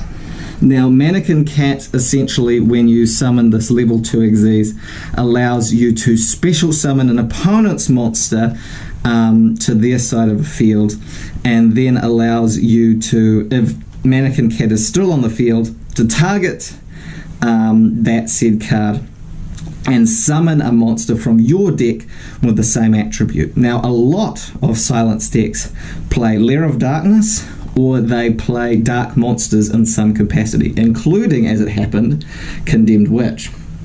So when it comes to Mannequin Cat, that's why we run Cyberstein, because we can go into Mannequin Cat, bring out Cyberstein, then you link it away for a card that we will cover in a moment, and suddenly you have an extremely powerful fusion that is very hard to out on your side of the field. Really great tech. Would love to see this more in play, especially in a defined meta, I guess, kind of like we have with the Gauntlet. So yeah, wonderful addition to the deck. Really glad I was able to have that in there. We then run 2 targets for Cyberstein. So we have Last Warrior from Another Planet, and one you won't have seen during the duels, which is Naturia Exterior. Now, basically, Last Warrior prevents the summoning of other monsters, and Naturia Exterior can essentially endlessly negate spells and traps. Now, as much as I was tempted to use Exterior, especially against the Lair of Darkness trap variant, the thing about Exterior is that when it's up against counter traps, it's not nearly as effective. So Last Warrior did feel like the best bet once I was up against Condemned Counter Fairies. Both of these cards are really fun to play. There's a real raw sense of power there where you're able to get one of those on board and just control the game state. And while I could have hoped that would have been more successful, I think that these cards are still excellent to use, and it was really fun to use them with Cyberstein. Now, in order, of course, because we're playing under Master Rule 4, it's not as simple as summoning Mannequin Cat and getting out your fusions with Cyberstein. You do need to link Mannequin Cat away, and for that we use Gravity Controller, which is another one of my, probably one of my favourite link monsters, especially for MR4, which we're using in the Gauntlet, because it really does help you get out of tricky situations when you've used up that extra monster zone, and it's crucial to making the Mannequin Cat Cyberstein combination work. So definitely have to have that on the deck. We then run 2 copies of Mr. Boy. Complement really well our Totally Awesome package. A lot of the time you're starting by going into Mr. Boy and then doing other stuff from there. Now, because of Lair of Darkness, we didn't want to be caught out, so we are playing 2 copies of Wee Witch's Apprentice. So very glad I had those as a backup option. We then run 1 copy of Proxy Dragon. This is very much to allow us to link summon with monsters of different attributes. Use what we did use with Time Maiden and a Frog to link climb a little bit. And that led to probably one of the funner moments of that last match, which was summoning Mech Knight Crusadia Avramax. This is, you know, a big shout out to the admin team again on this one. Really made sure that the card Avramax was on my radar, thanks to Team Casual and everything there with the Discord. Avramax is just a really good option to have when just going into Toads is not the best option and you don't have access to Cyberstein. Especially against counter fairies, I felt like they don't have a lot of natural outs to this card, though they do normal summon a lot. And I didn't take into mind some of Silent's extra deck choices, unfortunately. But at the same time, Avramax, I was glad I was able to summon it and have some fun times there. So that's it for the profile. Thank you everyone for listening to the end, hearing my thoughts on the deck. This deck was just so fun to build, so fun to play around with. I couldn't resist updating this deck and doing something new with it. And you know, I'm really going to miss it so much with the elimination coming up, because the frog package is just so much fun. It feels so good to play, and getting some of those combos off just reminded me of better days, you know. So that's it for Totally Time Lords. Also, hope other people do build this. I would love to see the Halon plays pop off. So yeah, keep experimenting, people. Long after I'm gone or no longer able to create profiles, you know, keep seeing what you can make, keep it creative. And yeah, that's it for now. I guess I have to get ready for the elimination. I'm running out of water, and it's been hard with all the back and forth so far, you know, trading wins. I mean, it's wearing me down a bit. I've got to remain focused and not let it get to me. My plan for the next one is, you know, I really want to hopefully shake things up a bit and kind of break through to sign a bit more, but I know it's going to be risky.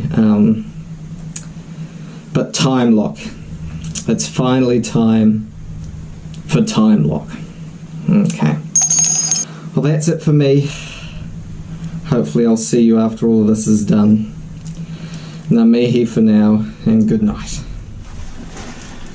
So we are here at the end of the fourth match of the Gauntlets, and for the Gauntlet to continue, a deck must be eliminated, and that deck can never be used again. So the deck this time is Totally Time Lords. For those interested, this is the core of the deck that is being eliminated today, so people can see that there. This was the third deck we profiled on the channel, and a really key one for us. It was actually the first one where Silent really helped with the editing. I also wasn't entirely honest with why the setup was so janky that day. I smashed a lamp trying to get set up, and I really should have been more honest about that. And now I could have kept the deck as it was profiled in that video, or I could have gone with, you know, the updated list recommended by Dank from Team Chaos Stream. But I really wanted to do something unique for this, get creative with it. And the risk that comes with that is that it will be bad, but that allows the chance, I guess, for it to be beautiful. And at the very least, I can say this deck was totally awesome. And it was super fun to play. All cheesiness aside, I really did enjoy this deck so much, and I hate to have to let go of it, but that is exactly what I'm going to do now as I pass it over to Silent for the elimination. It's all yours, Silent.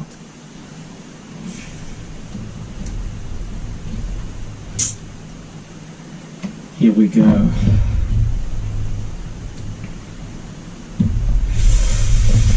Oh, poor Ronan Totem.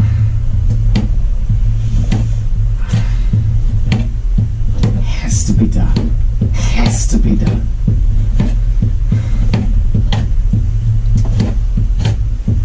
This doesn't get any easier. Really doesn't.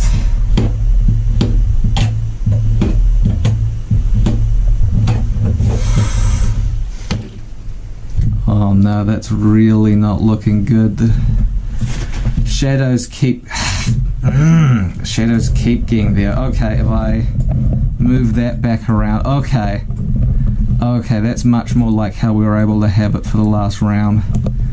Okay, I guess we really are relying on the upper lights now. At least my head torch is still working. Shoot. When I'm embarrassed, but I will keep the lights on as long as I can in this gauntlet. And it has been pretty even so far. I mean, I've won 2, you've won 2. Look, I know what I saw, but I'm not leaving this to fate. Why film it?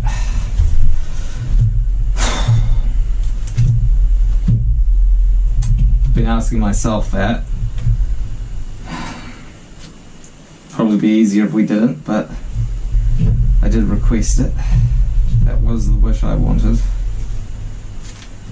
I guess it's cliched, but like, we each die twice. You know, we die once when our body fails us, and we die a second time when, you know, there's no one left to remember us. And after everything that happens with losing you, the fact that no one cared, no one gave a damn, was really what rankled me. The fact that, you know, I thought at the very least, you know, I wasn't going to be alone in all this, you know, but I was. And I refuse to let be. If I want us to live, regardless of how this gauntlet ends, then the world needs to know what we're going through. When I film this, it's like every little bit, every little moment that I can get of this on camera, regardless of how this ends. And I know what I've seen. I know how you think this is going to end silent, but damn it, you know, I want you to live, and I will savor every moment. Okay, I think we're about ready. Sorry, Silent. I think we're about ready for the next round. I'll get the dice from around here, and then we'll be able to get started.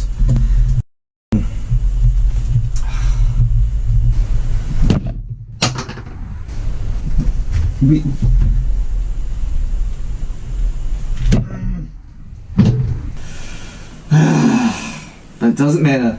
Doesn't matter. I've got time lock. Alright.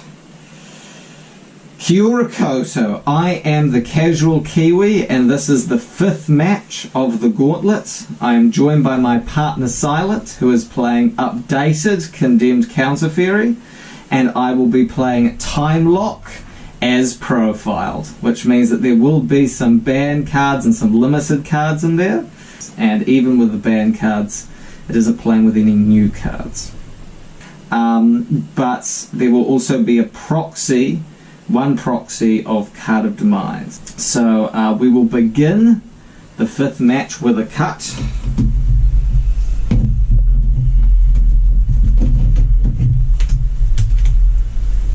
Go. And we will roll. So Silence has her own dice. So I will be rolling 2 and she will be rolling 2 to determine, I guess, who will be going first, because these are both very much going first bets. 6 and a 5. Oof! Alright. I've lost the die roll. That's alright. Silent, do you want to go first or second? First. Alright, I will go second. Fine, it's fine. And Silent will kick off the first round of the 5th match. Hold it together, Kiwi.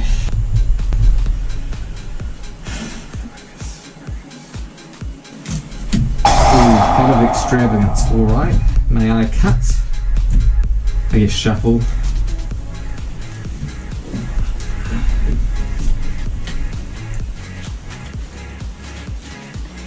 Alright, there we go.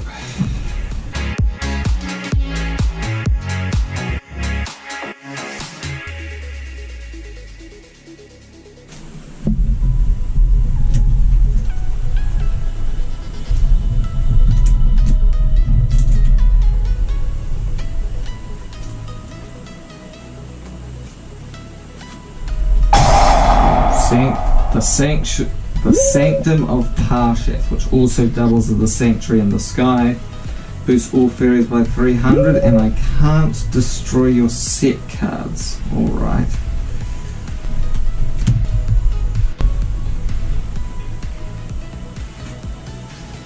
Minerva Scholar of the Sky. Okay, so it's boosted up by 300 by the Sanctum, so it is on 2000. Alright. And back to me. Right. Yes, the knife turns when we each have our turn. Okay, I will draw for turn. Any response? Yes. Oof, drastic drop off. Alright, well, Lair of Darkness goes to the grave in that case. And Minerva gains 500. You're going to keep score using those infernal dice. Alright, Silent. Like, it wouldn't be allowed in tournament play, but nothing about this is legally sanctioned after all. Very well. Alright. So that's at 2,500. Okay, I am going to set 1, set 2, set 3, set 4, set 5, and pass turn.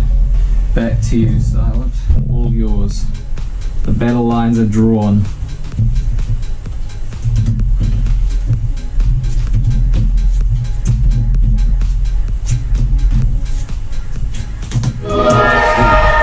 Minerva, Sage of the Sky.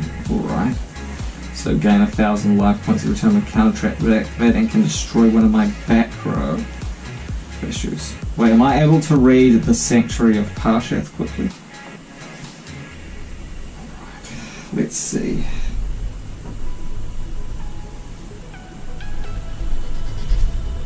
Ooh, it protects my set spells and traps as well. So it's only once I've activated one of these that it will affect.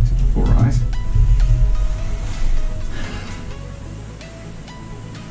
Ooh, okay, attacking with Minerva for 2,500, so that puts me on 6,500. No, 5,500. That puts me on 3,400. Oof. That's really not good, but I am not able to stop it. Alright, is it my turn? Okay. This is exactly what I needed. Alright. I still have a face down, so it's a little risky. But I am going to activate Metaverse, which allows me to add one field spell to either my hand or my field spell zone. Response.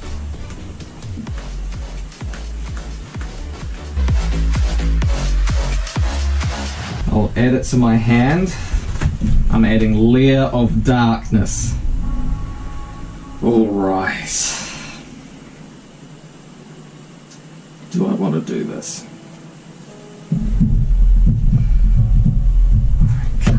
Myself lose here.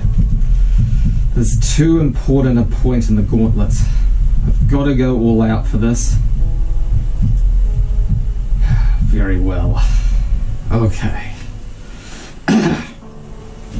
I will activate Lair of Darkness and I will set one card and I will pass turn. Back to you, Silent. Let's do this. All monsters on the field are now dark. When you normal summon Condemned Witch, I will chain Shadow Imprisoning Mirror. When the effect of a dark monster activates on the field or in the graveyard, negate it. So Condemned Witch's effect to search out Forbidden Droplet is negated. Alright.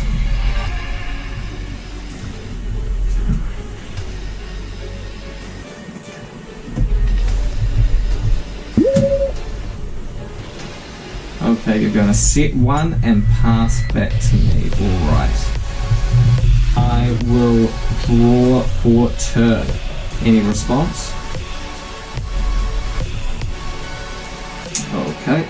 I will set one and I will pass turn back to you, sir.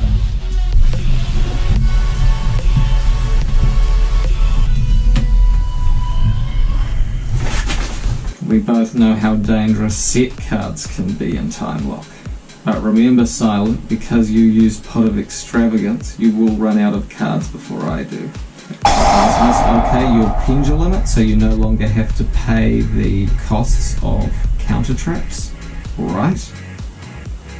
And you will attack, and I will reveal my set Concentrated Light. So this card, neither player can normal or special summon dark monsters or declare an attack with a dark monster. This card cannot be destroyed by battle with a dark monster and you take no damage from that battle. Consecrated Light will protect me even in the Lair of Darkness. Okay, is it my turn? Alright. I will draw for turn. Any response? Alright. I will pass turn back to you.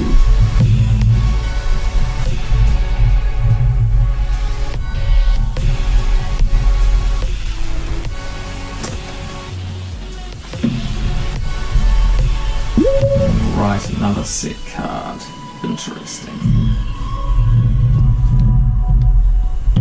Okay. I will draw for turn. And I will set one card. All yours, Silent.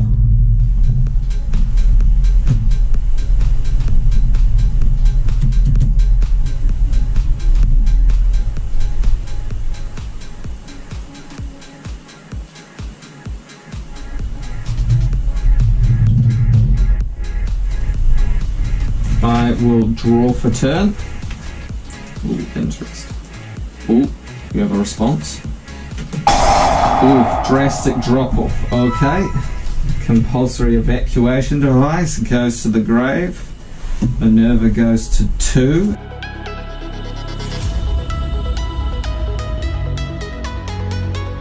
And there's the other dice. And you're able to destroy one of my cards. Lair of Darkness. Okay, I see that logic. Lair of Darkness is destroyed. And so do you want to attack me, Silent? Very well, okay. Well, I will chain Metaverse. So I can take one field spell from my deck and either activate it or add it to my hand. And so I will activate Lair of Darkness once again. Here we go. Alright, and I will let you cut.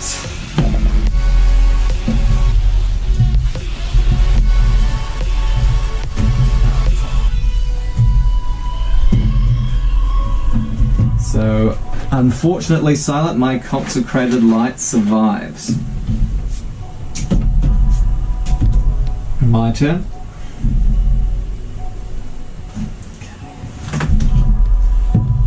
Here we go.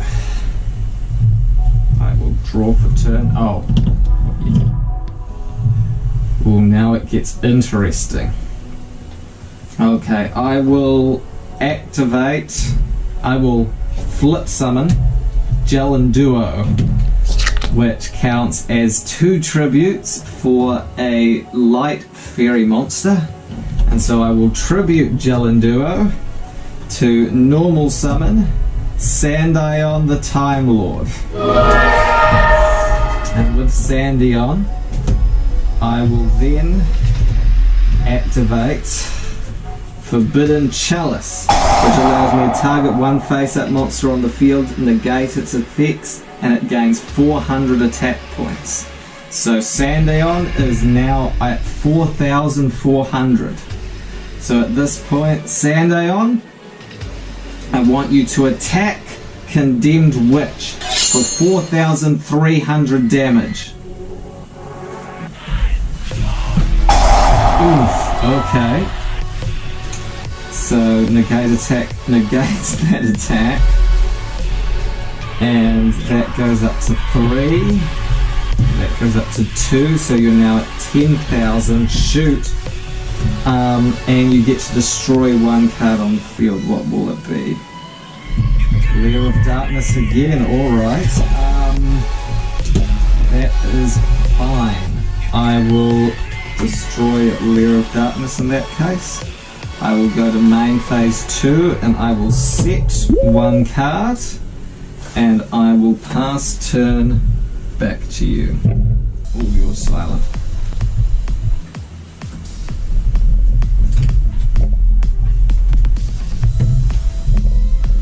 Okay, so you're going to add drastic drop-off back to your hand. Alright, that's concerning. You'll draw for turn.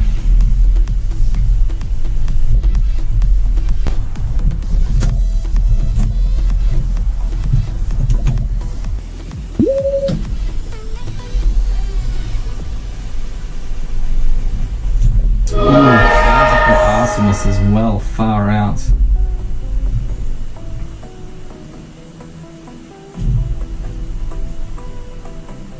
Okay, in your end phase, I'm going to preemptively chain Rivalry of Warlords, which means that we can only control one type of monster. So there will be no extra deck summoning from your side silent, even though you have your 4 level 4s on your side of the field. And I will draw for turn. In response, yes, it will be drastic drop off again. Another compulsory evac goes to the grave. Oof, and shoot. You get to draw a card, Oof, Bountiful Artemis. You are now on 11,000 life points because of Minerva. And Scholar is getting really big. And you get to destroy a card as well. Okay, you'll destroy Consecrated Light. Fair enough. Oof. And it's my turn. So Sandion shuffles itself back into the deck. Oof, I really misplayed with that Forbidden Chalice. This is really not looking good. I'll let you cut.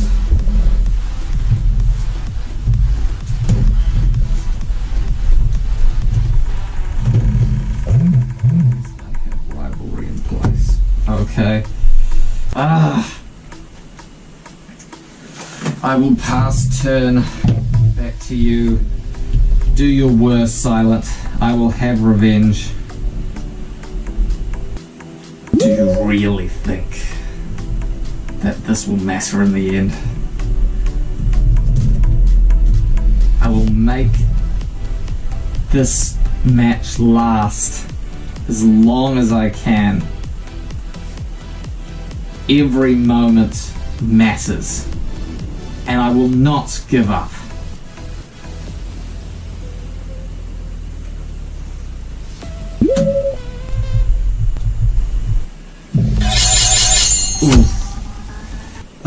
But I do lose the first round of match 5. And we'll prepare for the second round. Far out. That could have gone better, but Time Lock is far from finished. Kia ora koutou. I am the Casual Kiwi, and I am joined by my partner Silent for the 5th match, 2nd round. And we'll begin the round with a cut. So I lost the first round to silence, and so we will be going into this round with me deciding first or second. Usually this is easy, but you know, you keep badgering me about honesty. You can see into my mind, and still I'm getting tormented by this. Time lock will prevail. And none of that. I am serious. This time, I'm going all out here. You think that by seeing through my eyes, you understand what I've been going through, what I've been tortured with the darn visions.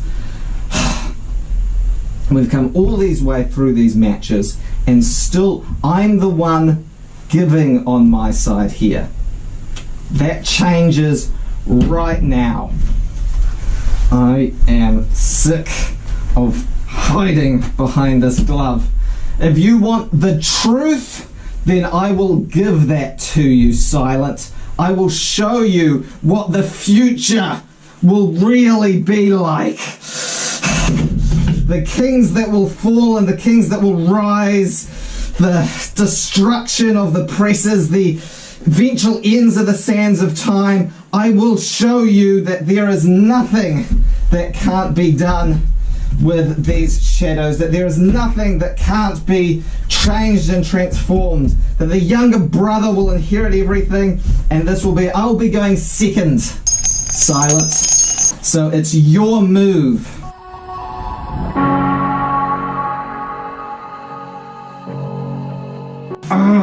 The 7. They're gonna be too late. We're not gonna be able to. The morning star. I'll find him too late. Shit.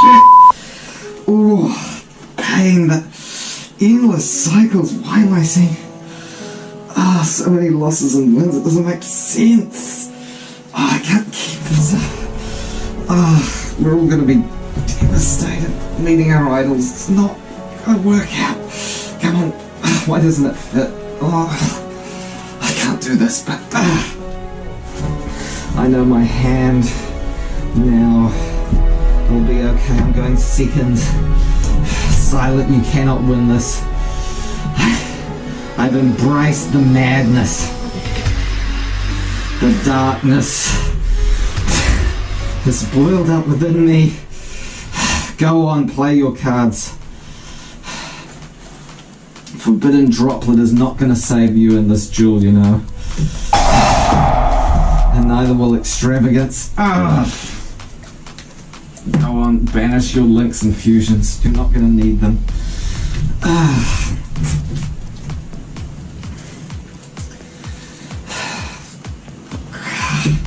My hand. I can feel it in me. I can't think straight. If I can't think straight, she can't predict what I'm doing. She can't use me. That's the truth, isn't it? That I've been used all along. Why should I accept what we have become? I will not allow us. I will not let us continue.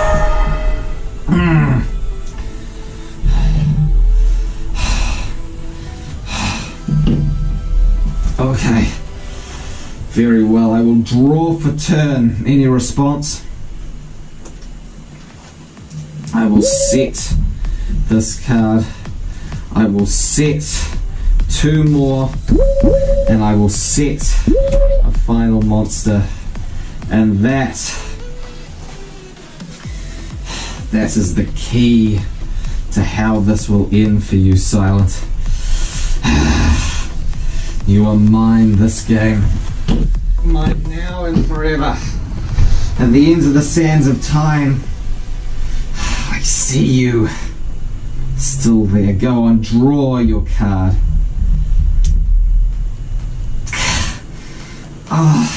Flowing. It's trying to get through bombs. Sanctuary. Yes. Raises it by 300 attack. Okay. But there's only one way you're going to find out what I have face down, Simon. You know what it is.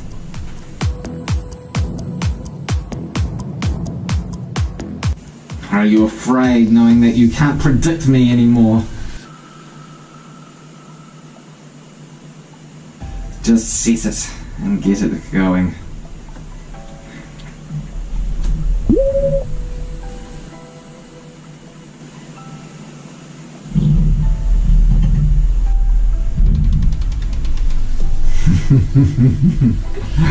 Oh, silent. I draw for turn. You don't realize what you've done, have you? See, if you had attacked me, then you would prove that my prophecy was correct. But in doing so, you would acknowledge that I was able to control your actions. That it wasn't just you controlling me. So you had to not attack. But how do you know that what I say is the same as what I saw? I finally cut you out, Silent, like the cancer that you have become, and I see clearly now. I can see through to what has become of you and what he wants to achieve, and I will not let it get there. I will use these shadow powers against you as I flip up Marshmallow, which cannot be destroyed by battle.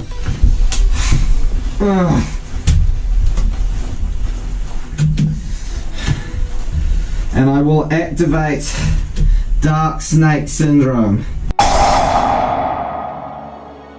So we will both be burned for 200 in each of the standby phases of my turns, doubling each turn. You're quite familiar with Dark Snake Syndrome. You ripped it up, a card that was very precious to me.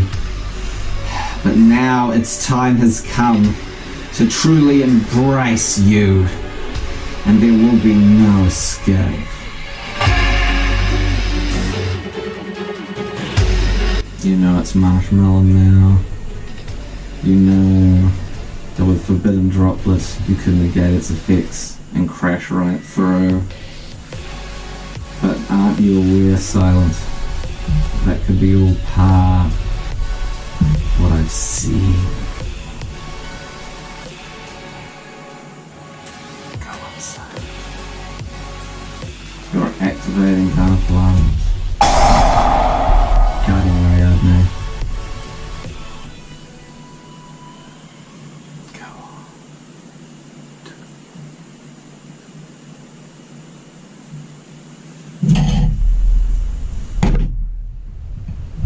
And once again, I have gotten the better of you as I switch Marshmallow into defense. And we both take 200 points of damage, putting us both on 7,800, and the chance to take me on, to destroy the abomination.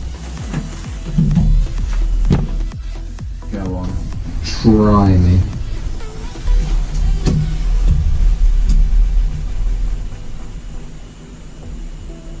Is this what you wanted out of me, Silent? To give in to the shadows? Because you're not gonna like it. Honesty hurts. Activating Forbidden Droplet far too late, but go on. Discard your card to negate Marshmallow's effects. Sanctuary, okay. I'm going to go to battle then. And Marshmallow is destroyed, but destroyed far too late. Because now, it's my turn. I will draw for turn, knowing you do not have a response. And I will normal summon Sandion, the Time Lord. And I will activate Skill Drain, paying 1,000 of my life points to negate the effects of all monsters on the field, meaning Sandion can attack with its full 4,000. And I will go to battle phase and I will attack your bountiful Artemis. Negates the attack, allowing you to draw one additional card. Actually, no it won't. That negates the attack, but you do not get to draw an additional card because of Skill Drain, which is entirely the point. Because now the clock is truly ticking, Silent. But it's ticking for you this time.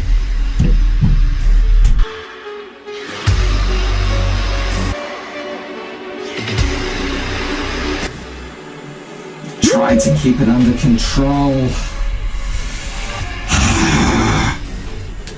but I wasn't able to.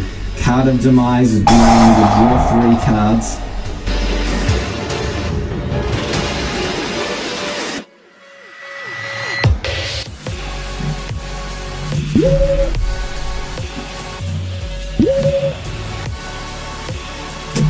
A solemn warning goes to the graveyard and it's not turn again. I will draw for turn, and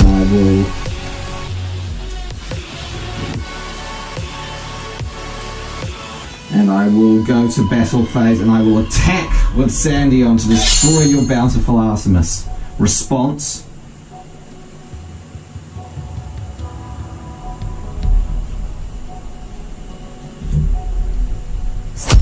And it is destroyed and you lose 2,100 life points. I will let you cut my deck. My mind is racing. Top or bottom? Bottom. What am I doing? No! I must keep my grip on reality. No! It's just been holding me back this entire time. Draw your last pathetic card because this is the end of the game, Silent.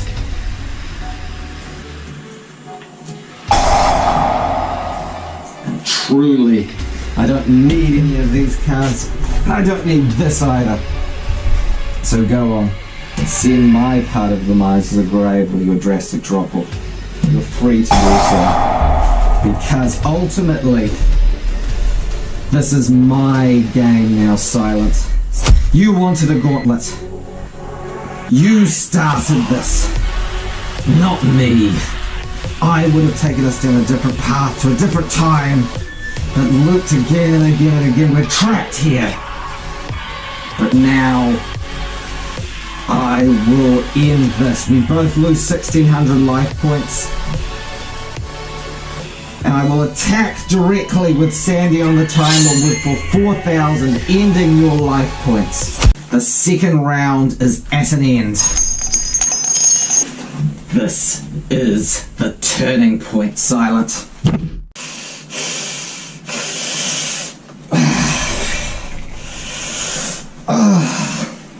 Very well. If I can't win, Silent, I will fight you to a draw. Kia ora koutou.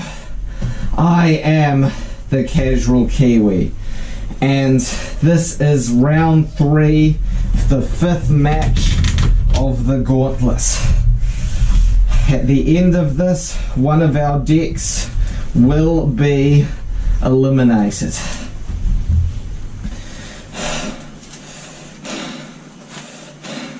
I am playing Time Lock. Silent is playing her Condemned Counter Fairies, and this is going to be it. Indeed. I can barely think. Okay. I've got to think. This is it, Silent. This is it.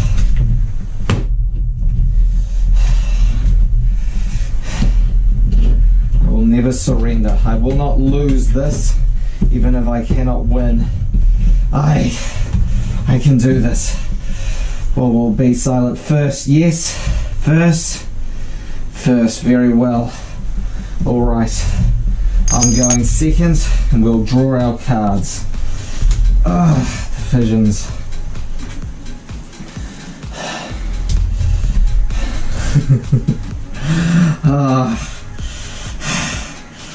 Silence, even if I will save you, but I will live in the moment if I can. I'll bring this out as much. Do your worst.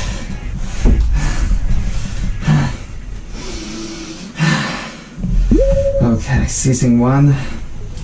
Activating Pot of Duality, okay. Excavating the top 3 cards of your deck and choosing one to add, and then shuffling the rest back. Okay. And you'll be adding Minerva, okay, and the drop-offs go back in the deck.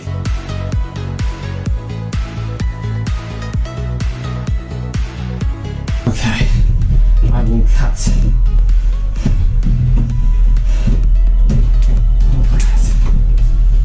Come on, buddy, don't fail me now. I'll have you. This is the turning point after all.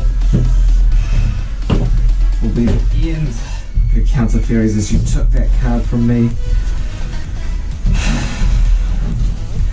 I know you don't care for this deck really, Silent. But if I ever have to take it in monetary value, I will. Oh, my hand. Oh, I can taste it in my mouth as well. Oh God. Very well. I will draw for turn. Okay. And I will ask any response. No. Okay. I will begin by activating Lair of Darkness. And then Cosmic Cyclone. Okay. You pay 1,000 and you'll banish Lair of Darkness. Very well. And nevertheless, I will activate the real card that matters. Cards from the sky. So I will banish Consecrated Light in order to draw 2 additional cards. Okay. I will send that to the grave, and I will set 1 card.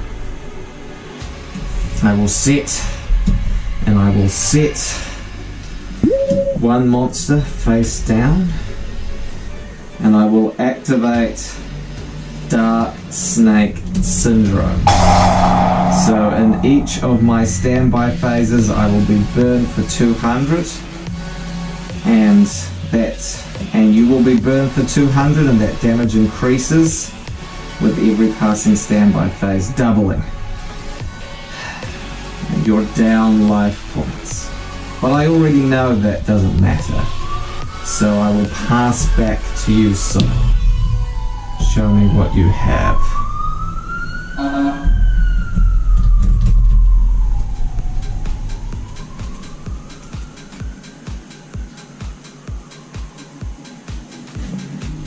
Okay, you'll activate Condemned Maiden to search a quick play spell from your deck to your hand. Actually, stop. I will chain to Condemned Witch, and I will activate Shadow Imprisoning Mirror. When the effect of a dark monster activates on the field or in the graveyard, negate it. So you do not get your search, Silent. I can barely read my own thoughts. My mind is just going crazy right now.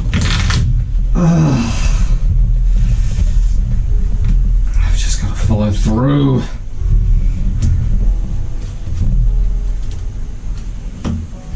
I will overwhelm you, Silent.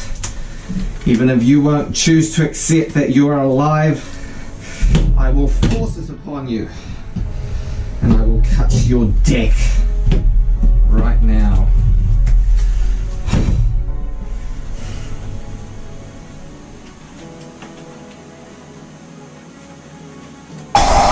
You will activate a second copy of Pot of Duality. What are you going to reveal? Darkest Diabolos. What else? Negate attack. And Bountiful Artemis. You'll add negate attack, shuffling back the rest. Smart as Condemned Witch will not be able to activate her tribute effect, which is the only thing in your deck that can actually bring Darkest Diabolos out. Fortunately, I will not be able to destroy Diabolos at the end of this duel. But eventually, I will slay that dragon. I will cut once again.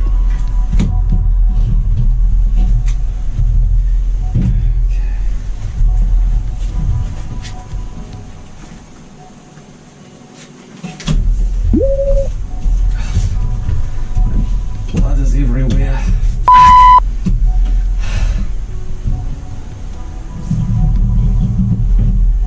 You pass back to me. Okay. And I will draw for turn. Any response? Okay. I will set one, and I will set another, and we will both be burned for 200, meaning that I am down on 7-8, and you are down on 6-8, Silent. The clock is ticking, and I pass back to you.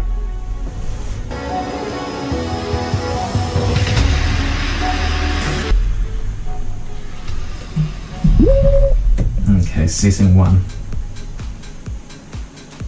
Another Sage of the Sky. And you'll attack? Very well. It doesn't matter. Gel Duo.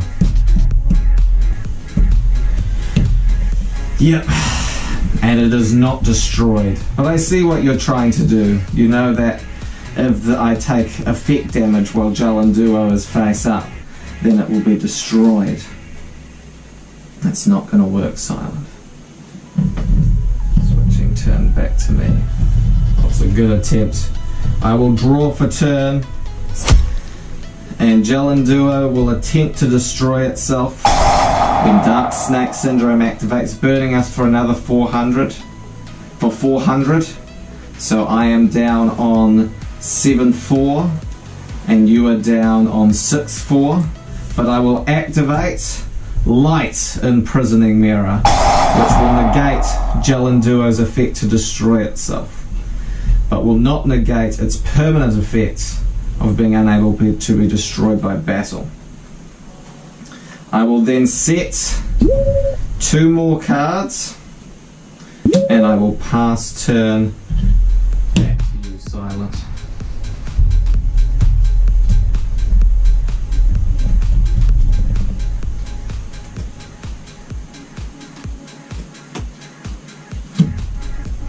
Activate Forbidden Droplets. Okay, and you'll remove Condemned Witch to negate my Gel Duo. Very well. And attack through. Alright. Gel Duo is destroyed. And we'll go to the graveyard.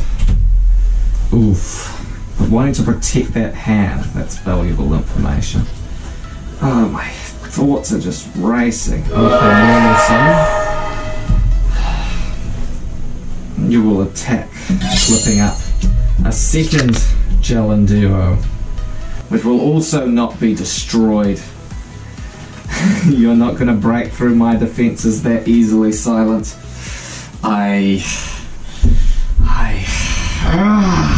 hand. My turn. Okay. I will draw for turn.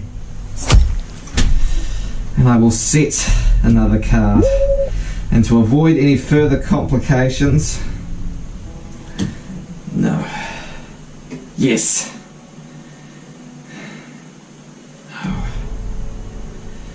My instincts is...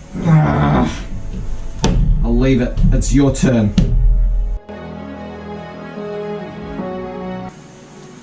Presumably to end this stalemate Castell, because it's a wind, it's unaffected by either of my imprisoning mirrors. Sky Blaster Musketeer. It got me once before, but this time will be different. I will activate Compulsory Evacuation Device, sending Meltiel back to the extra deck, and both of its overlay units to the grave. I'm sorry, Silent. The visions, they warn me, but why can't I do anything about this is going to play out? Okay. Back to me. We are both burned. I will draw for turn any response. Then I will activate Lair of Darkness, turning all of the monsters on the field dark. So there is now longer any holes in Shadow Imprisoning Mirror.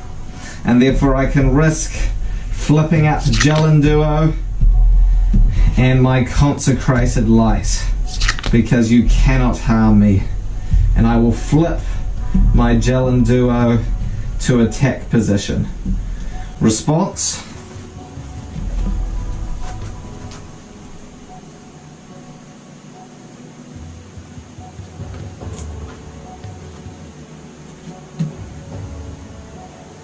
Very well.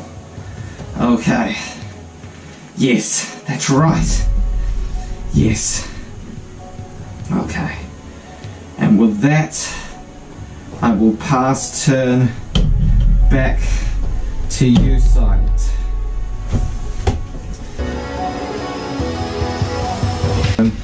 To activate Super Poly. Shit!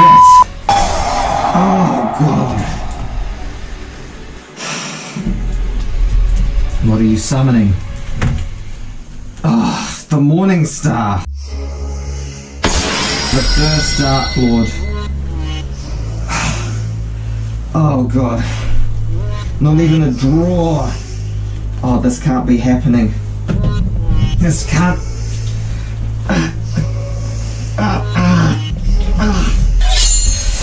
Oh shit.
I can still win this.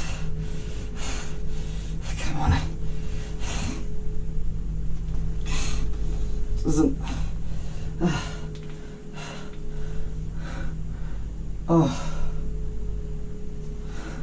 Oh. Oh no, when did that happen? Oh, I've lost with time lock. There's so much history in that deck. Oh, I must have blacked out. Oh, it's not over. I'm still here. Oh. Blood. I'm still alive. Even if I can. Oh, feel her fingers at my throat. Oh, I'm not gonna last long like this. Shit. Oh, okay. Oh. I can. Oh. First my mind and now my body. I'm not gonna last long like this. Shit. Oh. The power too. Oh.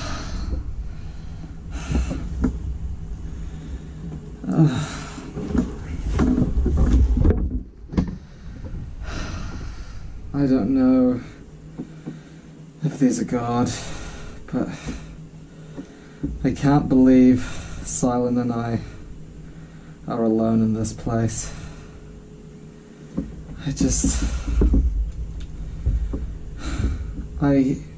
If anyone is out there, I just want the chance. I just want the strength to hold on against these shadows, to save Silent from this tormented fate. She doesn't belong in this place. Whew. Okay. Kia ora koutou. I am the Casual Kiwi, and this is the 6th match where I am joined by my partner Silent, who will be playing Condemned Counter Fairies, updated, and this time I will be bringing Trickstar COPPA as profiled. As you know, this was the last deck that I tested before coming here today, and so in a way both this deck and I are looking for a bit of redemption in this match, especially me with how I've behaved. So without further ado, we will begin with a cut. There are no proxies in either of our decks, and for COPPA base, because of my sensitivity, we will not be using coins. Too easy to predict. So instead, we'll each roll a dice, and the dice with the highest number determines who gets to draw. Now to decide who is going to be going first or second, we will each roll both of our dice to determine who will get to choose. 1 and 5, 6 and 6. Alright. I guess Silent, you get to decide if you want to go first or second. First. Okay. I will follow your lead. So you kick off the 6th match.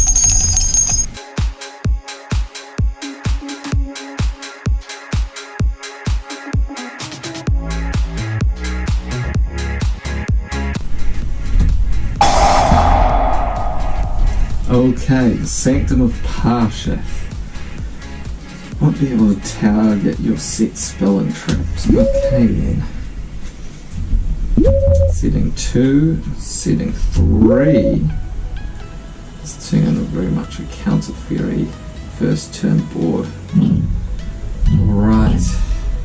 That's me. Thank you, Silent. Ooh, okay, interesting.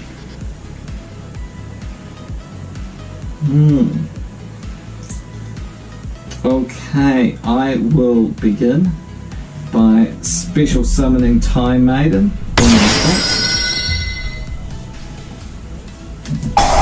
Okay, so you'll pay 1500 to negate the summon and destroy it. Ooh, okay. Yep, that is fine. Okay, I will... Time Maiden goes to the grave. But you'll find Trickstar COPPA doesn't go down quite that easily, as I will special summon a second copy of Time Maiden from my hand in response.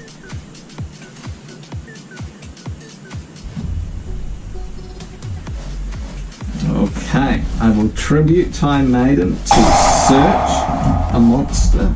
Any response, I'll search for a Time Lord from my deck.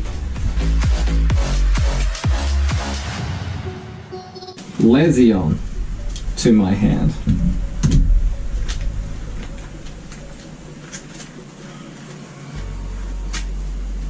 At this point, I'll let you cut Silent.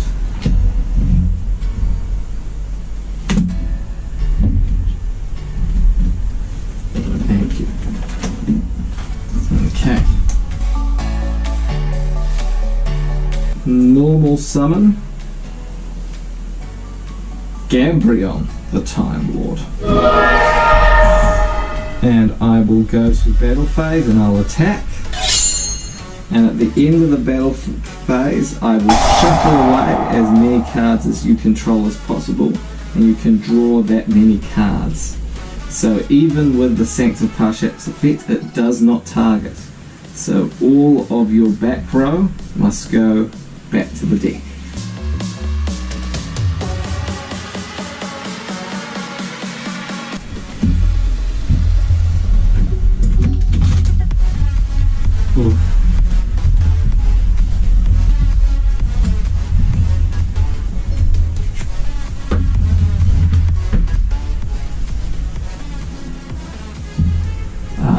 Top.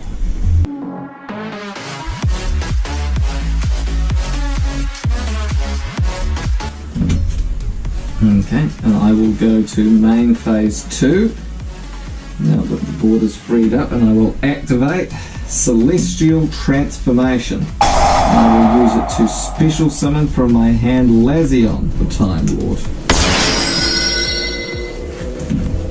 I will then go and I will Xyz summon Super Dreadnought Rail Cannon Gustav Max. We're bringing out the big guns. And I will detach Lazion the Time Lord in order to burn you for 2000 damage. I will special summon Trickstar Narcissus in defense from my hand, and I will pass turn back to you, Silent. All yours.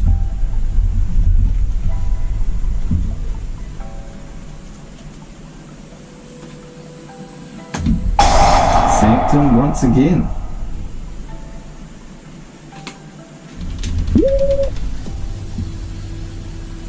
It's another set card.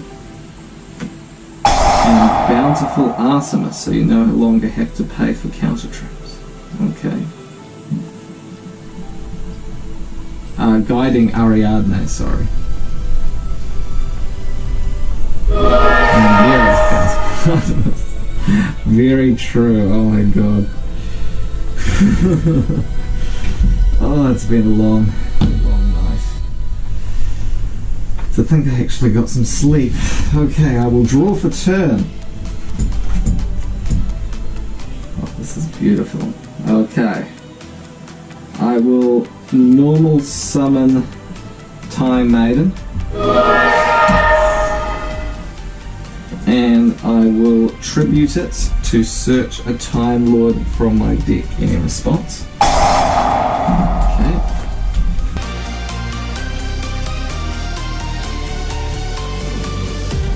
There we go.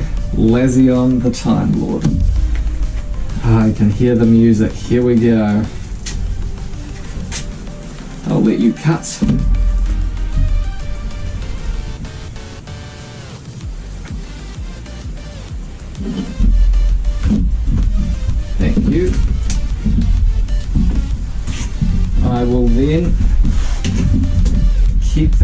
reserve as I detach one card from Gabrion the Time Lord.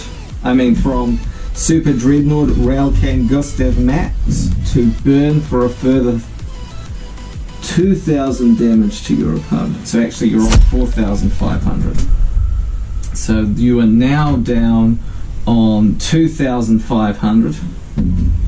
And then I will overlay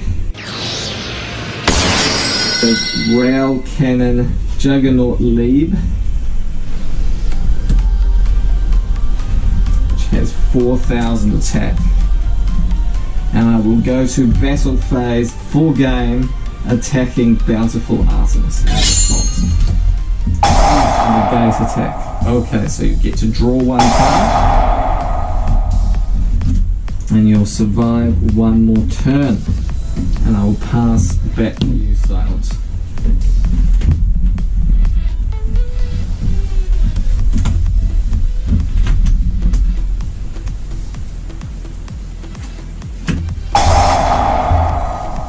Okay, Pot of Extravagance. So you'll banish 6.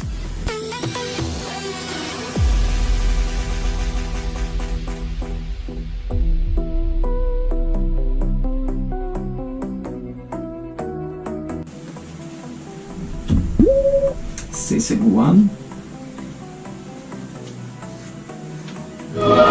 And Condemned Witch. Okay, to search a forbidden spell trap. I have a feeling what you'll search.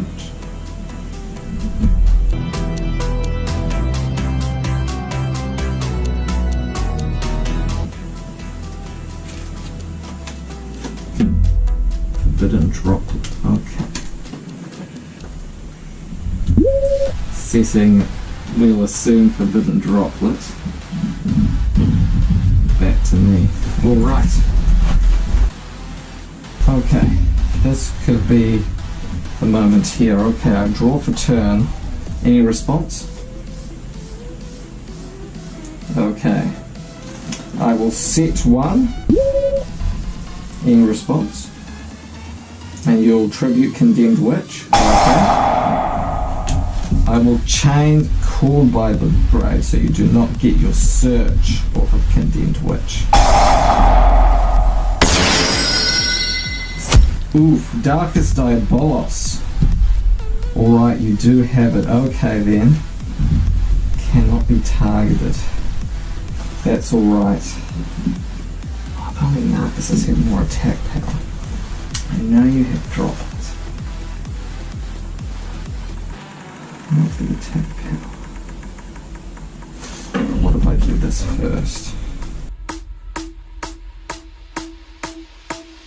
Okay, I'll beat everything on this. I am going to detach Super Dreadnought Railcan Gustav Max from Leb to boost it up to 6,000 attack points. Any response? Okay, Forbidden Droplets will then negate it as long as you discard a card. And there's your card, Extravagance. Oh my god, okay. Their effects are negated, okay. So lead goes down to 2,000. Alright. I don't think I gain the amount needed to push over Diabolos. But I can still take out Bountiful Artemis, even with that amount. So I'll go to battle phase and I will attack Bountiful Artemis with Super Real Cannon. Any response?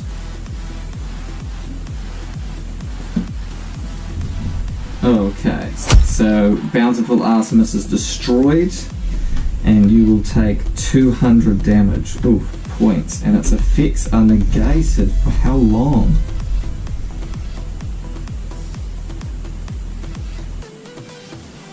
Oof, still negated going through. So you'll actually be able to destroy Leap.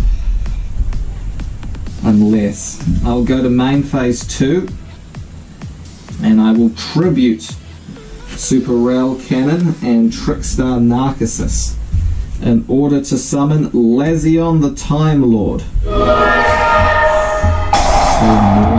Okay.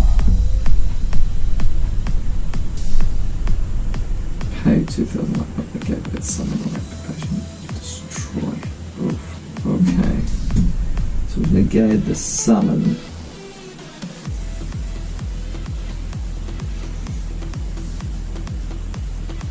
Okay, so it's never summoned, so it does go to the grave. Oof. Okay. So you lose 2,000. So you're on 2,000. Oh, you don't. No. Oof. Okay. This is taking a turn. Okay, I'll pass turn back to you. All your side.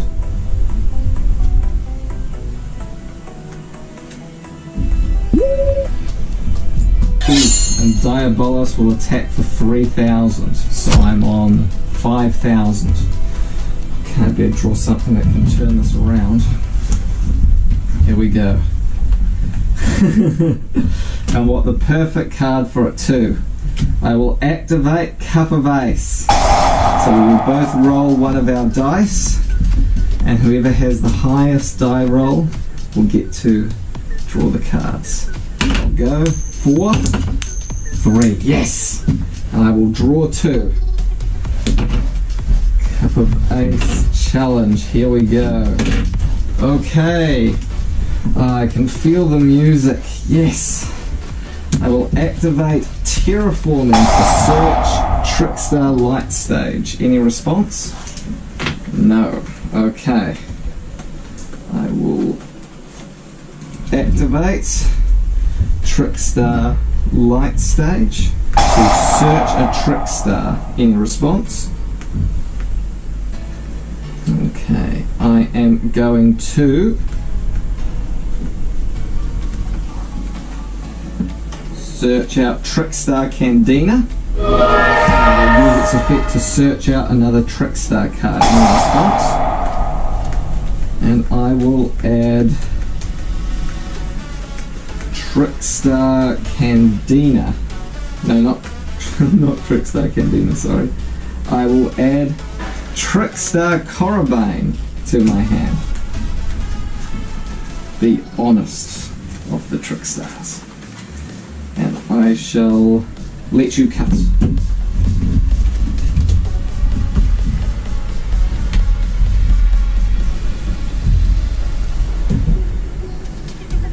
Let's go top. Awesome. Wherever it is. Okay. Go to battle phase, and I will attack with Trickstar Candina, and I will negate attack. Okay, the attack is negated, and I will go to main phase 2, and I will pass turn back to you, Silent. Oof, okay. All yours. But my Corabane waits in the wings. Set 1.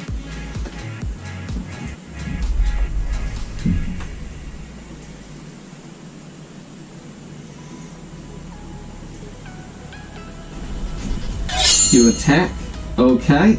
I will use the Corabane, sending it to the graveyard to boost Candina up to 3/6. And with that, Diabolos is destroyed. Okay. Whew. This is starting to look like I might have a chance to redeem myself after all. I will make the best of this, Silent. Kia ora koutou. I am the Casual Kiwi, and this is match 6, round 2. Silent is again piloting her condemned counter fairies, and I am playing Trickstar Cup of Ace. There is no proxies, and if I use Cup of Ace, we will each roll a dice, and whoever has the largest dice number, regardless of whether we want to draw or not, they will get to draw the cards if they have the highest dice roll. So without further ado, Silent, do you wish to go first or second? First? Okay, I shall let you kick off the second round.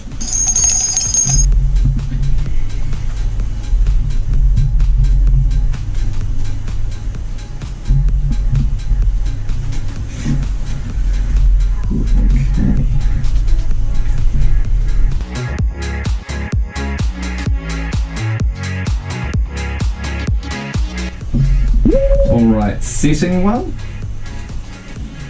And the Sanctum of Parshath, as usual, preventing me targeting your back row. Okay. Another Score of the Sky, alright. Pass back to me, alright then. I will draw for turn. Any response? No. Okay. This is quite the hand. How to fully make use of this? I think I am going to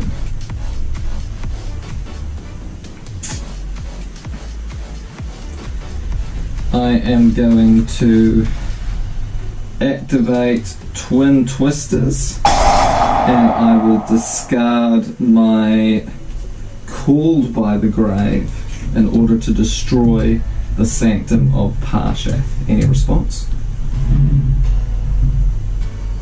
No? Okay. It's out of the way at least. I will then begin my turn proper. I will normal summon Trickstar Candina in response. And I will use her effect to search another Trickstar card from my deck. And I will search out Trickstar Light Stage. I will then activate Light Stage, and I will use its effect to add one Trickstar monster from my deck to my hand. Any response? No. Okay. I will head back in.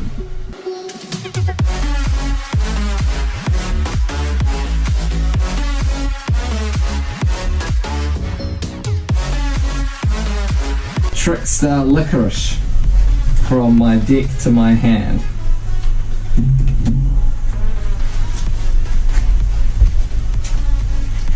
I will then let you cut.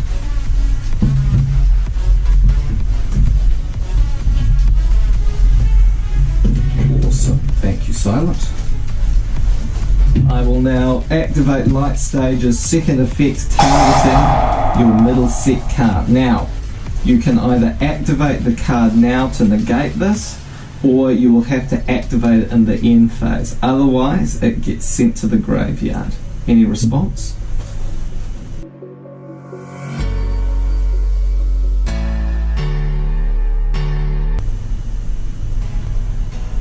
Okay, in that case, if it can be activated, it can only be activated in the end phase then. Whew, okay, that's one less thing to worry about.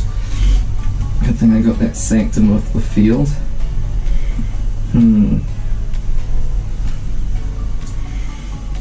I am going to, because I control a Trickstar monster, I am going to special summon Trickstar Korobane from my hand.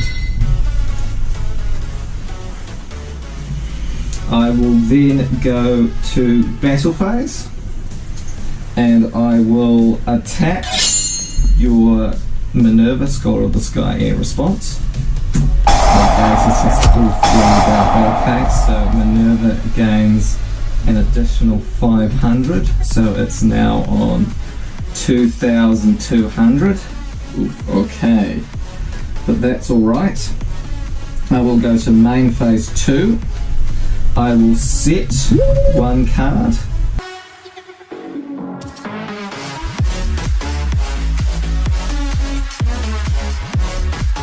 Okay, I will bounce Trickstar Korobane back to my hand to special summon Trickstar Licorice. I will now activate COPPA base. So each of us is going to roll a dice to determine who will draw the 2 cards. Here we go. Ooh, a 5, alright. And a 3, alright then. And I shall draw 2 cards. Excellent. Okay, I will set 1 and I will activate a second copy of Trickstar Light Stage. Search another Trickstar to my hand and I will add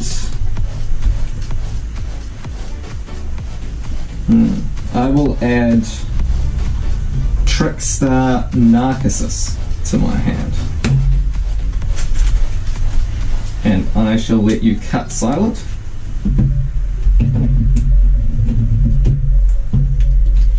Alright. Here we go, Trickstars. It's nice playing an original profile deck and still being able to use that light stage. Okay. COPPA base goes to the grave. And I will then end my turn, so you can either activate your face down or it goes to the grave. Ooh, forbidden droplet. Okay, so you're going to discard a card to negate one of my Trickstars. Okay, you're going to send Minerva to the grave. Okay. Oh, I'm not discarding, you're going to send from field. Okay. To negate Licorice. Okay. Oof. Okay, so I won't be able to sack your life points next turn. That's unfortunate. Because you activate a spell card though, I do inflict 200 damage to them immediately after it resolves. Now droplets cannot be responded to. Hold on. Activate cards or the effects of cards with this. In response to this card's activation, so this is response to. Okay. Is this an activated effect? I don't think it is. So I think you take 200 damage and an additional 400 from light stage, so you're on 7-6. And I can special summon Trickstar Narcissus from my hand in defense. And with that, I will pass turn back to you, Silent. All yours.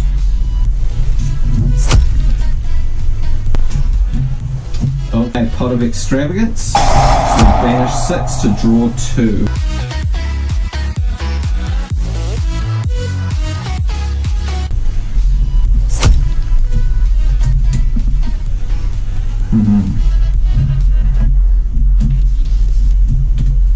You wanted to keep a card in your hand, didn't you? So I am going to chain Trickstar Reincarnation. So you now banish your entire hand and draw the same number of cards, which is 3. It's not face down so I can see. Strike, Warning, and Sanctuary in the Sky. But Licorice is negated, so you don't lose any life points, unfortunately. Oh, I made the wrong call there. Okay, you're setting 1.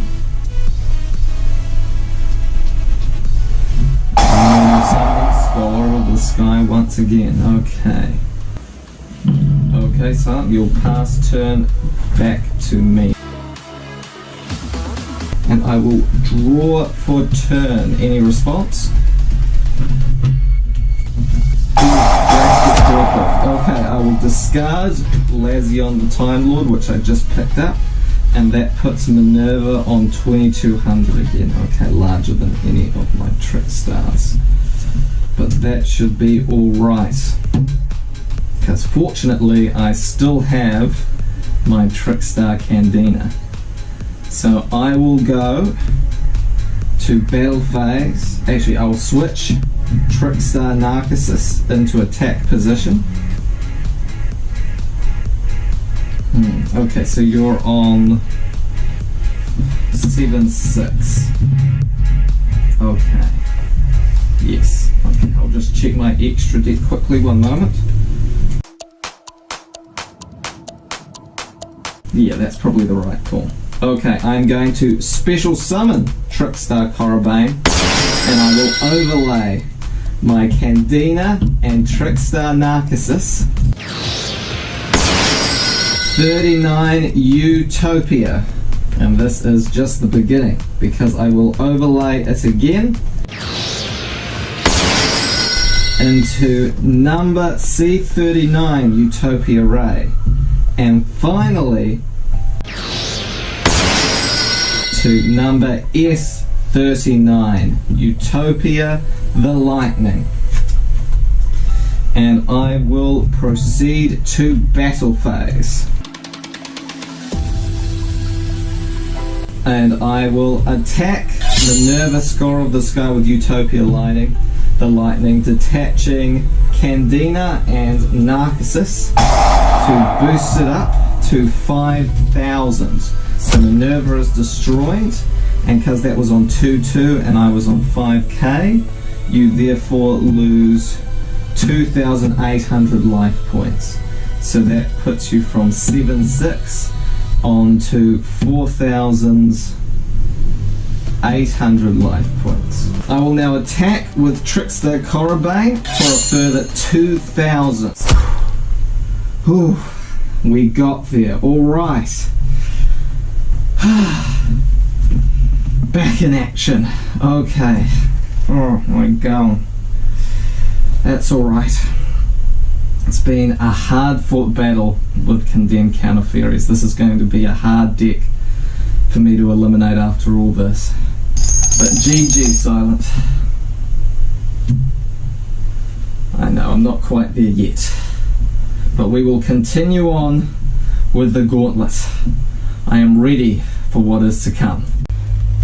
Kia ora koutou, I am the Casual Kiwi, and this is Silent's updated Condemned Counter Fairies. Now, this deck I have been battling against in the Gauntlet, and it took quite a lot out of me getting to this point. It was a Pyrrhic victory.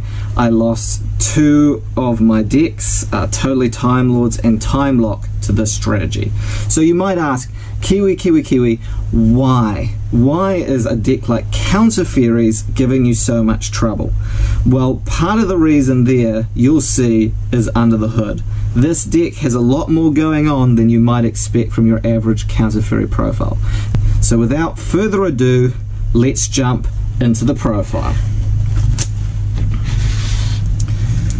First off, Silent is running 3 copies of Bountiful Artemis. So far, so standard. Now, a lot of Counter Fairy players do like this at 3. I personally feel because we've got Condemned Witch, we can play it at 2, but having that extra draw power, seeing in your hand, can be very important. So I can see why Silent would have chosen to run it at 3.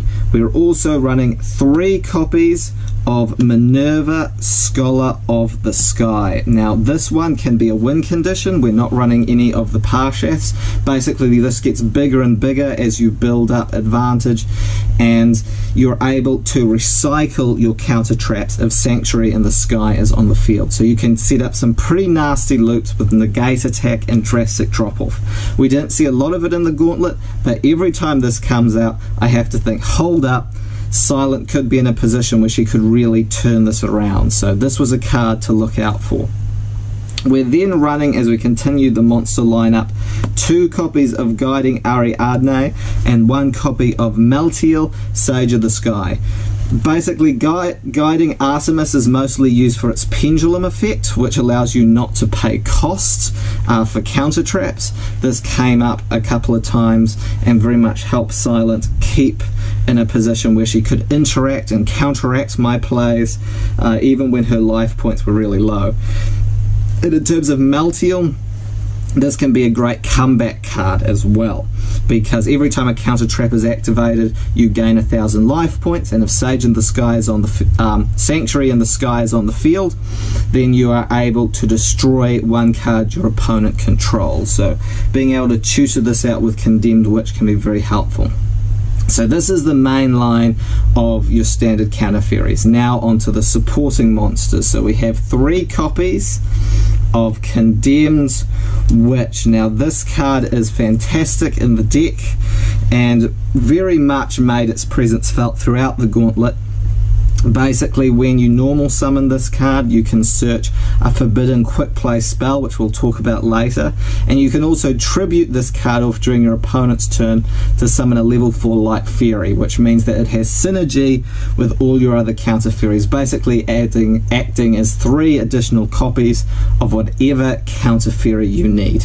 It also is a dark monster, which means that Silent is able to play 1 copy of Darkest Diabolos, Lord of the Lair. This is very much run instead of perhaps a main deck Parshath, and being unable to be targeted, a 3k body.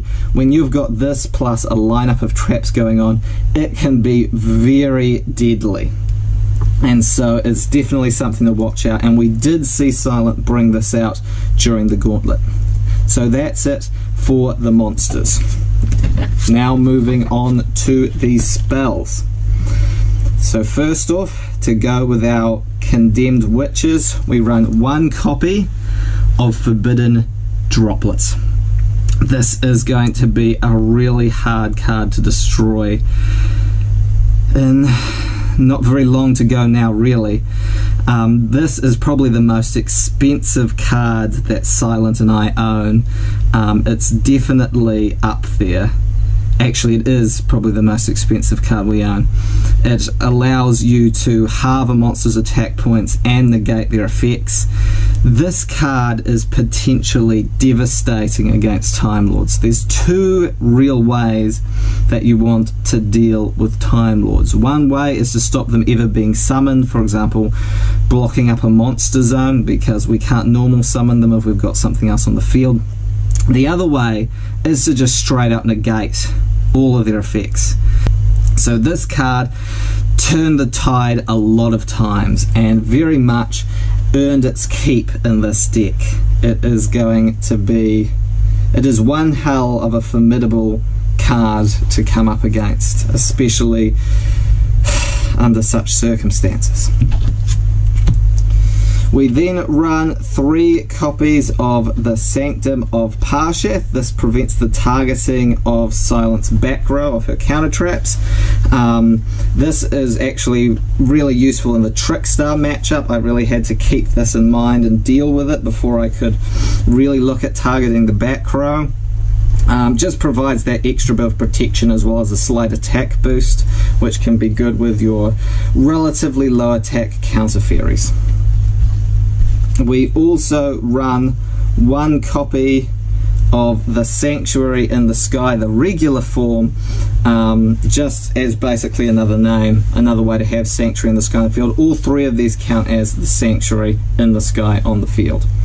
We then run 3 copies of Pot of Extravagance. This card is very much probably the second most expensive card behind Forbidden Droplet in the deck, and we play 3 of it. It's really good, and you'll see in the extra deck that Silent runs a lot of monsters in there at 3-ofs, basically to get around this card's effect of banishing in order to draw 2. Really strong draw card, and it synergizes with Pot of Duality, in that it doesn't prevent Pot of Duality being used. Something it doesn't synergize with, but is too powerful not to include, especially in a non-ties build, is Card of Demise. Really great tempo changer, a good additional draw when you need it, can get you out of sticky situations. Yeah, had to be at 1 because this is an updated deck profile, but still really strong.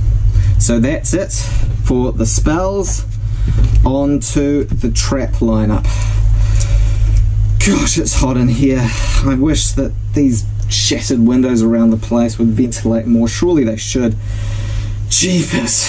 Okay. Heat's ever present around here. Okay. 3 copies of Negate Attack. Very much a good use in counter fairies, helps you survive an extra turn, can get you some advantage combined with the counter fairies. Underrated sometimes. I think it's really strong, especially when combined with drastic drop off. You can even activate this in the draw phase. Basically, this combined with negate attack can set up a very powerful loop, and again helps you with the card advantage, because, you know, especially if you've got Bountiful Artemis on the field or Minerva, you're gaining one back as well as losing your opponent something important. Finally, we run the full Solemn package. So we've got 3 copies of Solemn Warning, 3 copies of Solemn Strike, and 3 copies of Solemn Judgment. In the original profile, I was happy to just be able to run, you know, a copy of Judgment and a copy of Warning, but here we have all of them, and they are super powerful. Definitely, you know, if there's something that can be negated, one of these Solemns will deal with it. They're all powerful in their own right, and it's one of the best reasons to play counter fairies is to have access to all of that negation, and oftentimes you can even avoid having to pay any cost for it. So that's it for the main deck. On to the extra deck. First up, we have 3 copies of Dark Rebellion XYZ Dragon, very much an extrav friendly alternative to the Utopia package. Didn't see too much of it in the Gauntlet, but it is still very much something to watch out for. So then we run 3 copies of Time Thief Redoer, again very powerful disruptive option. And you know, I had some trouble with this card with Metasheet 420 prior to the Gauntlet. It's really obvious that he was just an agent at that point, being used to find out more information on what I was playing and to rattle me. I think there's no surprise there that he was playing Shadows. I think that was definitely, you know, a deliberate choice on the part of his master. I do hope his soul is returned to him, but I don't know, I'm not holding out much hope. If I do make it out of here, I'll have to pay him a visit and see if I can make a difference there. But anyway, so that's Time Thief Redoer. Then we have Starving Venom Fusion Dragon. You didn't see Super Poly in the main deck. It is confirmed for the side deck. That's very important. It makes me wonder, especially if we're going up against a Morphage Lair after this, is Super Poly still going to be mained in that deck, or is it going to be sideboarded for something else that's going to cause me trouble? But it's definitely out there, and it's something to worry about. And Super Poly is going to be in the mix. We then have the Nightmare package, Phoenix, Cerberus, and the big boy Unicorn, just general good removal. And then we have some one-offs. We have Castell, the Sky Blasting Musketeer, again a somewhat ironic choice that I think caused me a lot of trouble. The Condemned Dark Lord, again this is a card that I think we'll be seeing a lot more of. Is definitely something to watch out for. It can be very powerful in the right deck. And then we have 1 copy of the First Dark Lords. Again, this, along with the dice, along with just some of these reminders, it's just a way of hammering it home that the long and short of it is that at the end of this Gauntlet I create a monster, and it's not silent. It's not silent. You know, this deck is much more about how I am condemned, and I have no doubt that Silent is going to make this elimination, destroying this deck, as painful as possible for me. It is not going to be a pleasant time. So that is it for Condemned Counter Fairies. I hope this profile has been interesting insight into what I've been up against. Probably one of the most expensive decks in the entire Gauntlet, and one of the most challenging, at least for me anyway. It's really made me confront myself, and there's a lot of silence determination in this deck, and I think in that last match you could see that really, even if I was going to win, she wasn't going to give me the satisfaction of it being that clear cut. So that is Condemned Counter Fairies. Without further ado, I will say ngā mihi, good night.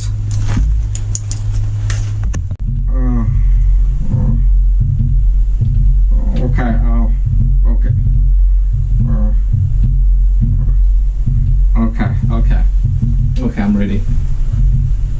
So we have reached the end of match 6 of the Gauntlets, and Condemned Counter Fairies will now be eliminated. Once a deck loses in the Gauntlets, it can never be used again. So without further ado, Silent will pass over the card she selected for elimination from Condemned Counter Fairy. And I have not given up on you yet, just Silent. Okay. Gosh, it just reminded me of something. Okay. So for those interested, these are the cards for elimination. Is this all 40 cards? Almost. Okay, Silent. I know you're not saving it. If you're eliminating Pot of Extravagance and everything else, I know you're not saving it. You might as well put it on top. Yeah, Forbidden Droplet as well is also going to be eliminated. All 40 cards. This is going to be a tough elimination for sure. Alright. Condemned Counter Fairy was the 4th that we profiled on the channel. It was, I think, the first one where Silent really showed herself. I think I remember a comment from the time saying that a demon had stolen one of my mirror forces on the side. But demon? I don't know. As much pain as I've been going through with this whole process, I know that a fallen angel is still an angel. And even if both of our wings are going to be clipped at this point, I feel that I can still convince you to climb out of this hell with me. And I really do have a plan to get us there. Okay. So it is time to eliminate Condemned Counter Fairies. A deck full of pride and vengeance and the determination. But my determination must be greater. Here we go.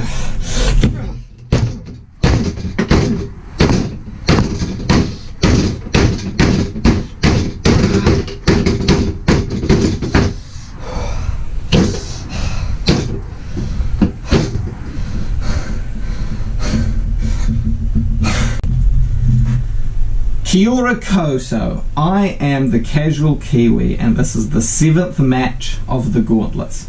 I am playing Trickstar COPPA Ace again, as profiled, with 1 copy of Link Karibo proxied in the extra deck.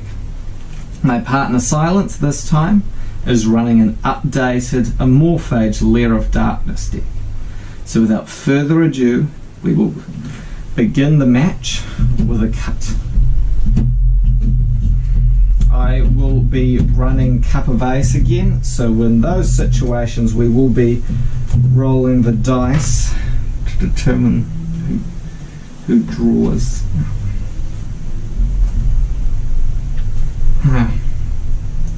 Okay, so I'll I'll have a look.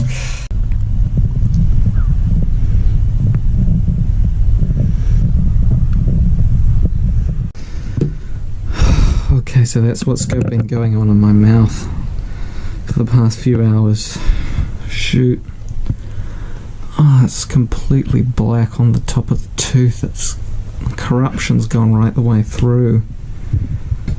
It must be building up underneath the surface of it. Gonna have to release the pressure somehow. Oh God. Might be possible if I've got the right equipment, but like, I mean, sure, I mean, okay, well, look, let's turn off the cameras. I can't show that on YouTube. I've promised that regardless of how this plays out, we are uploading everything. I know it's part of everything.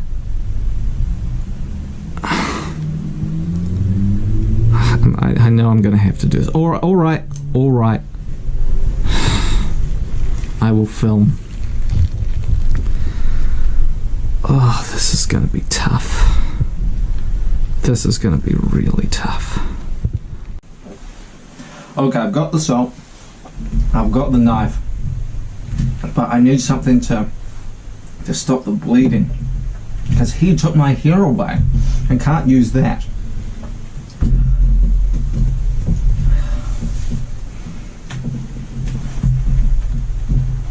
Thank you, son. Whew, okay. It's just a knife. I use knives all the time. I can't believe I'm doing this. Okay. If this goes to YouTube, then that's been my promise. Don't try this at home. This is not a good thing to attempt. And is dangerous. So please be safe at home. I have a sensitivity that's causing issues with my teeth. And unfortunately, before we can start this duel, I need to take it out. So here we are. I've got to take out my tooth. Okay. This is going to be difficult. Wait. This might help actually. This might help. Okay, that should make things a little bit safer. I just need the tip to elevate it. Okay, here we go.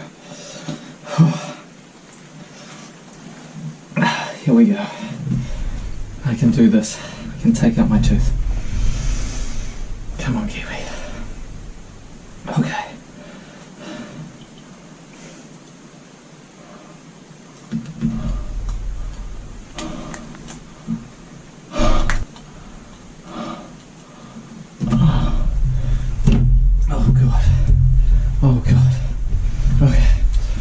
Salt. Salt. Okay. Just stop the bleeding. Okay.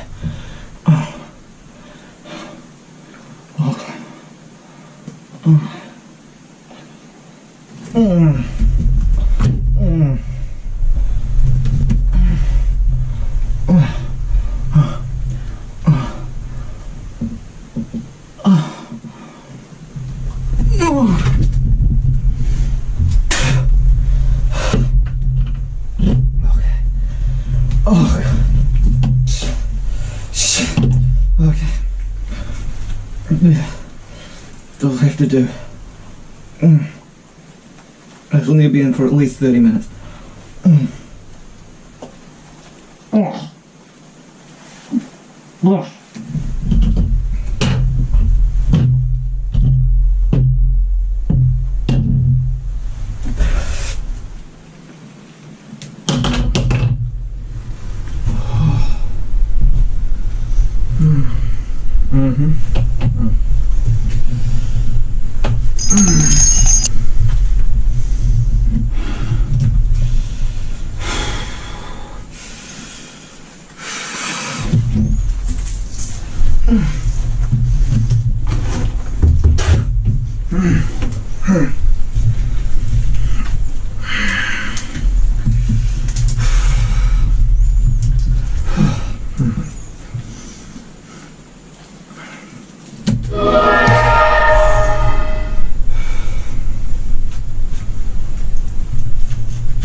think it finally plotted.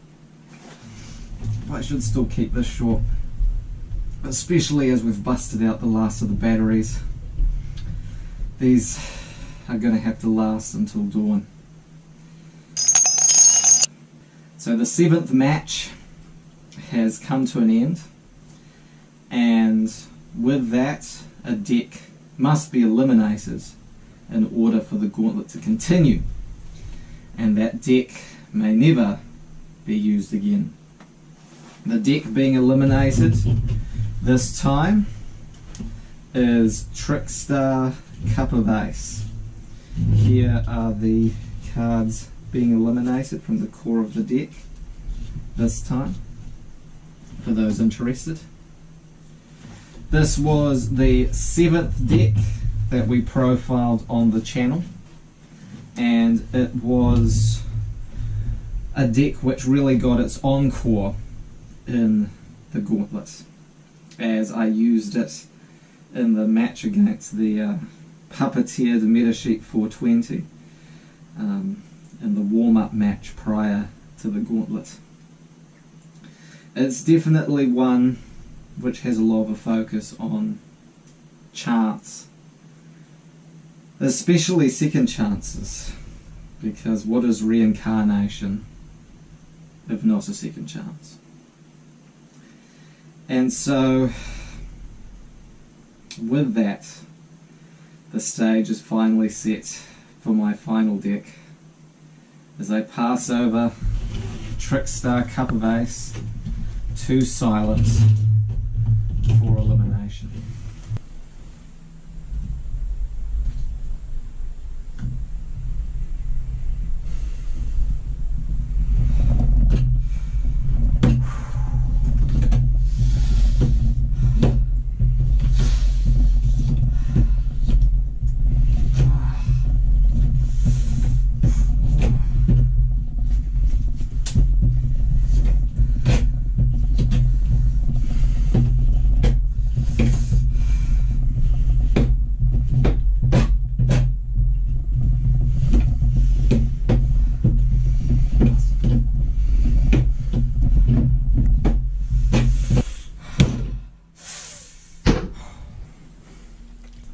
So before we begin the final matches of the Gauntlet, special attention needs to be given to the final decks.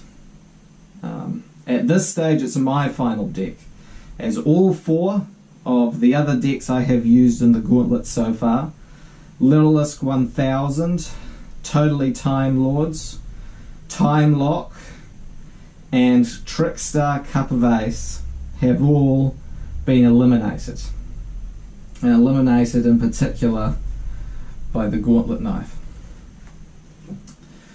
By now, if you've been following along with the series, again, rules in the description, you may have noticed that this is no ordinary duel that me and my partner Silent have been having here.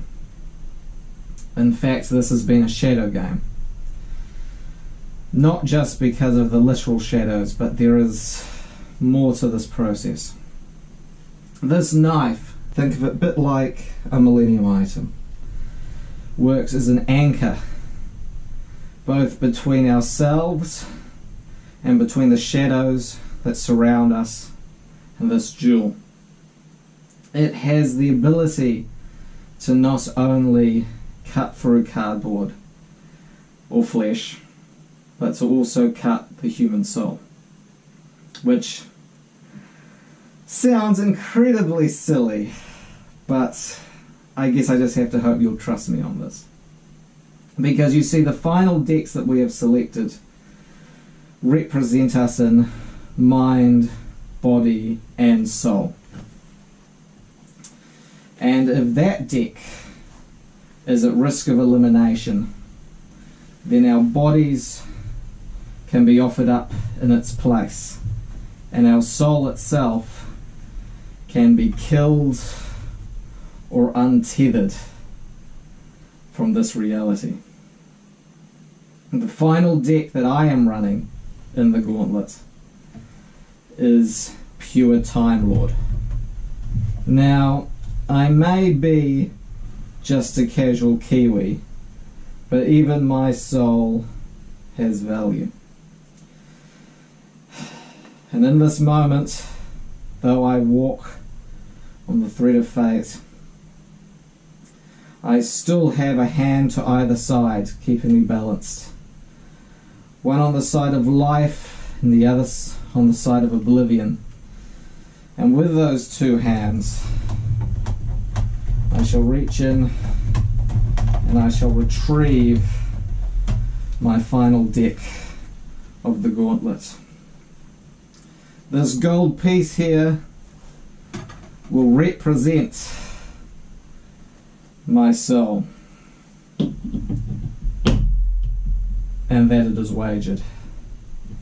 If I lose with pure Time Lords, I will not be destroying this deck.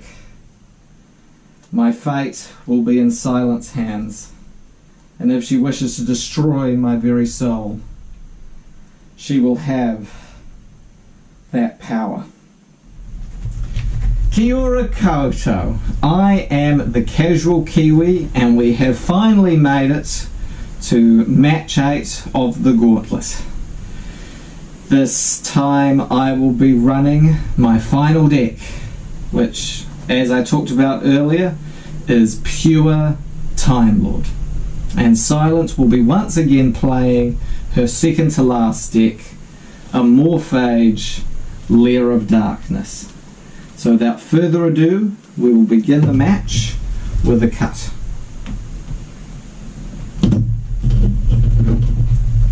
We'll each be rolling 2 dice to determine who will be going first and who will be going second. Thank you, Silent. Alright.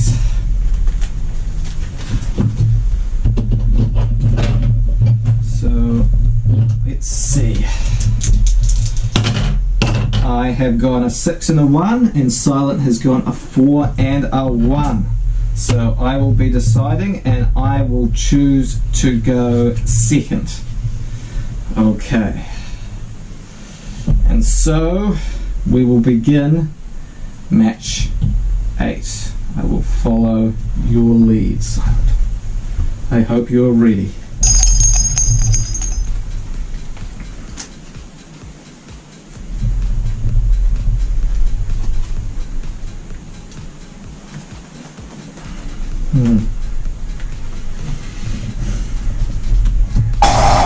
Okay, 1 for 1, so you'll be discarding a monster in that case.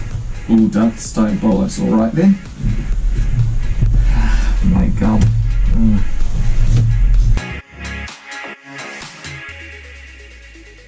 Okay, a deer in defense.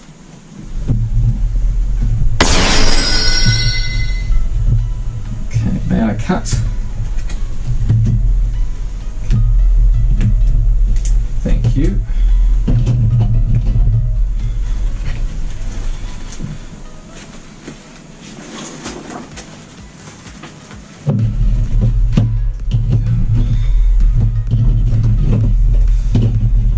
Step back.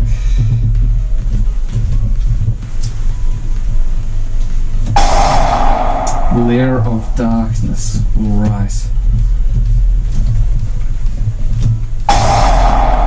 And Monster Gate. Okay, yep.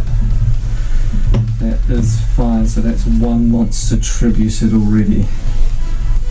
And it's a dark because of Lair of Darkness. Enemy controller.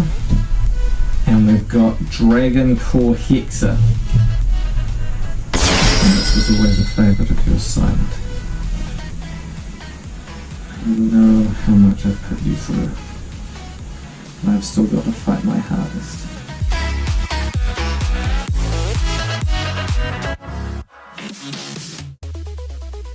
Okay, Darkest Diabolus comes back.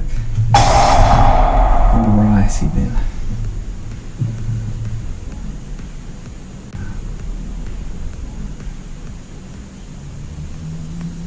Okay, you're going to... I know what this is going to be. I know exactly where this is going. Whew, boy. Ooh, Phantasmal Lord Ultimal Bish Balkan. Yikes. Yep, that is fine. Okay, so we'll activate Bish Balkan's effects and we will each end up with 5 tokens.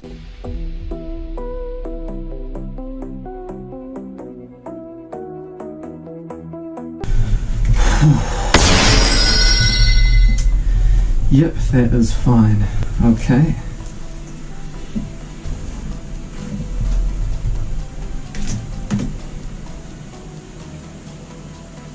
Okay, you're going to link summon.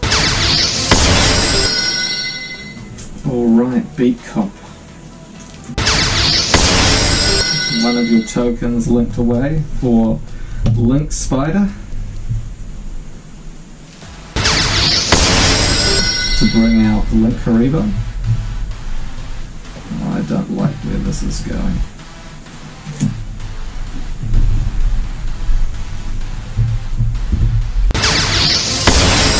For Appaloosa, Bow of the Goddess, with 2,400 attack points, so it has 3 potential negates on monster activations.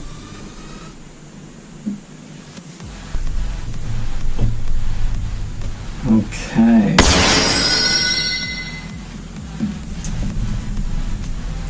One of my tokens. Oh, to bring back Link Haribo. Do you mind if I read? Okay, so we're in the graveyard. Quick effect, you contribute 1 level 1 monster, special summon this card. Okay, so because of Lair of Darkness, it can actually tribute one of my tokens. That changes things. Alright. Okay, so you're going to tribute 2 of your tokens? Oh, link. No, tribute. Okay. To bring out Goliath. Alright. Okay, that really does complicate things. Is that your turn? Okay. That is my total board. But Time Lords will not let me down. I will draw for turn. Alright, what to do here? Okay, I will begin by tributing 2 of the tokens that you gave me to normal summon Canyon the Time Lord. Now you know I hate those dice silent and you always like to bring them up. And for those wondering why that's the case, I think there's no point hiding it. At the end of this gauntlet, things are going to get pretty messed up. And those dice are the same as these dice, but they have been tainted quite significantly. That is why I hate them so much, and why I am going to play around that bow of the goddess like no one else, Simon. So I am going to go to battle phase, and I am going to attack into a Morphage Goliath with Camion. End of the battle phase, Camion's effect will activate, which cannot be negated by Appaloosa. And I will shuffle back your Morphage Goliath into the deck, burning you for 500. Okay, may I cut? Okay.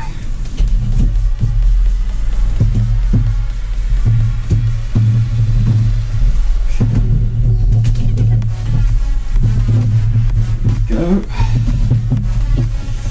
Now, I'm in main phase 2 because I'm not finished quite yet. Now, my original plan was to bring out Avramax. I don't think that has to change. I'm going to activate emergency teleport, and I am going to special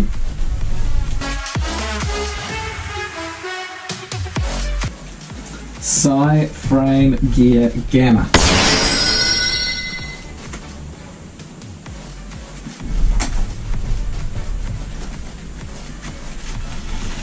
let you cut.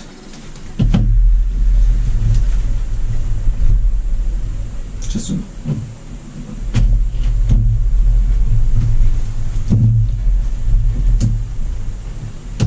thank you, Silent. Now, here we go.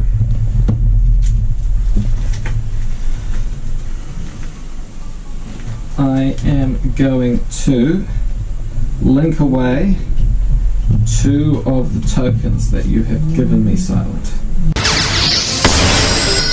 Wee Witch's Apprentice. I am then going to link away my Gamma and my Camion the Time Lord for Proxy Dragon. And finally, I will link summon with Proxy Dragon and Wee Witch's Apprentice to bring out Mech Knight Crusadia Avramax. This one is for Team Casual. Now, how do I want to finish this? I think that's it for my turn. So in the end phase, because I attributed 2 monsters, your Lair of Darkness, Silent, will give me back 2 tokens. I will put in defense. Any response? Okay. And with that, I'll pass turn back to you, Silent. Okay. Here we go. Can you break my board?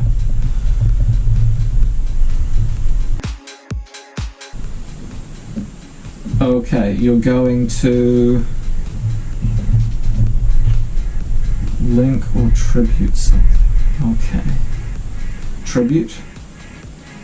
Another copy of Darkest Diabolos. Yep, okay.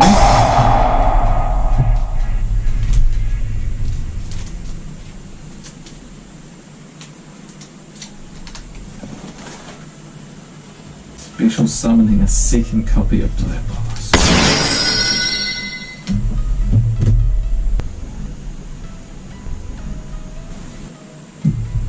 Link Karibo and your token. Okay, you're going to link summon. Wee Witch's Apprentice. Okay, you're going to activate Diabolos' effect and tribute Mech Knight Crusadia Avramax. That is fine. I will put 1 card from my hand on top of my deck, and I will activate Avramax's effect to spin back your Appaloosa into the extra deck.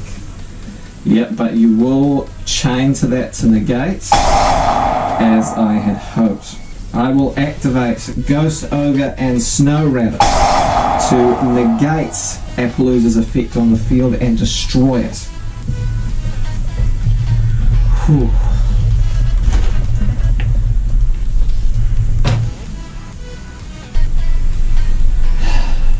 Okay. So you're going to go to battle phase and attack with Wee Witch, alright, and with one of your Diaboloses to destroy the 2 tokens, yep. And you're going to attack me again, oof, with Diabolos for 3,500, oof. Okay, so I'm down on 4,500 life points, 2 cards in hand, alright. Once again, Silent. It is my turn. No? Okay, you're going to main phase 2 in that case. Okay.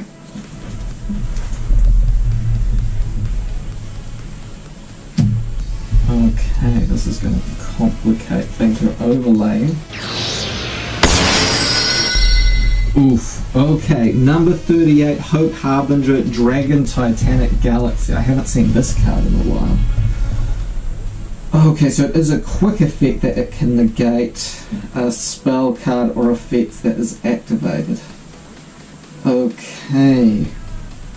Oof, and it attaches to it as material. Alright then. So is that your end phase in that case? Okay, so Lair of Darkness will give you 3 tokens in that case.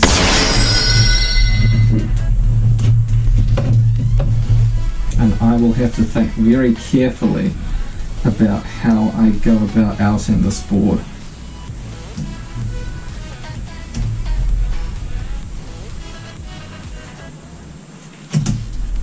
Okay.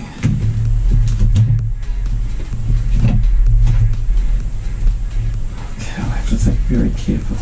Okay. I will draw for turn.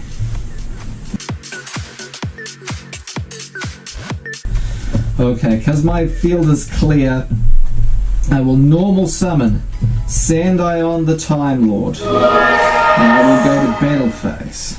And I will attack into Hope Harbinger. Any response? Okay.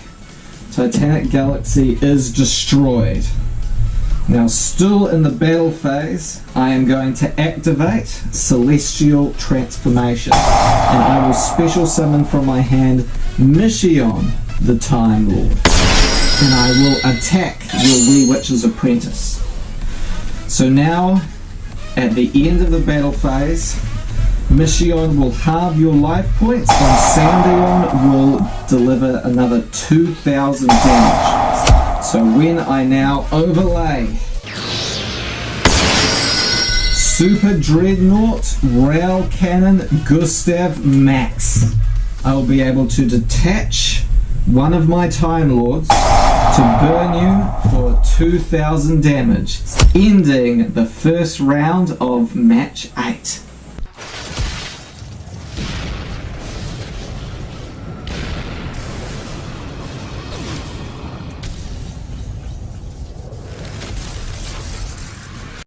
Kiwi wins.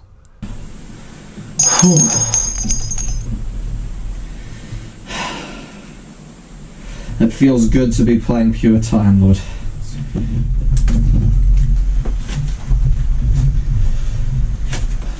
Kia ora koutou. I am the Casual Kiwi, and this is match 8, round 2 of the Gauntlet.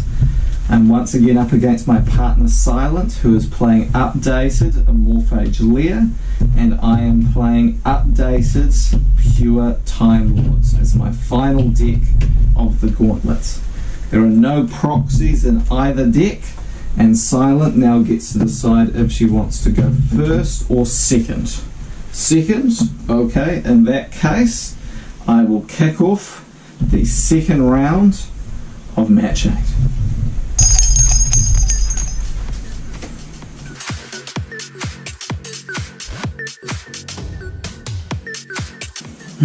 Alright, here we go.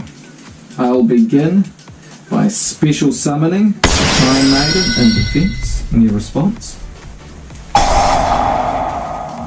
Oof, Ghost Reaper and Winter Cherries. Alright, what card are you going to call in that case?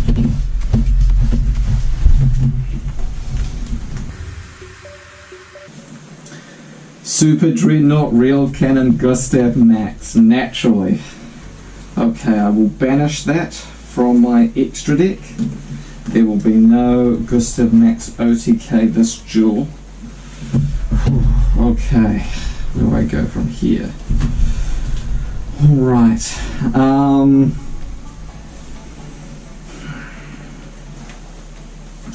fortunately, hopefully I've been harder to predict in this match, Silent, than I usually would be. I think you've noticed that. I will tribute off Time Maiden in order to search a Time Lord. Any response?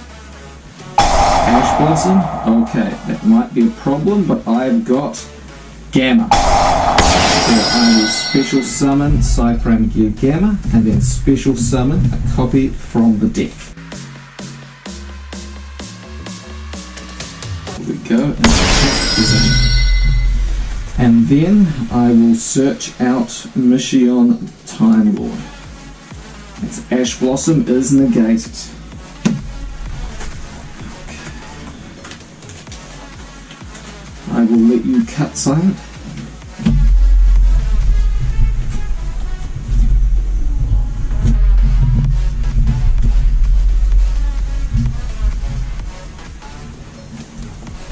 Thank you.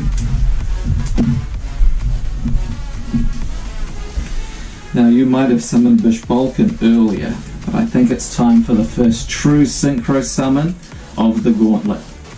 I will synchro with Gamma and Driver to bring out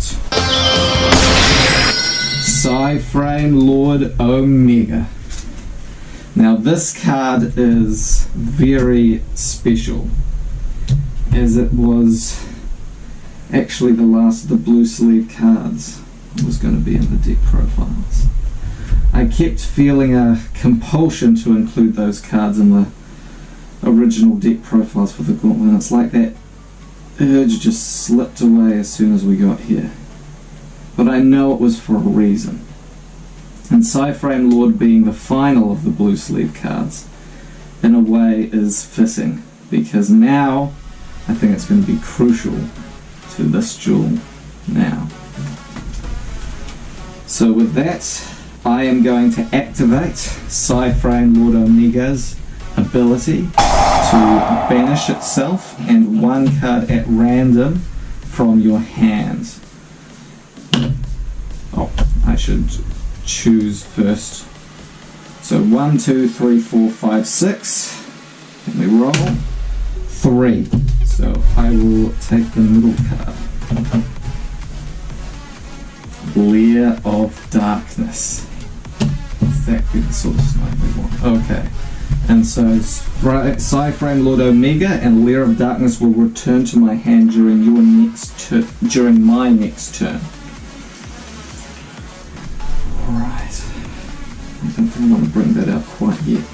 I'm going to set 2 cards, and then I will pass turn back to you. All yours silent.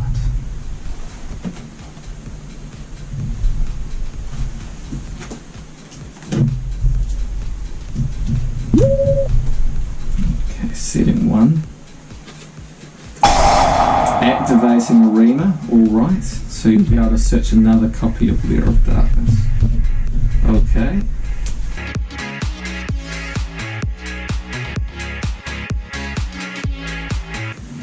Cool, I will cut.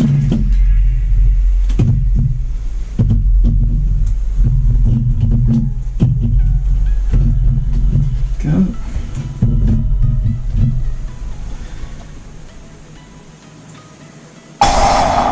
Okay, activating Lair of Darkness, but I am prepared silent. I will activate Curse Seal of the Forbidden Spell, sending Celestial Transformation to the graveyard, which will negate the activation of Lair of Darkness and destroy it. And you can no longer activate spell cards with that name for the rest of this duel. Unfortunately, no Cosmic Cyclone to protect you this time. Any other moves? Normal summon Arima, okay. And you're going to tribute Arima to draw 1 card, okay.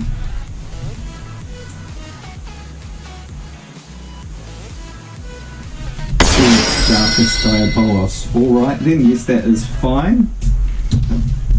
And you will attack. Ooh, okay, I'll take the first damage of the duel in that case. I'm down on 5,000. My turn. Oh yeah, Lair of Darkness goes to the graveyard, of course. Okay. It's my turn. Alright. Let's go. Lair of Darkness returns to your hand, however you can no longer use it. And Omega returns to my side of the field. Now, this is MR4, so this goes back to a main monster zone, and I can now free up my extra monster zone as need be. Just for anyone wondering. Okay, I will draw for turn. I am going to once again, actually I'm going to set 1 card, and then I'm going to once again activate Psyframe Lord Omega's effect to banish itself and 1 card from your hand. Any response? Skill drain. Okay, that will do it. Okay, so Lair remains in your hand and Omega is now on the field. However, Silent. There's many cards I could have run in this deck. My final deck, the deck that's meant to represent my soul the most. But there's one card I definitely wanted to save all through this long night for these final duels. I will activate Armory Call to add one equipped spell from my deck to my hand, and then I can equip it to one card on the field. Emphasis on can. I could have put many different equipped spells in this deck.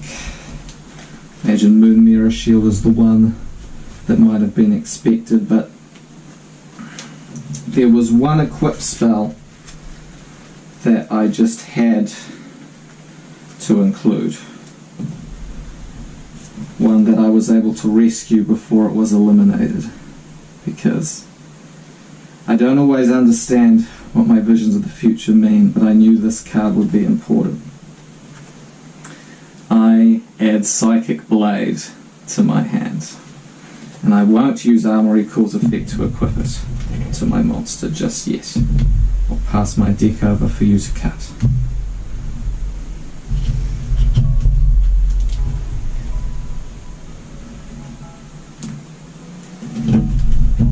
Thank you, Silent. I will pay 2,000 of my life points to equip Psychic Blade to Psyframe Lord Omega, so that its attack points are 4,800.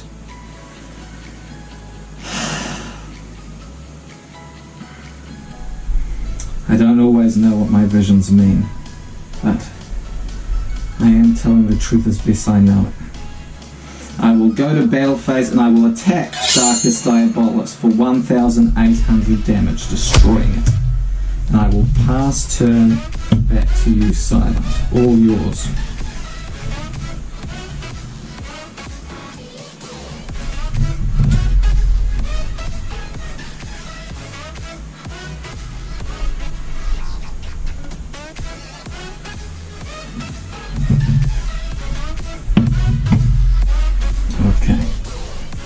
I really have been doing my best, because I know you know, with everything I've done, with how we came to be locked in the shadow game, how you are still here, you don't trust me. That's why when I was planning this out, my strategy for the Gauntlet, I decided that I was going to play every single one of my decks from Leolish 1000 all the way through to Pure Time Lords in the same order I profiled them. Because there's no tricks there. And there's no tricks in the Psychic Blade being here either.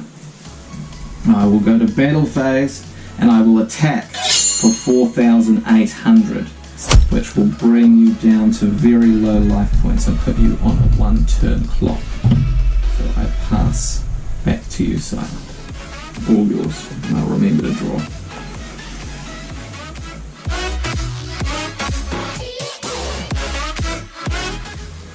Another Silent Ghost Reaper.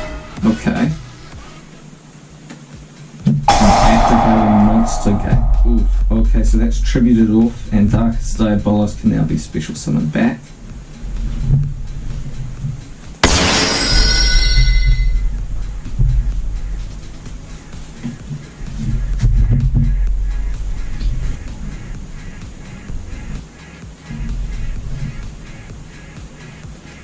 Oof, and a deer, okay. So that comes out in defense, alright. Okay, walling up. Yeah, no, that is fine. My turn. Okay. I will draw for turn. Interesting. That's 1,000 defense. 2,000. Okay.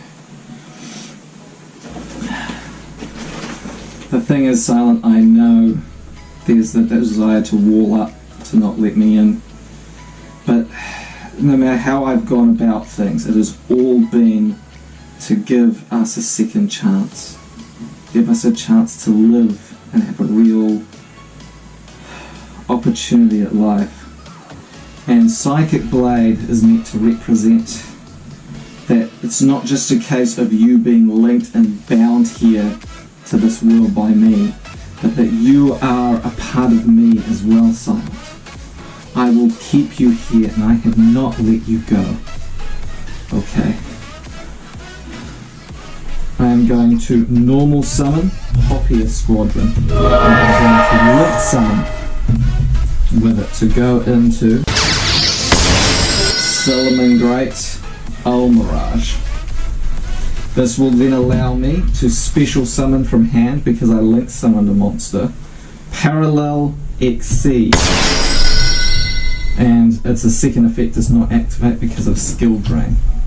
I will then link away Almirage and Exceed in order to make Proxy Dragon.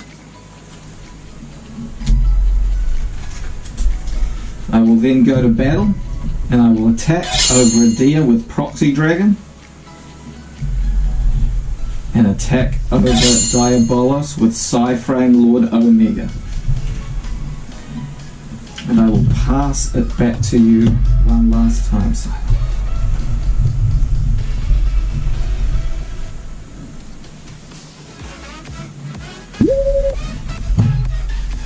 Set one, and I will draw for turn.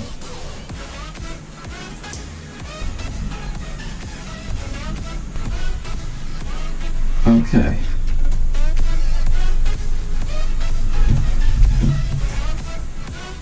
Okay. Silent. Everything that I've had on the line, I want to draw out the true you. The you that I know has always been there, even through everything that you've been through and all the pain that you're feeling, I know is there. And so we have to take this to the 9th match. So I am going to attack your face down with Proxy Dragon. And it's Eidos and it goes to the grave. And then I will attack you directly for gain with Psyframe Lord Omega's Psychic Blade and finish off your life points. And even though I do that, I love you, Silent. I love you so much. And I'm going to leave here with you, no matter what else is meant to happen. I am going to save you, Silent. And that is a promise.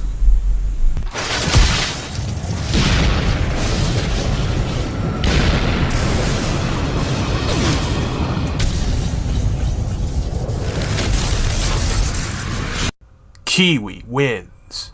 Amorphage eliminated.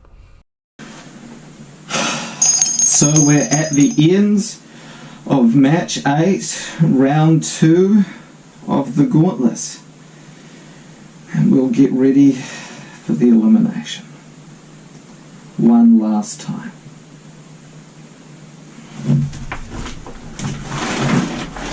Blue rain from a clear sky, our world a cube of sunlight. But to the south, the violet admonition of thunder. We are almost at the end of the gauntlet, so I thought it was time to bust out the good lighting. Kia ora koutou, I am the Casual Kiwi, and this is Amorphage, Lair of Darkness, that Silent has been using in the gauntlet. This deck was made, of course, for the Gauntlet, which took place on December 11th, 2020.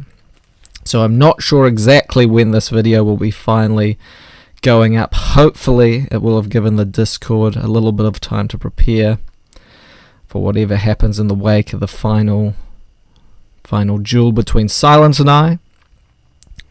And in any case, if there's any cards here that I feel might potentially face ban or limits in the future that I'm particularly worried about, I will point those out when we get to them.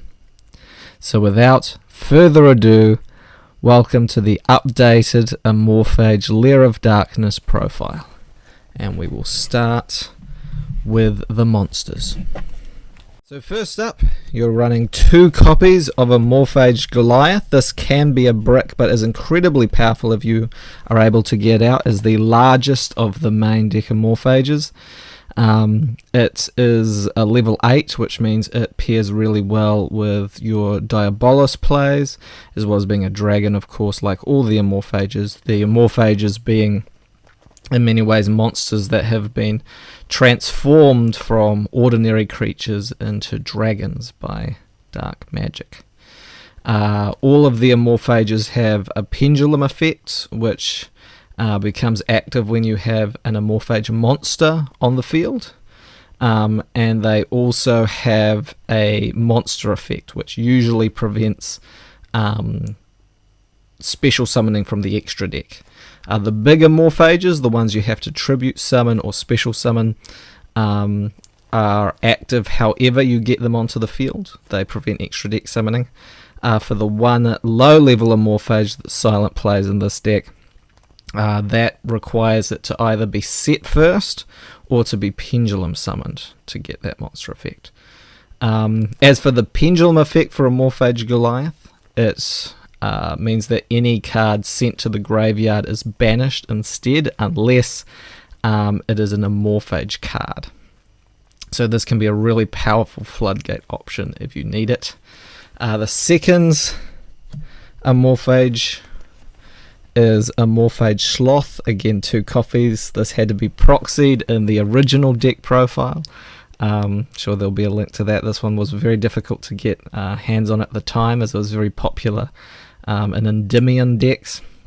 Its pendulum effect prevents the adding of cards from deck to hand except for Amorphage cards, which can pair very well with Amorphage Infection that allows you to search other Amorphages.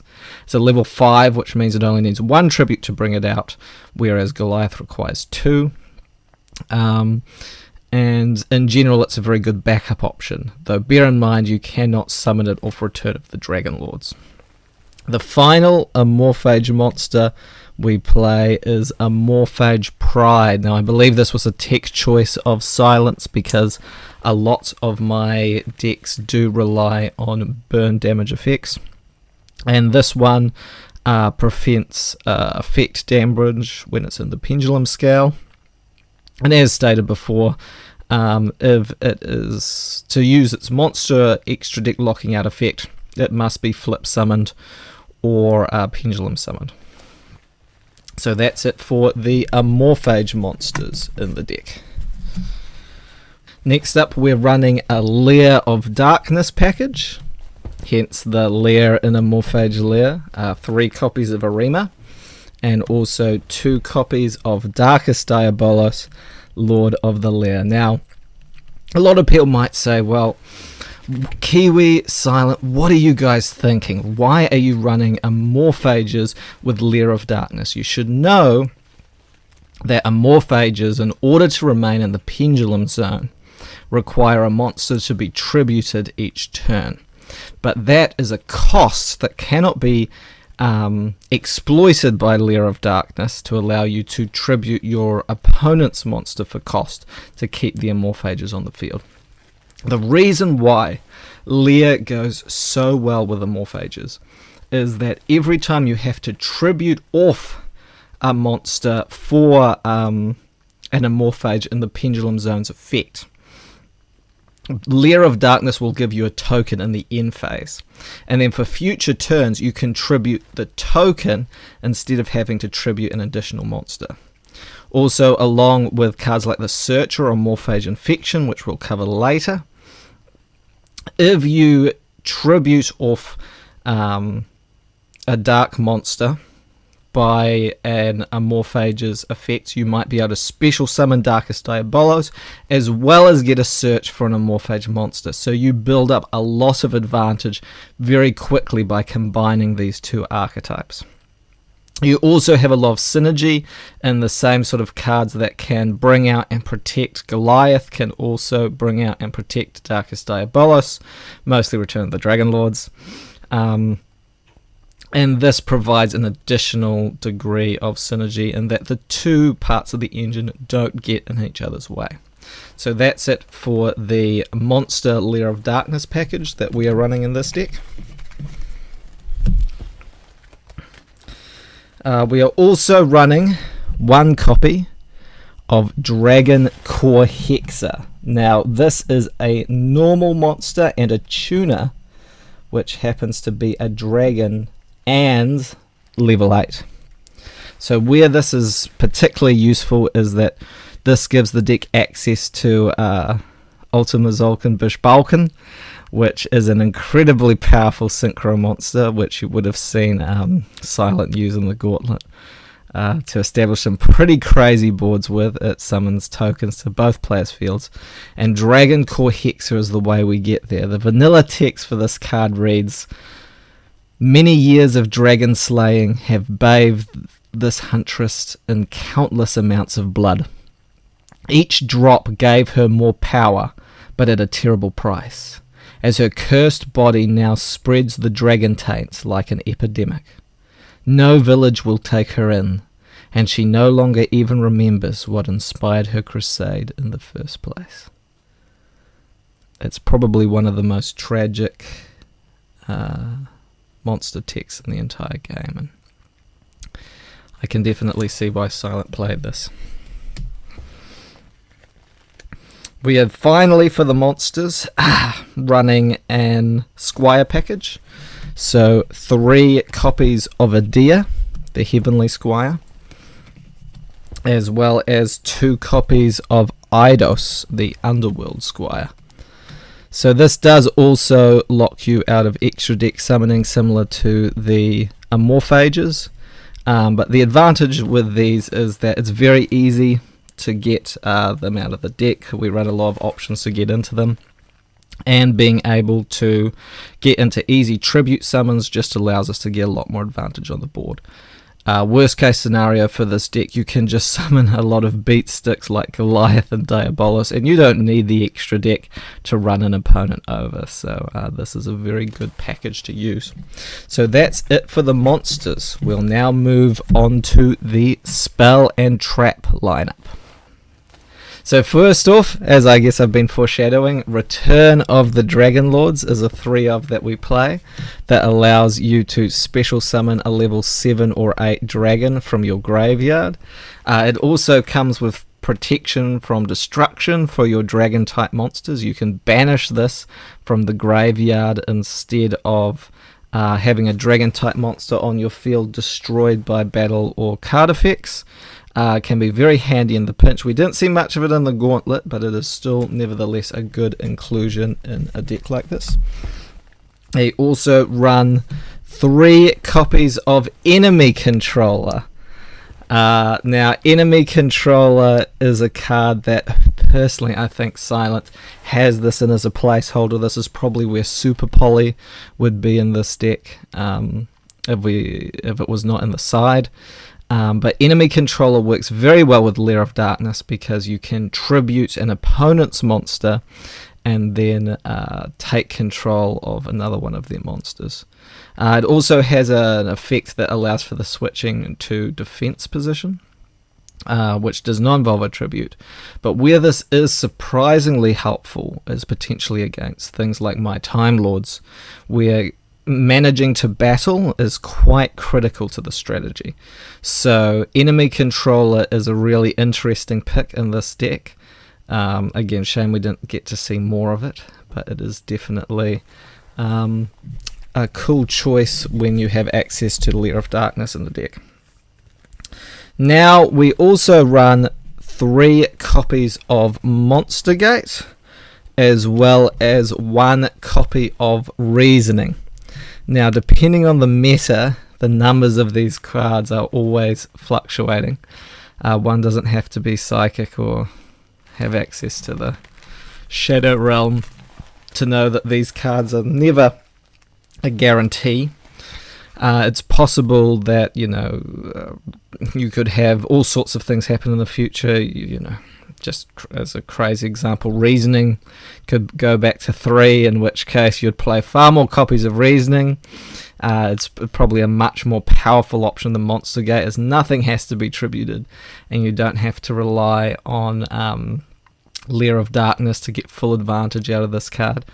Monster Gate could be limited or banned, in which case, again, that would make things quite difficult. In the original profile for this, I believe it was 1 copy of Monster Gate, 1 copy of Reasoning. These are power cards. They're great to have, but not necessary. They allow for some incredibly strong plays to really get your board state rolling, but they are not necessary.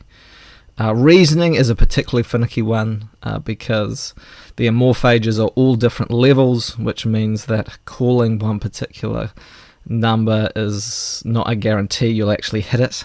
Probably the best call is 8, because you don't want your opponent special summoning Diabolos or Goliath out of their deck for free. But yeah, I have to be very careful with cards like this, because you never know when Silent might be interfering with what I'm going to say. I do try to avoid being manipulated when it comes to the Gauntlet Rules, but I do have to second guess myself sometimes. So there are those, and then we move into the 2-ofs. So we have 2 copies of Amorphage Infection. Again, this can be a really powerful additional card to have on board. It's not a starter, but it does allow you to extend quite well. It boosts all your Amorphage's attack points based on how many Amorphage cards are on the field. That includes itself and the Amorphage monster, which is really good.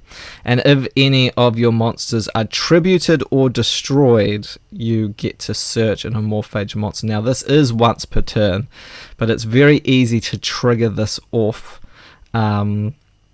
when you have things like Lair of Darkness and you have the Amorphage cards in the Pendulum Zone, which need to tribute for costs. So this helps you recoup advantage, and Lair of Darkness helps you get even more advantage on board. So again, I hope more people do pick up Amorphage Lair of Darkness and give this a try for themselves. Again, we only played it 2 because it is more of an extender and we don't want to brick with them. Same with trade-in. This is a great way to get your Goliaths and Diabolos in the graveyard to make them a bit more live. Draw 2 cards, not too much to explain there. 2 copies of Dragon Shrine. Now again, this is a once per turn, so that's why I imagine Silent's only running it at 2. But it allows you to send a dragon to the graveyard, and if it's a normal monster, you can send an additional dragon monster to the graveyard. So this can be huge with Dragon Core Hexer. You send Dragon Core Hexer, then you send Diabolos, you special summon them both back and make Bish Balkan, or Hope Harbinger, which we did see. Cool to see that card get summoned even under the circumstances. And so yeah, this is a really powerful Foolish Burial for a dragon deck. Great to have in there. We then have 2 copies of Lair of Darkness. Now, I was sure that Silent had decided that actually running Lair of Darkness at 3 was the better play, but I think the reason that it's at 2 here is because Silent also runs 1 copy of Dragon Ravine, which is an additional Foolish Burial for dragons, so that's 3 field spells in the deck, and Lair of Darkness is searchable with Arima. Which means that you've still got essentially 5 copies of Lair of Darkness in the deck. Yeah, again, its ability to tribute off opponent's monsters gets around a lot of other protections. It can even work quite well to keep getting advantage into things like Skill Drain, which can be very handy in a pinch. Lair of Darkness, non-easy card to deal with, definitely one of the major threats that I've had to look out for throughout the Gauntlet. So that's it for the field spells.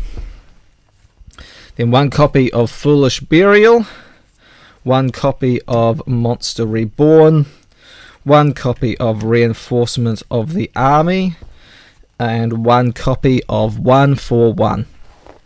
So Foolish Burial, generic way to send things to the graveyard, can be super helpful. Monster Reborn, generic way to bring things back. Doesn't just work on level 8 dragons. It's better than Return of the Dragon Lords, but unfortunately we only have it at 1. Reinforcement of the Army is a way to get to your Eidos and Adia plays. 1-for-1, same story. Gets you to your Eidos and Adia plays and also dumps a monster to the graveyard. So dumping that monster to the graveyard can allow for additional combos. And yeah, 1-for-1 is a fantastic extender. So that's it for the spells. Now, the original version of this deck profile had only spells and monsters in it, which is very unusual for both Amorphage decks and Lair decks in general. This version does, however, contain one card, which is a trap. And again, this card could be banned. This card could come back to 3 if we're looking at, trends in the OCG. Skill Drain is really debilitating for my decks to deal with in particular. So there's a pretty hard counter to everything except Time Lock. But this card also brings out a lot of potential in the deck because some of your plays do get cut off by the Amorphage monsters. I mean, you can't go into the extra deck, and Skill Drain will turn off those effects. So you can potentially do things there. In the alternative as well, this just makes your beat sticks even harder to out. And I think Silent really thought she had me on the ropes there with that game too, and it was very lucky that I had known her so well. So that's it for the main deck, and with that, we'll move on to the extra. Okay, so moving on to the extra deck, we run a lot of cards that help mostly with Bishbalkan, because again, with this being an Amorphage deck, you're not going into the extra deck too often. The extra deck bolsters your plays, gets you out of tricky spots, but it is not the go-to strategy. So for Link monsters, we'll begin with the Link ones of a copy of Link Spider and a copy of Link Haribo. These are helpful for Bishbalkan plays, work well with the Zolk'Maya tokens. Then we have Beat Cop from the Underworld and Wee Witch's Apprentice. Again, both of these work well with Lair of Darkness. Can be used to help protect Lair of Darkness in the case of Beat Cop, or strengthen your dark monsters with Wee Witch's Apprentice.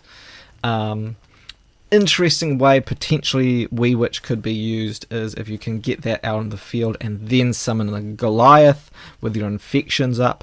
You can get Goliath to an insane amount of attack points, which can be dangerous for any deck to deal with, especially if you combine that with Skill Drain or any other removal options you might have because of Lair. So very potentially powerful Link 2.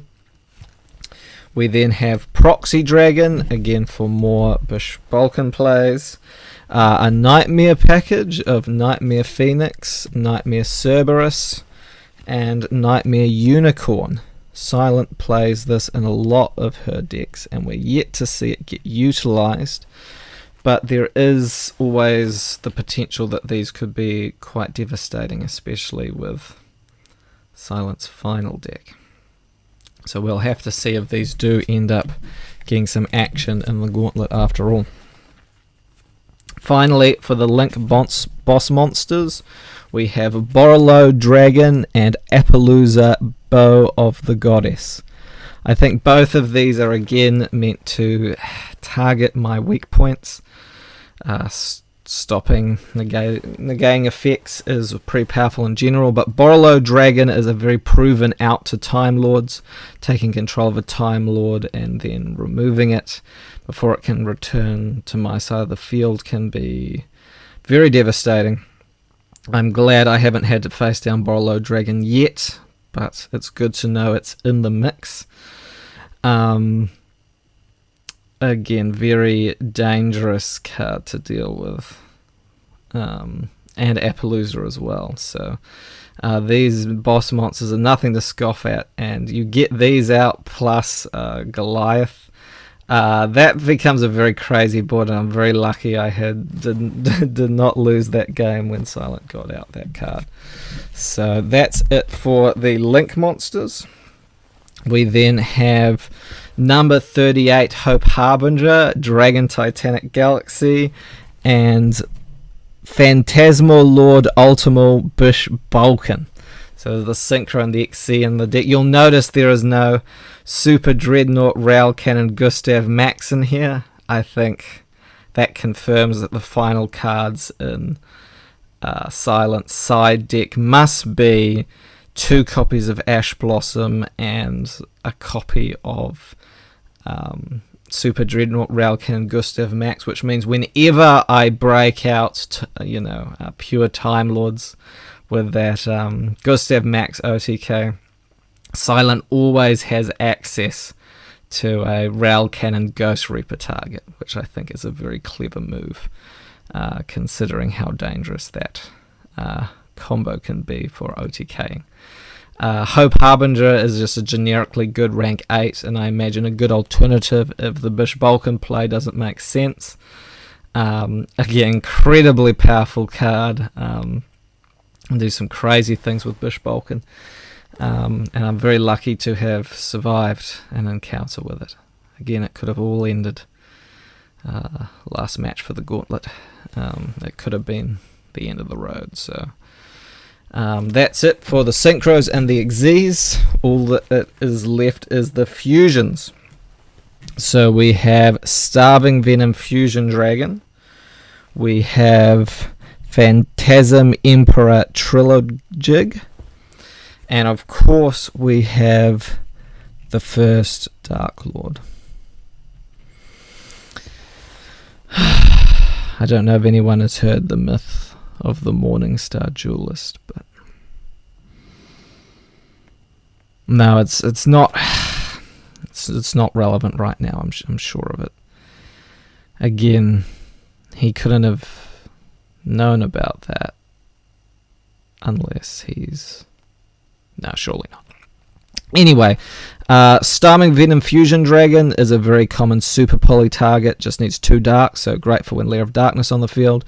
Trilog and the first Dark Lord are a bit less common, but under Lair, the first Dark Lord turning all dark monsters into fairies means that it's a very powerful way to get rid of my entire board. It's happened more than once in the Gauntlet and has been devastating every single time. Gosh, keeps just messing me up, that card. Phantasm Emperor Trilog is a new one to see. It was played in the manga by Eve. Interestingly, it requires 3 level 10 monsters. Now, it's unlikely that I'll end up in a situation where I'm able to get out 3 fairy, 3 level 10 Time Lords. I think 3 fairies on the board is a bit more common, but this doesn't require Lair of Darkness, which means that it's a way Super Poly can be live without Lair being on the field, which is very concerning. Also knowing that Silent is playing Lair of Darkness Dark Lord as her final deck. This card can also be used in combination with her level 10s and mine, which means it'll be a lot more live for the finale of the Gauntlet. So that's one in particular I need to be worried about. Okay. So this is the end of the Amorphage Lair of Darkness profile. I'm probably going to record a pure Time Lord deck profile soon after this, just because I might not get a chance after the finale of the Gauntlet, depending on whether I'm able to save Silent or not and how things end there. So I want to get that out of the way. And so I'll have more to say in that profile, so stay tuned.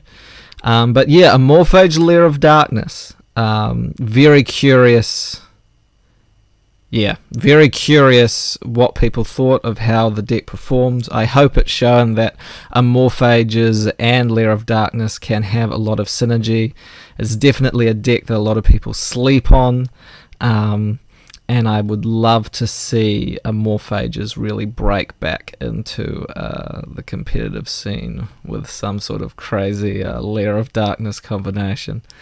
Again, that might be sky-high thinking, but sometimes in the darkest times you've got to think of some things that give you hope.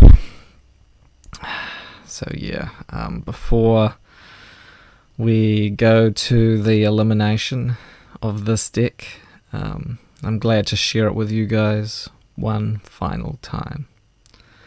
So that's it for a Morphage Lair of Darkness. Ngā mihi, good night. Kia ora koutou, I am the Casual Kiwi and this is my Time Lord deck profile, which I have been using in the Gauntlet. Now, I imagine lots could have changed between when this is coming out and I guess when all of this happened, which was December 11th of 2020.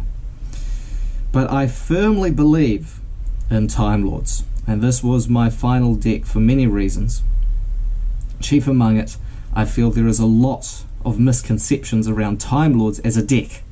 They have incredible potential, which I think goes completely under the radar, and that is what I have put my hope in during this Gauntlet.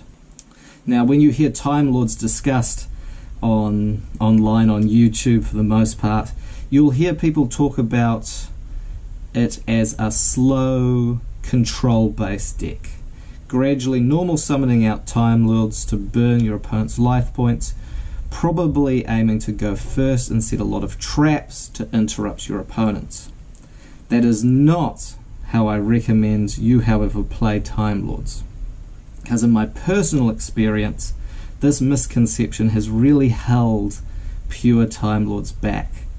In fact, there is a lot of potential for this deck to be not a boring, slow deck that drags out games, but actually one that is quite fast, quick on its feet, and can OTK your opponents just as many ways as a Cyber Dragon deck could. There is enormous potential here, and I hope that whether you're new to Time Lords or have been playing the deck for years, that you'll find something interesting in this deck profile. And though it is very personal to me and my struggles in the Gauntlet, it is also a deck that I hope, if this is the final one that I'll be putting up on this channel, will give you a glimpse of the potential of Time Lords in the future.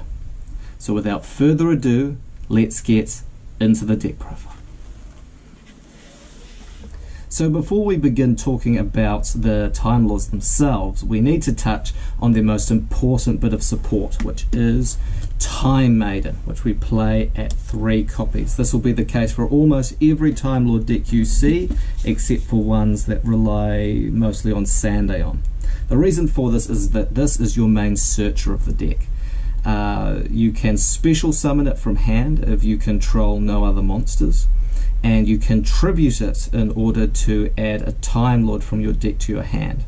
It also has the ability that if it's in the grave, then you can banish it in order to special summon a Time Lord from the deck, ignoring its summoning conditions, because usually you can't special summon Time Lords from the deck. However, you cannot special summon other monsters the turn you do this. So for example, you can't special summon Time Maiden, tribute it off to search a Time Lord, and then banish it in order to special summon a Time Lord from the deck. However, this card is still incredibly powerful in that none of its effects have a once per turn clause, which means that if you have multiple copies of Time Maiden in your hand, you can special summon multiple copies and search multiple Time Lords to your hand. It can search any of the 0 attack, 0 defense Time Lords, which are the majority of the ones we play except for Sandaeon. Nevertheless, there's an incredible bit of support and really gives the deck a lot of consistency.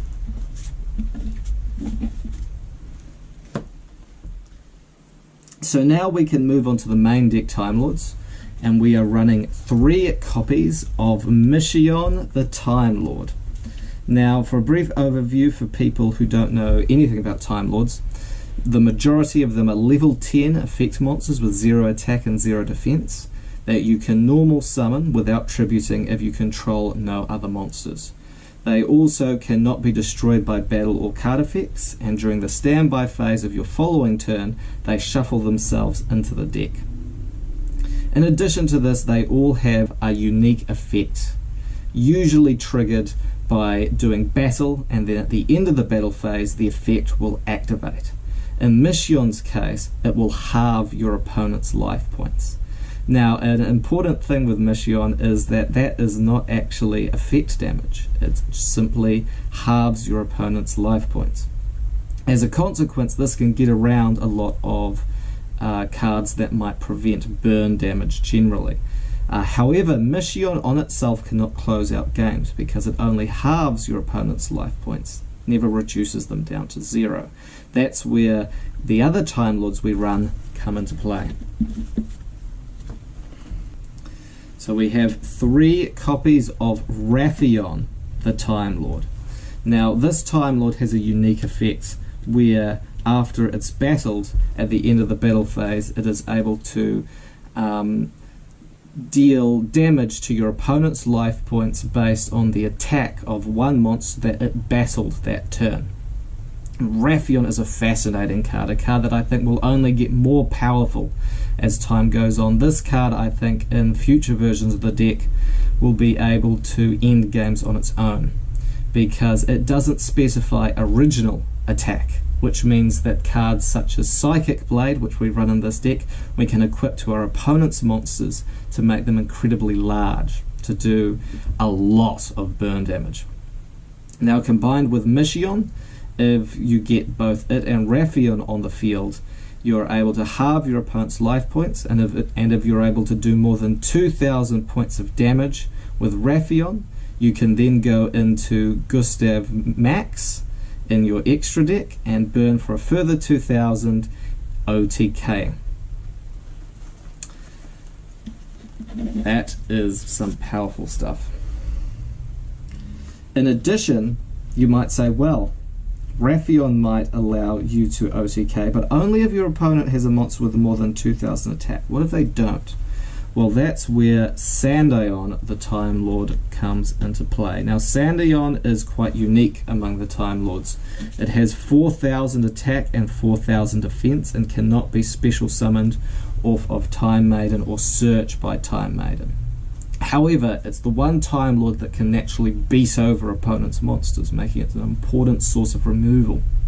It also does 2,000 effect damage at the end of the battle phase, which means that regardless of whether it battled an opponent or not, it can do a straight 2,000 damage, which again, combined with Mission, and once overlaid for Gustav, allows you to OTK.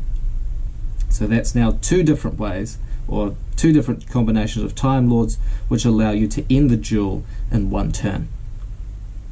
Now, Sandayon, you can only control 1 copy of Sandayon on your side of the field at a time, and you can only normal summon it without tributing if your opponent controls a monster. So those are 2 wrinkles to Sandayon that's important to keep a note on. And that is the last of the 3 of Time Lords that we run. What we run in addition to that is 2 copies of Camion, the Time Lord. Now, if you saw my profile prior to the Gauntlet, then you'll know that I used to run this at 3 because it is, in my opinion, the best negation that Time Lords have. While you could run board clearing Time Lords, a lot of them don't do effect damage, which Camion does 500, which can make all the difference in finishing off a game. But also Camion is the only Time Lord whose special effect, which is to shuffle a card back into the deck and burn your opponent for 500, cannot be negated. It is a spell speed 4 and cannot be interrupted, much like Super Poly or Forbidden Droplet, which makes this an incredible removal option against almost anything your opponent might have. The only weakness to using Camion is that you still have to battle in order to get that effect damage and that shuffle back. The final Time Lord we play is Lazion, the Time Lord. Now, this does not have Camion's effect, but it does have a similar small burn effect, which can be important in finishing off games. And uniquely among the Time Lords, it does not activate at the end of the battle phase. If your opponent draws a card, whether it's during your turn or their turn, the first time that happens, then Lazion will burn your opponent for 1,000. Now this effect can go off without you having to battle, which means that it's much harder for your opponent to interrupt. And it's really here because it allows you to finish off games once you've got your opponents down to their last threadbare life points. It does have a battle effect, which is to shuffle everything in the graveyard back into the deck, which might prove helpful against Silent's final deck in the Gauntlet. We'll have to see, because it is quite graveyard reliant, her strategy. So I wanted to have Lazion in this deck, and so I've included it, because in the past I like to only run 3 of the Time Lords, and I'd say in general, if you're running a Time Lord deck, you don't want to be running a bunch of one-off Time Lords, because too often you won't be opening the Time Lords you need to finish off your opponent.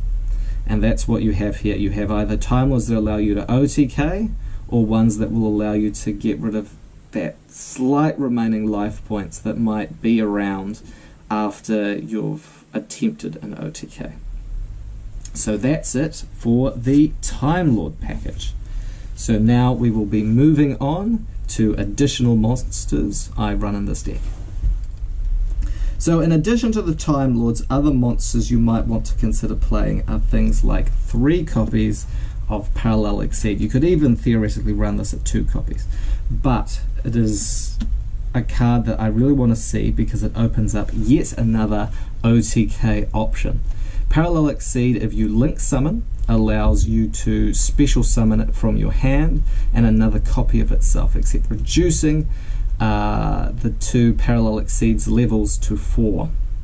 Now this can be very useful in that we run a card called Double or Nothing. So we are able to go into Utopia Double with this and access another potential OTK.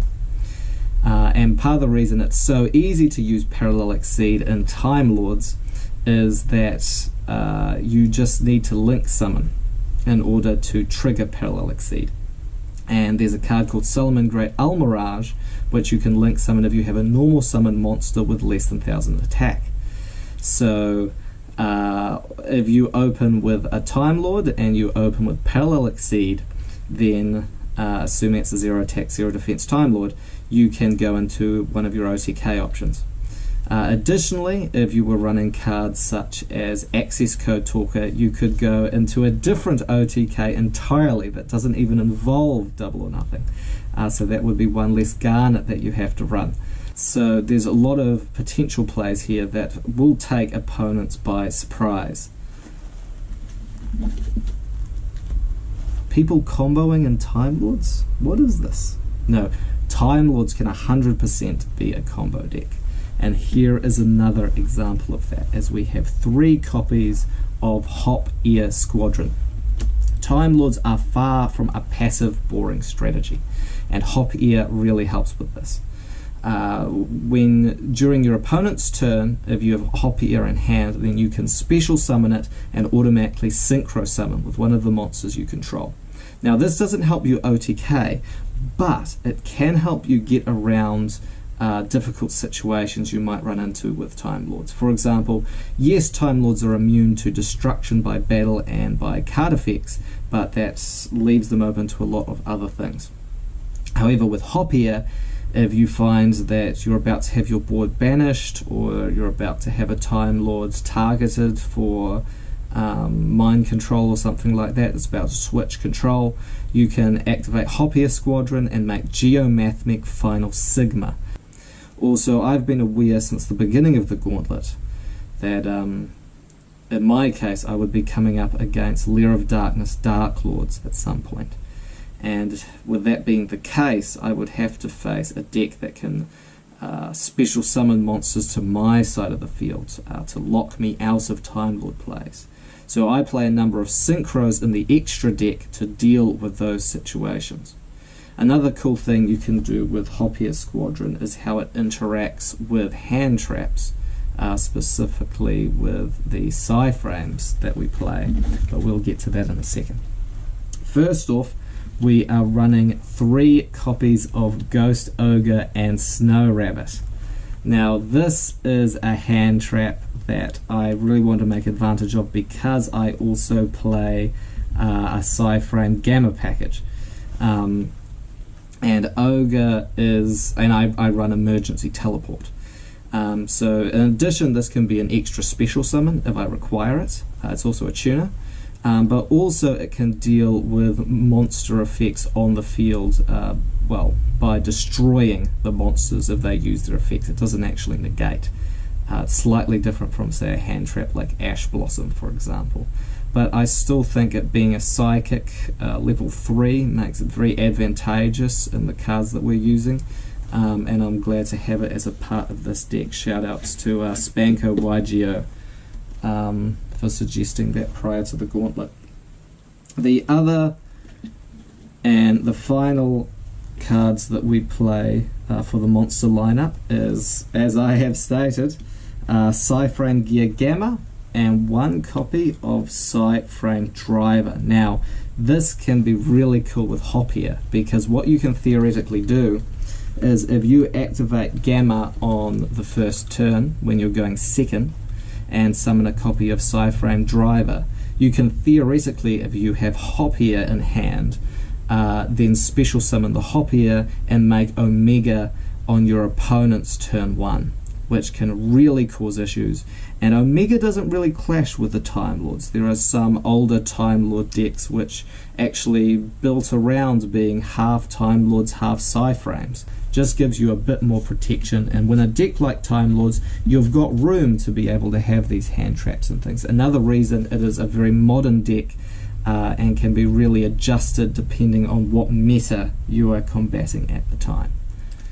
So for the spells, the first and most important spell to be running is 3 copies of Celestial Transformation.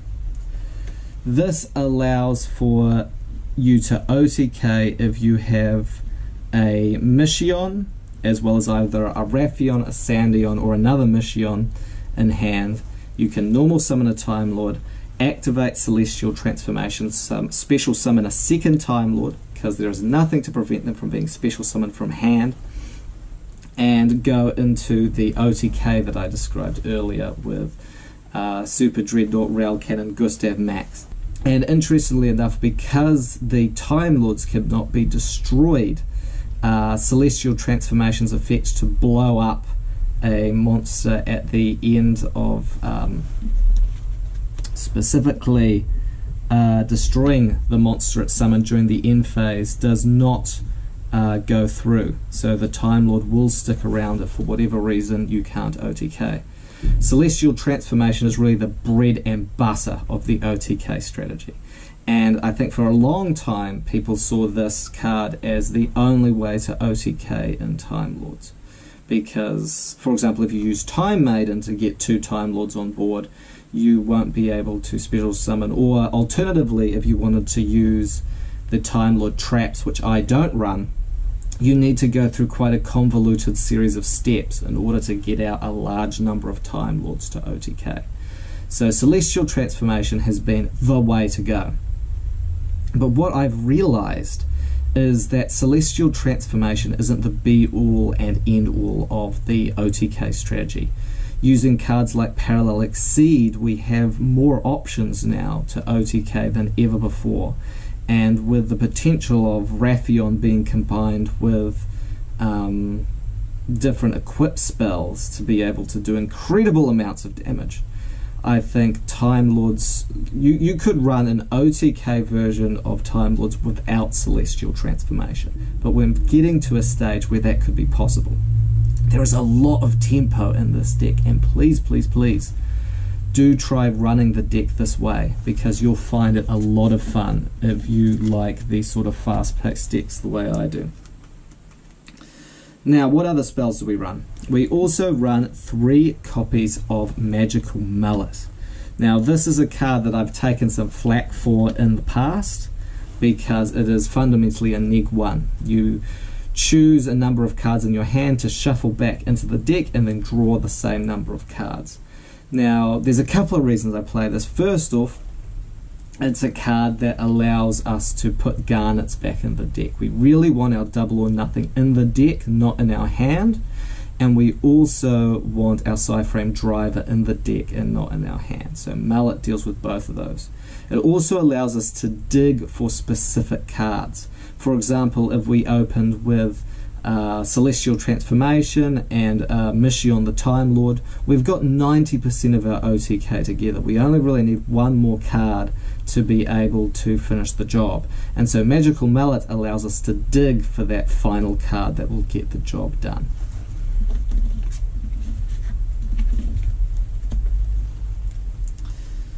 We then run a number of one-offs. So we run Emergency Teleport, which, as discussed earlier, just allows us to get an additional body on board if we need it. It's a quick play, so it can be used defensively if we need to use it that way. And we're running quite a few Psychics in this version of the deck. We run one copy of Monster Reborn. This is another potential way to OTK if, for whatever reason, we end up with a Time Lord in the graveyard. It's been negated or sent by the opponent. It's been taken out. Then Monster Reborn can help us get, again, 2 Time Lords on board and go for an OTK. It's almost a 4th copy of Celestial Transformation. Double or Nothing. This allows us to OTK with Utopia Double. And then we run one copy of Psychic Blade. Now, there's a couple of cards that people might run instead of this. Things like Moon Mirror Shield or Double-Edged Sword. But in my case, I'm running Psychic Blade specifically because of its history. And because of, I guess, yeah, I wanted to say that I wanted to show Silent how much she means to me. And so that's why I've used Psychic Blade in particular. But this card is useful for offense or defense. You pay in lots of 100 life points up to 2,000, and you can have your monster or an opponent's monster gain that amount of attack. And so to complement it, the only 2 traps we run, because I am not big on traps at all, you know, we're going for speed, 2 copies of Armory Call. Now, there's basically a trap version of Hidden Armory. It allows us to activate this on our opponent's turn if we need to, or potentially bluff what we have face down. You know, they might think we have a Celestial Transformation. But Armory Call, it's super easy to trigger. And what you want to do with Psychic Blade in particular, so this would be different if you're using Moon Mirror Shield, is you want to use its effect that adds the equip spell to hand, but not its effect that equips it to the card. Because if you use that effect, then Psychic Blade will automatically equip with 0 attack point gain and will be basically useless. That's not what you want. So if you are using Armory Call, be very careful around that if you're using Psychic Blade. Otherwise, be at your leisure. And I think in other versions of the deck, I think it would be much more likely to play this with 3 copies of something like Double-Edged Sword or Moon Mirror Shield. But because I'm in the Gauntlet, facing off against Silent, this felt like the right way to go. So that's it for the main deck. We'll now move on to the extra. So we'll begin with the Xyz monsters that we run. So we run one copy of Super Dreadnought Rail Cannon Gustav Max, one copy of number 81 Super Dreadnought Rail Cannon Super Dora, and one copy of Super Dreadnought Rail Cannon Juggernaut Lieb. Or Libre. In any case, these are the trains that we run. And we do run 2 other XZs, but I'll get to those in a second. Super Dreadnought Rail Cannon Gustav Max. Used to play it at 2, now only play it as 1, because honestly, you only need 1. You're aiming to OTK with this card by detaching 1 material to do 2,000 damage. Combined with your Time Lord's effects, that should be enough to end the game. This is your main OTK engine, and if you pull it off, you will win the duel. So it's important that if you're getting out Gustav Max, you know that you can go for it. However, it's actually not the only OTK option we have here. You might find yourself in a situation where your opponent has no monsters on board, and you have a Raffion and you have a Mission, for example. That's not quite going to be enough to OTK, so you'd think you'd have to go defensive and play a bit slower, but you don't. You really don't. And that's because of Super Dreadnought, Rail Cannon, Juggernaut. What you can do with this is, rather than attacking with your 2 Time Lords and then going for your OTK after the battle phase, you go for it during the battle phase. So you go into Super Dreadnought, Rail Cannon, Gustav Max before the battle phase, burning for 2,000, and then you overlay into Rail Cannon, Juggernaut, and you detach a material, and that boosts it up to 6,000. So 2,000 plus 6,000 direct is exactly 8,000 points of damage. You're not going to be doing it as often as you are doing the regular Gustav Max play, but if your opponent really has put up nothing, perhaps they're trying to play around the fact that you're doing Time Lords, then this is yet another way you can finish a duel fast.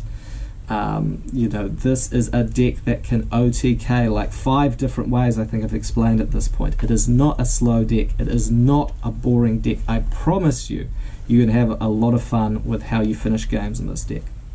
Now, for whatever reason, neither of those options seem good. Perhaps you're worried about your opponent's traps or other sort of difficulties. A really good option is number 81, Super Dreadnought, Rail Cannon, Super Dora. Now, this is not an OTK in and of itself, but what it is another monster that, by detaching a material, can make itself or another monster on the field unaffected by other card effects that turn.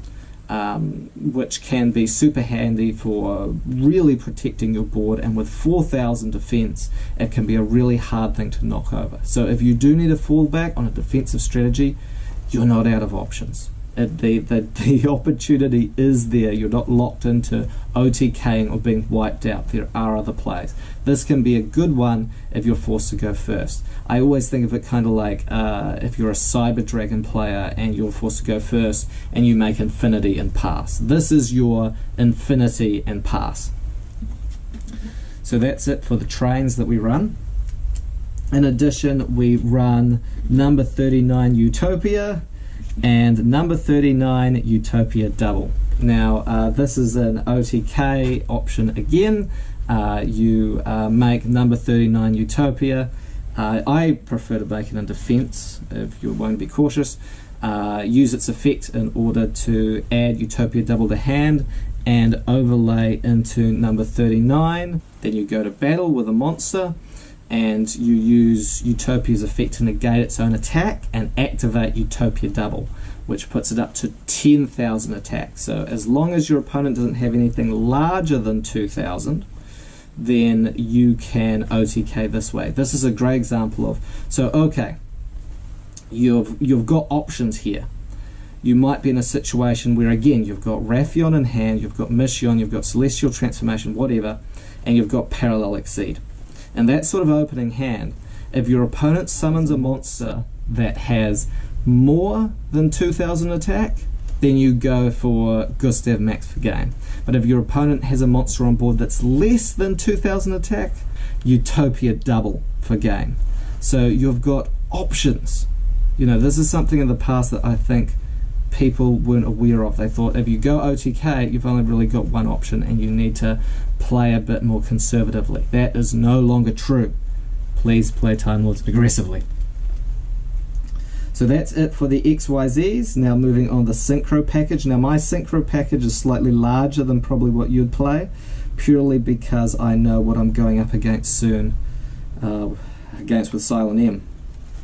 I am running 2 copies of Geomathmech Final Sigma. I've discussed this earlier, but again, this can be just an alternative boss monster to go into. It also does double damage if it's attacking into a monster, which can occasionally come up.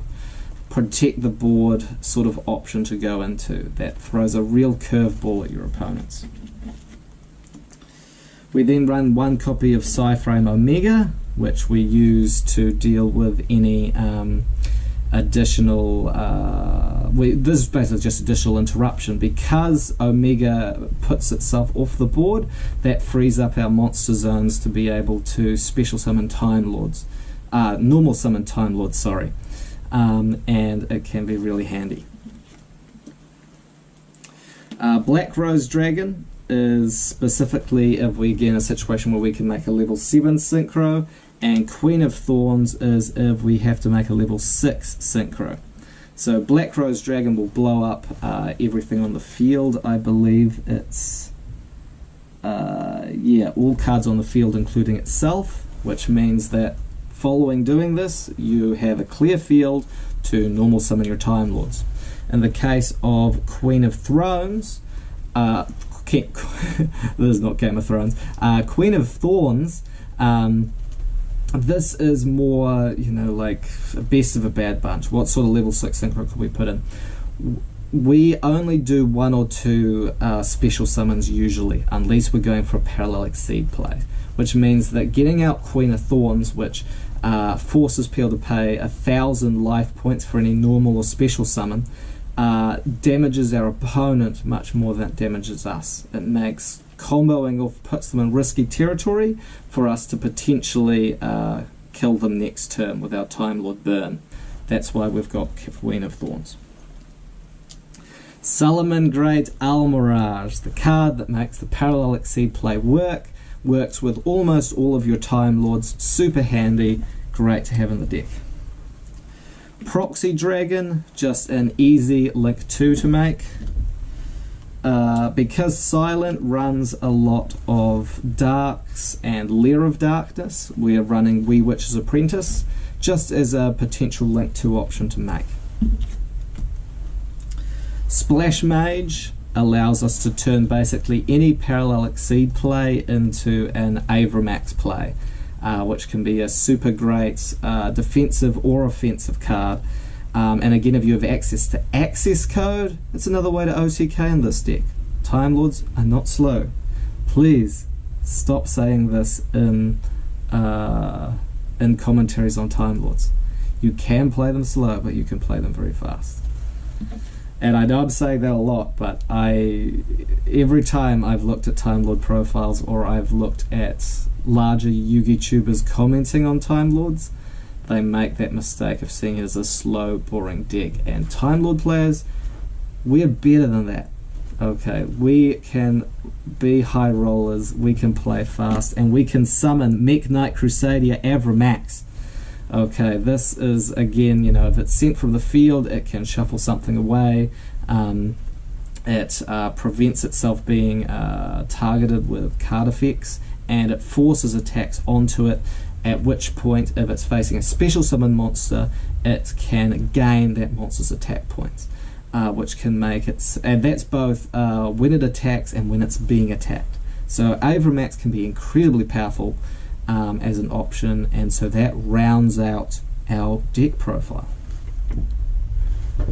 This might be my last chance as the Casual Kiwi to spout the praises of Time Lords. It's a deck that I've always felt very close to, and I guess I really want to light a fire with this final deck profile. I want people to remember Time Lords when they look back on it, at some point when it really is obsolete, and be able to say, hey, there was actually some really creative stuff going on with this deck.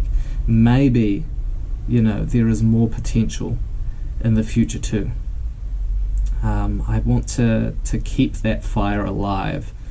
And so, Time Lords, they're a burn deck. They're all about keeping that fire alive.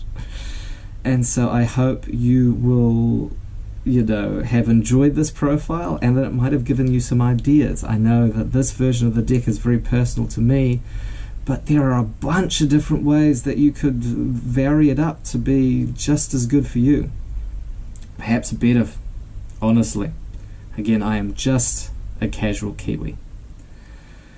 And that is the end for what will probably be the final deck profile on this channel. Thank you for watching right to the end and sticking with me through all of this. For everyone, the Team Casual Discord, for sticking with me through all of this. Whenever this does eventually go live, you know, I think I've drawn it out as long as I possibly can. I know that, yeah, if I do become the monster that I believe I will at the end of this gauntlet, as fate has directed that I probably will become, then, you know, there will be no evidence left, unfortunately, that I was ever here. There will be nothing within the gates. If that version of me survives this gauntlet, then there will be nothing to find here, unfortunately. I wish it could have been different. I wish I could have saved something for you guys, but no, it'll all be gone. It'll all be cleared up. There'll be no evidence we were within these bars, these fences at the end of the day. So thank you for being there for that period of time where I was the Casual Kiwi. So without further ado, ngā mihi and good night, and I'll see you all at the end of the gauntlet.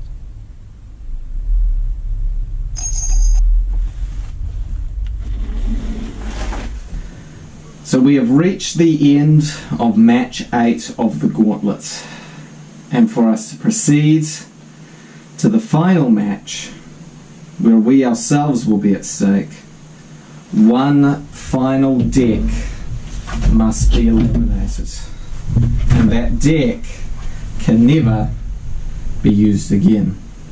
Thank you, Simon.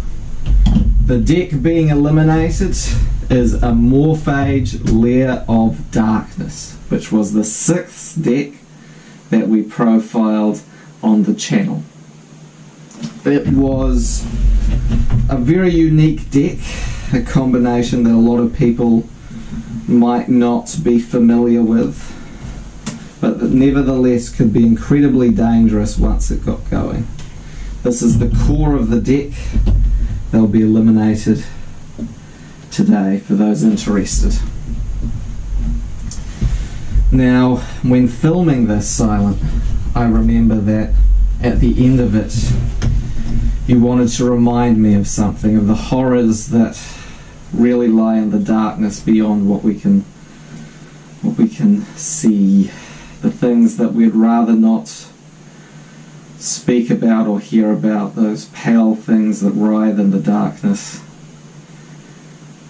And I think I know why. You know, the Amorphages are monsters that were transformed from regular beasts into dragons by the interference of others who sought to control them for their own gain. And they embody sin. And while I know that I have sinned by leading us down a path that indeed I started, I will do whatever it takes to save you, Silent. I do love you. When I eliminate this final deck, I want you to know that you are no monster in my eyes. And so, without further ado, I will eliminate a Morphage Lair of Darkness. So one final time, I will eliminate one of your decks, Silent. And I will save you with this fight.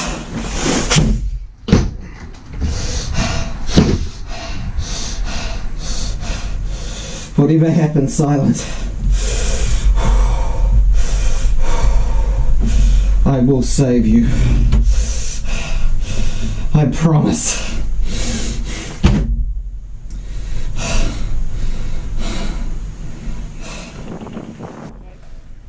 Kia ora koutou. I am the Casual Kiwi, and this is the final match of the Gauntlet. I am down to my final deck, and so is Silent. Now that Silent has lost Tindangle, OTK, Lair of Darkness Trap variant, Condemned Counter Fairies, and a Morphage Lair of Darkness. I've struggled to manifest this final deck for you, Silent, but thankfully I've had help. And so this final match will be indeed for our lives rather than the elimination of decks. At the core of the darkness of this deck is a jewel, and that jewel represents Silent in mind, body and soul. Lair of Darkness, Dark Lord. The winner of this match will determine both our fates, and so we'll prepare for the first round. Kia ora koutou, I am the Casual Kiwi, and we're about to begin the first round. But first, we'll roll the dice to determine who will go first or second.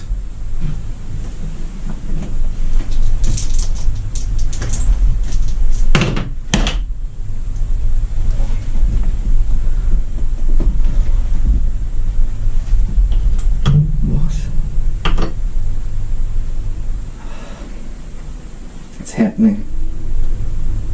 I want to save you, but I'm going to lose myself, aren't I? I want to believe that we're real.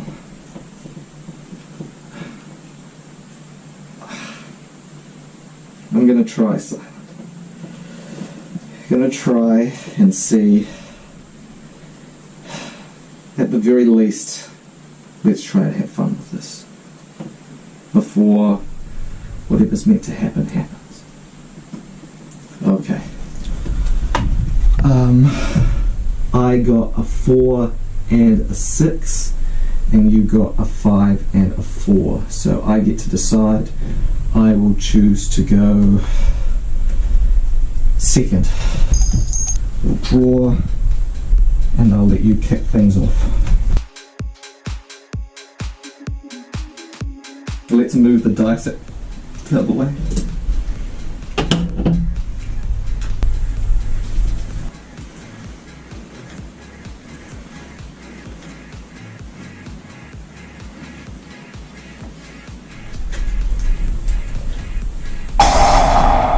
Okay, so you're activating Banishment of the Dark Lords. Gosh, I need to remember what these cards do. I'll just read that quickly. Add 1 Dark Lord card from your deck to your hand. Except Banishment of the Dark Lords, you can only activate 1 Banishment of the Dark Lords per turn. Okay.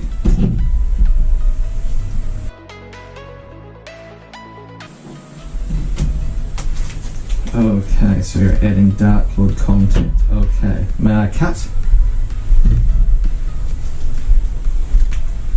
Alright.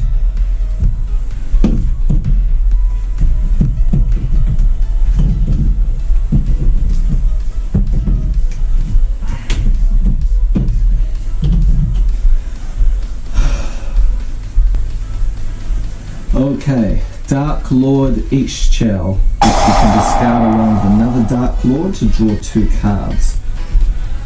Okay, Superbia. Oh, okay, this isn't looking good.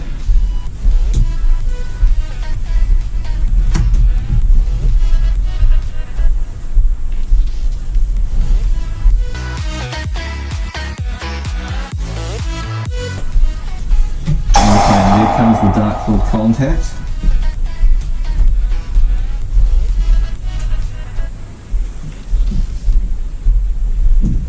Back Superbia.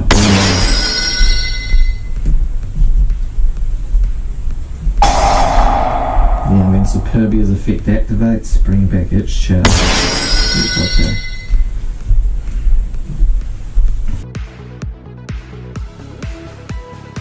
So you'll activate. So you're activating its shell's effect. Okay. Activating Banishment of the Dark Lords once per turn. Oh no, but it doesn't count as banishment. The Dark Lord's effect, it becomes Ixchel's effect. Okay. Shoot, okay. I'll give that a...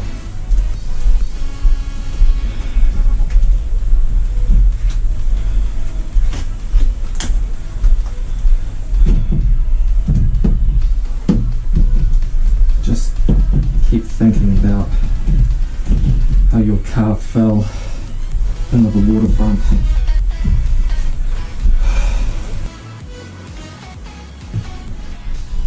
Snap out of it, Kiwi.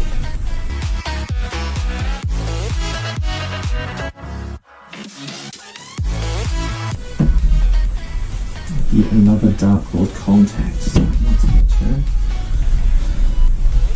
Yes, it is once per turn. Okay. Okay, so you're discarding those two for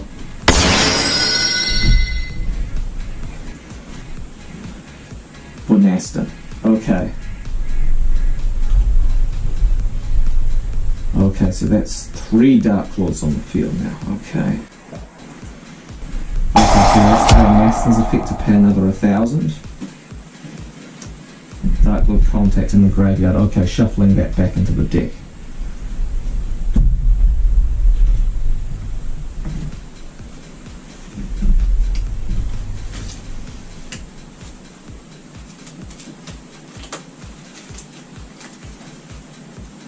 Cut.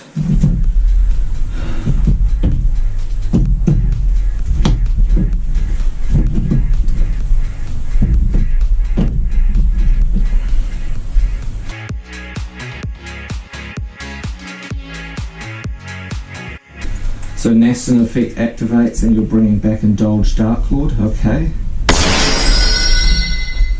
Shoot, alright.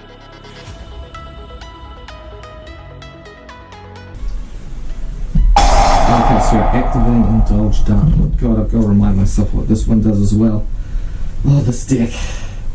This card is normal or special summoned. You can take 2 Dark Lord monsters from your hand or deck with different levels, except Indulged Dark Lord. Special summon one of them to your opponent's field. Okay, that won't be good for my Time Lords. In defense position, and add the other card to your hand. Also, you cannot activate monster effects for the rest of this turn except fairy monsters.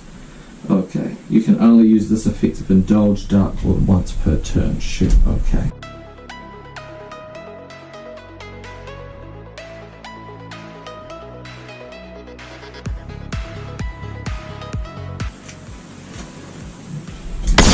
Okay, so you're adding Capricious Dark Lord to your hand and summoning Dark Lord Marie to my side of the field. Okay. I'll cut.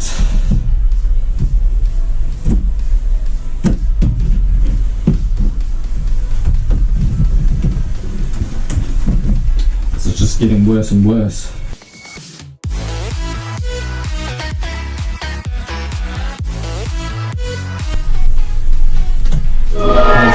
Precious Dark Lord, you haven't used your normal summon yet. Okay, during the main phase, quick effect, you can activate this effect, tribute summon 1 fairy. I see why you didn't give this to me. Tribute summon 1 fairy monster face up. If this card is sent to the graveyard, you can make all monsters your opponent cannot controls. Okay. But each fairy monster on the field until the end of this turn, you can only use each effective Precious Dark Lord once per turn. Okay. The Condemned Dark Lord. Just wondering when we would see this card. You can tribute summon fairy monsters that require 2 tributes by banishing 2 monsters from your graveyard instead of tributing. You can discard 1 card, take 1 Dark Lord monster from your deck and either add it to your hand or send it to the graveyard. Once per turn, during your end phase, gain 500 life points for each fairy monster on the field. Okay.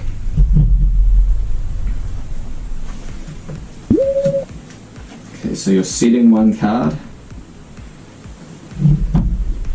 That's my turn. Okay, that moment, Condemned Dark Lord's effect activates.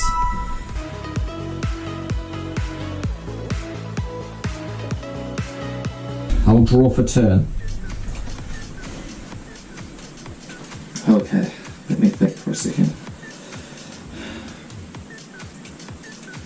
will begin by setting 2 cards.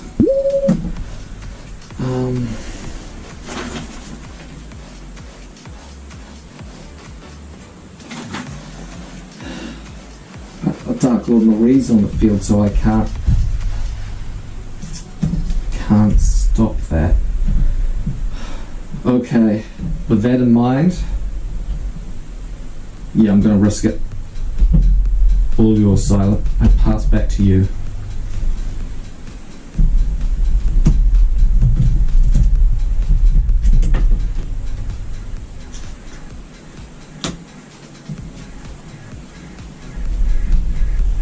I'll cut.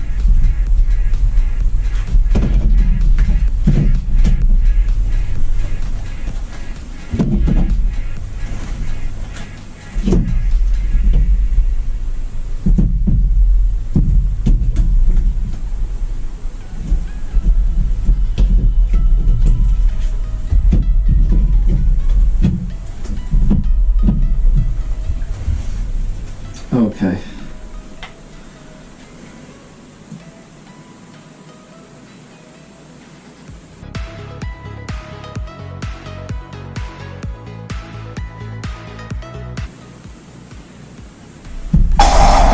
Charles effect, you're going to pay another 1,000, and then what are you shuffling back?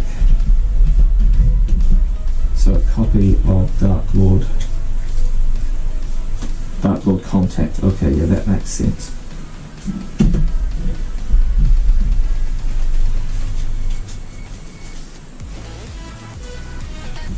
Okay, I will cut.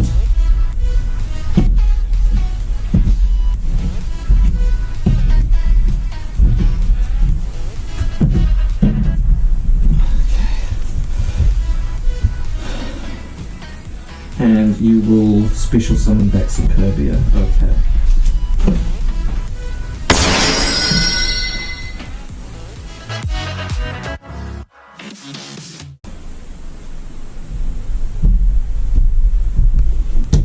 What's going on here? A link 5? Do those exist?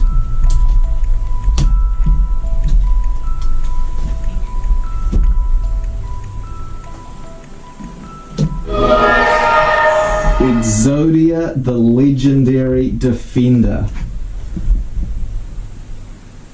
cannot be special summoned. You can tribute 5 monsters to tribute summon this card. Its attack and defense become the combined original attack and defense of the tributed monsters. If this card summoned this way destroys a Dark Fiend monster owned by your opponent, you win the duel at the end of the damage step. Oh shit. Okay. Okay, I am going to at this point chain to the activation of Exodia, or the summon of Exodia. I am going to activate Hop Ear Squadron. I will summon it to the field and I will synchro summon Hop Ear with Dark Lord Marie. I am going to bring out Black Rose Dragon. And I will activate Black Rose Dragon's effects. When this card is synchro summoned, you can destroy all cards on the field. There's no way this Exodia play is going on.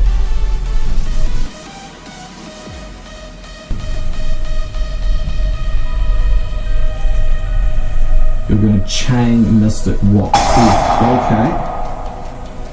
So that allows you to tribute a monster and you gain either its attack or defense. Oh god, okay, yep, sure, that is fine.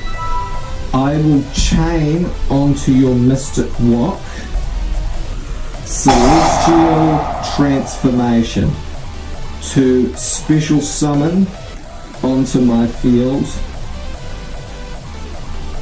Raphion the Time Lord, which cannot be destroyed by battle or card effects. So Black Rose Dragon destroys itself and destroys my set Double or Nothing. Okay.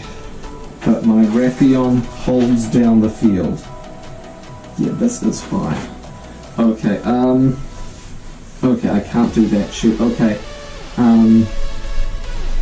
Crap, okay, but you have normal summoned at the very least, and you only have one card, so you can't do any Dark Lord plays. Is it my turn? Okay, it's my turn. Okay. So Raffion will shuffle himself back into the deck. And then I will draw for turn. Actually, I'll let you cut first.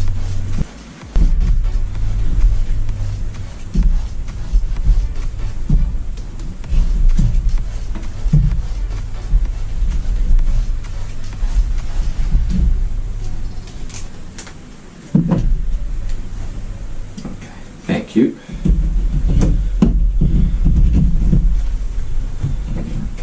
I will draw for turn. Whew, okay. I think I've just got to try and get in as much damage as I can. Because you're on... Okay, so...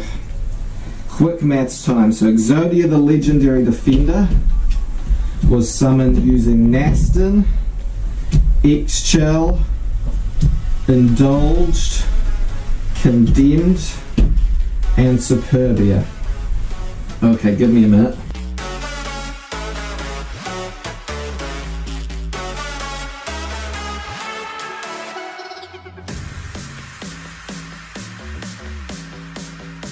So looking at this, you have 18,200 life points right now. Okay, okay. This is going to be tricky. I'm not sure of what am I going to do about this.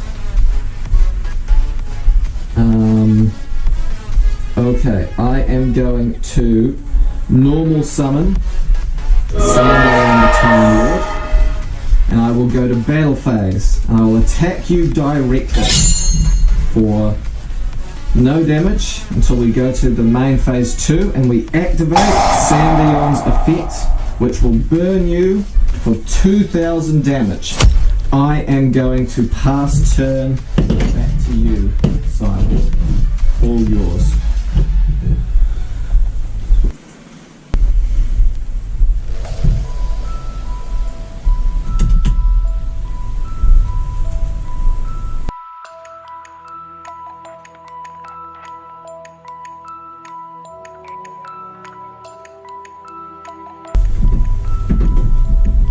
I think you're looking for Dark Lord Marie.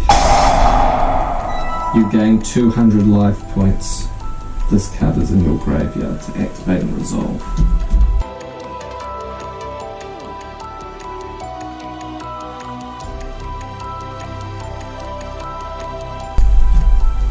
Okay, Dark Lord Contact yet again. What are you going to bring back? There's a lot of Dark Lords in there.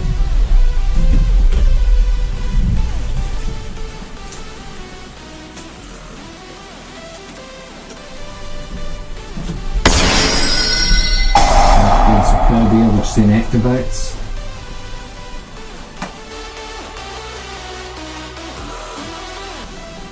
And then you bring out X-Chell, okay.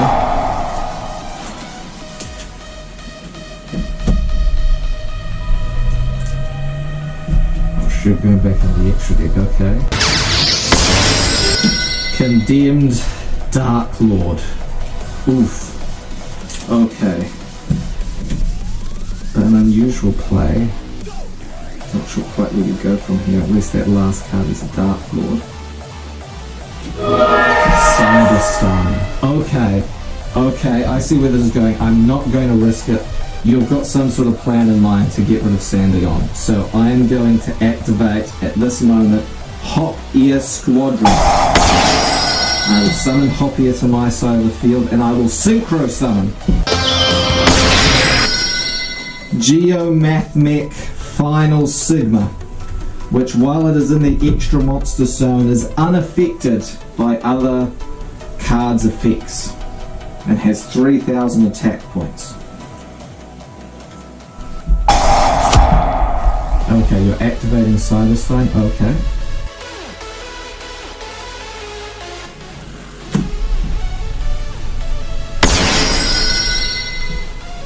Ooh, Emperor Trilosh. Okay. Oh, okay, you've got a few more options than I was thinking. Okay. This card is special summoned, or if another monster is special summoned, okay, from the graveyard. Okay, but it has 4,000 attack. Okay, this has been a mistake. Oh god, okay. Activate Cyberstone again. Oh god, okay, how much do you have to pay? So it's 5,000 life points per summon. Oh god, but you've got over 10,000. Okay, yes, that's fine.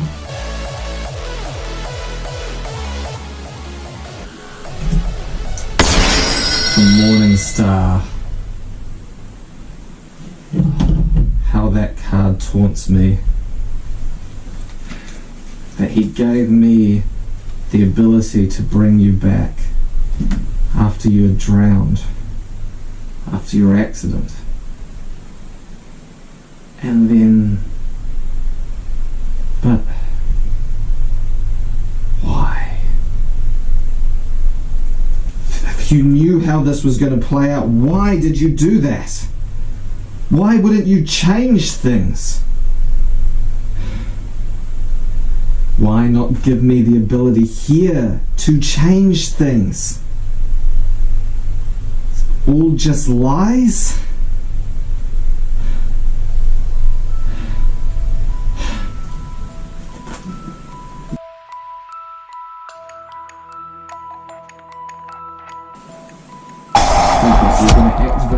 Star's effect, which would be to pay 1,000 to bring back is it the Dark Fairy?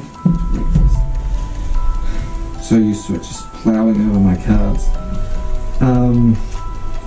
Special summon one fairy monster from your hand or graveyard in defense position. Okay. Superbia. Okay. And then that's going to activate as well, and it's going to bring back X-Chow. Okay. This is not looking good at all.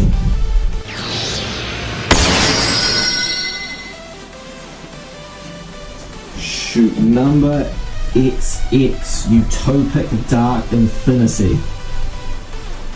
That's 2 level 10s. Okay.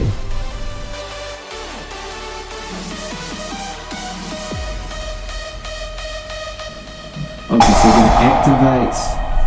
So you're going to activate it and going to detach. Okay.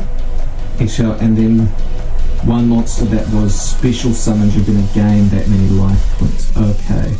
And you're going to say the first Dark Lord. So that's 4,000 additional life points to you. Oh god. Okay.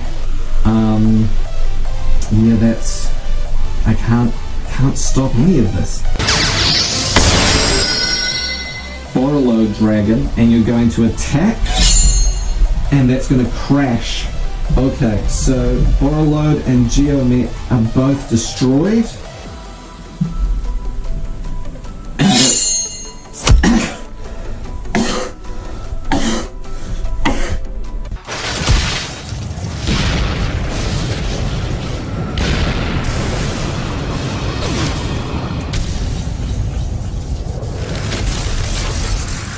Silent wins! But that is the end of the first round of the final match of the Gauntlet. And I have lost this round. Ouch! That was brutal. Okay, we will prepare for the next round. Kia ora koutou. I am the Casual Kiwi, and this is the second round of the final match of the Gauntlets. I am using pure Time Lords, and Silent is using her Lair of Darkness Dark Lords. I unfortunately did lose quite dramatically last round, so I am going to be going second and hoping for the best. So I'll let you start off, Silent. All yours.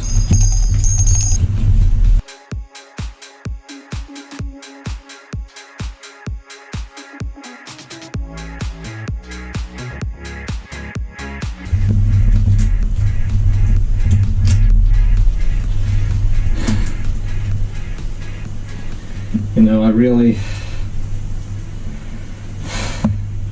sorry, Silent. I used Yu-Gi-Oh as an escape when it used to be a passion of ours. I spent so much time out there at the card shops when you clearly needed me. And I know I should have been dead for you. Danger Mothman. Okay, so you're discarding that, and then we both... Hey, hang on, I don't remember how this card works. Danger Mothman. Okay. Okay, discard one from the card from your hand. And if it was not Danger Mothman, then you can special summon one Danger Mothman from your hand, and if you do, draw one card. This card's discarded, we both draw a card and both discard. Okay.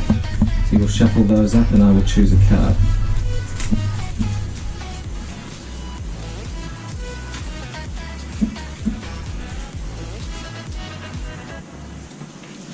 Okay, I'm gonna go for this one, right on the end there. And it is Danger Mothman. Okay, so we both draw, and we both discard one. And Danger Mothman goes to the graveyard. I will discard Time Maiden. You'll discard...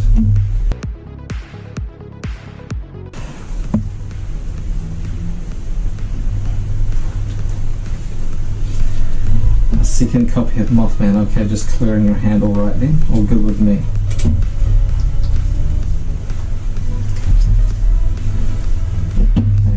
Turn. I shall draw for turn. Looks like things are turning out okay so far. You've bricked. God damn it.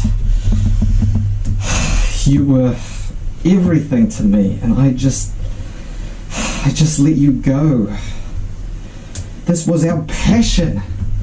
And to think if I had been there when you'd driven your car out that night, I could have stopped things, but there I was at the card shop.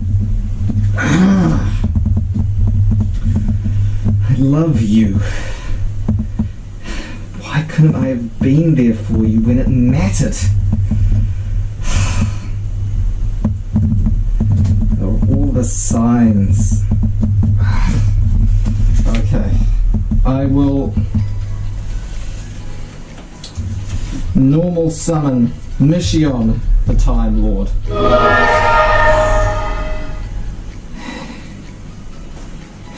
And I will activate Celestial Transformation to special summon Sandion, the Time Lord. So reducing its attack to 2000, its effect is still very much in force.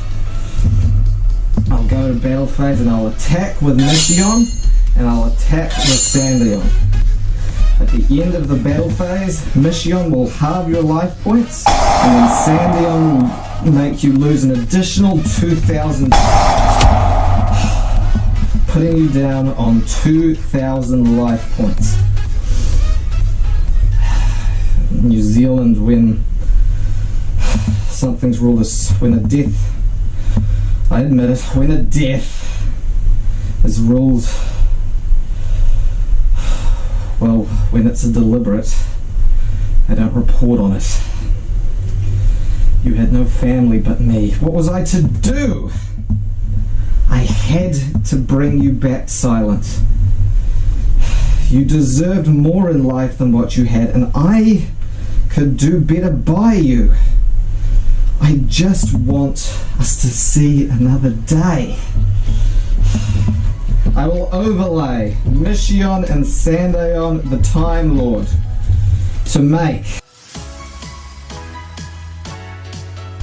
Super Dreadnought Rail Cannon Gustav Max. I activate Super Dreadnought Rail Cannon Gustav Max's effects, detaching Sanday on the Time Lord to burn you directly for 2,000 life points and ending the second round of the match.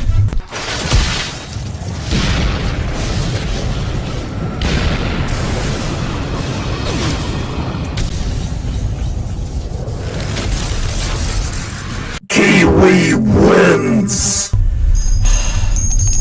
All comes down to this in one final round. Kia ora koutou, I am the Casual Kiwi, and this is the final round of the final match of the Gauntlet. I will cut Silence deck. I am once again playing Pure Time Lords, and Silent is playing Lair of Darkness Dark Lords. It's going to get very intense from here on out, so that's my warning up front, because neither of us are going to be holding back.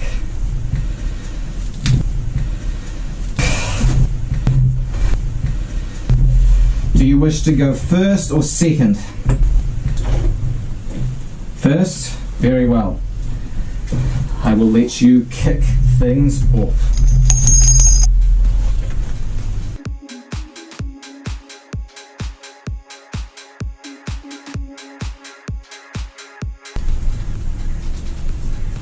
Okay, you're discarding Superbia and Extra to draw 2 cards. That is fine.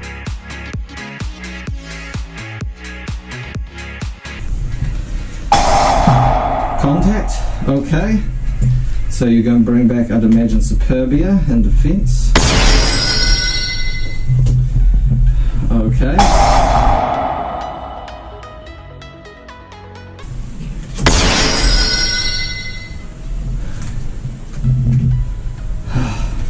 My energy feels so good.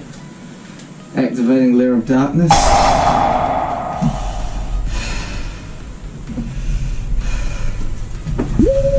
Ceasing 1. And over to me. Interesting. Maybe you have plans, Silent. I will be ready. I draw for turn.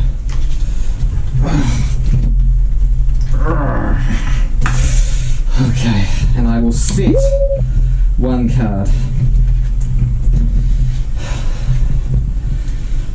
I normal summon Mission. Actually, no. I normal summon Sandion, the Time Lord. And I activate Celestial Transformation, allowing me to special summon Mission, the Time Lord.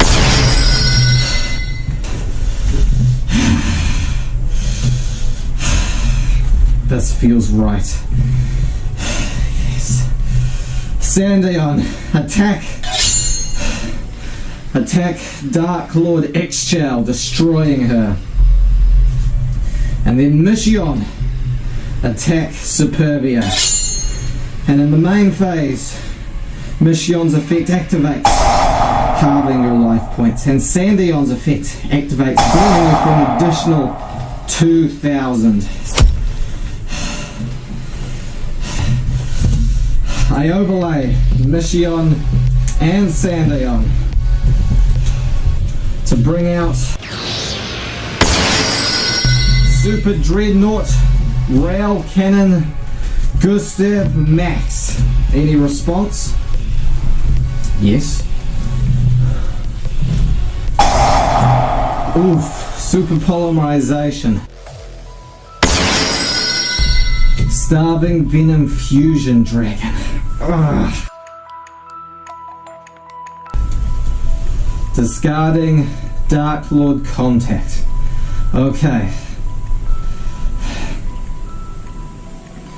Okay. I will special summon Time Mage. And I will use it to search out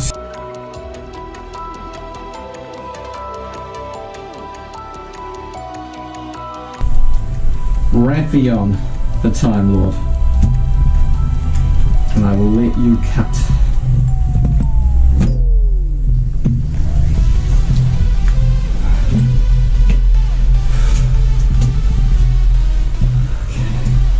Top.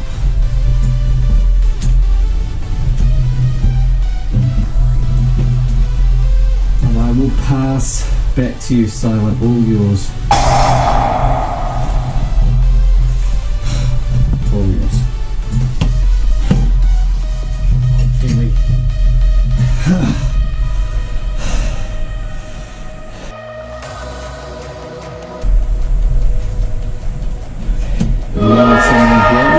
Okay.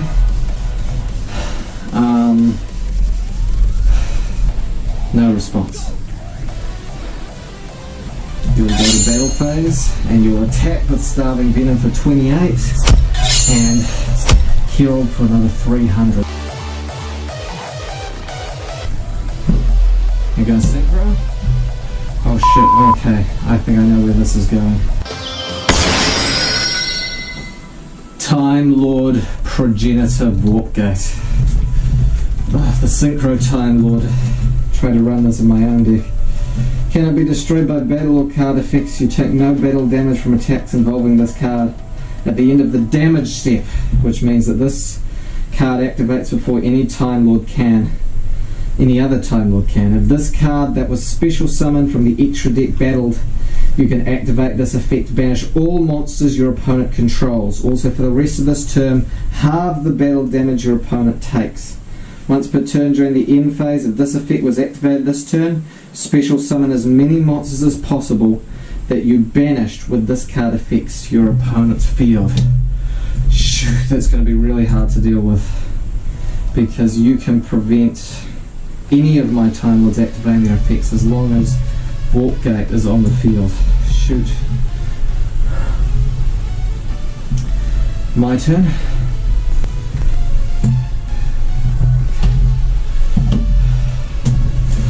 I can do this. I can do this. My cards always on the ground. I will. I must draw for turn. Interesting. Very interesting. Okay. Those three. What can I do with them?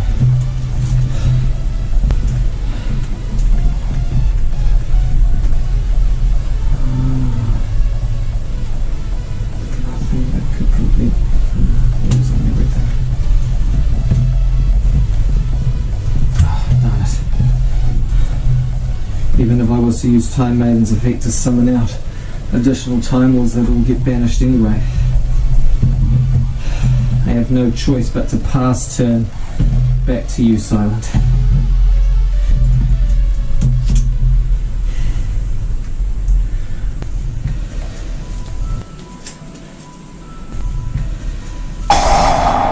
Okay, Dark Lord contact again. Why is my mind so clouded?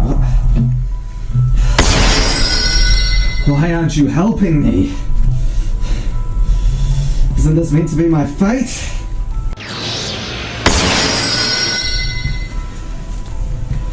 Shoot, number 20, Utopic Dark Infinity. Type one other face-up special summon monster you control.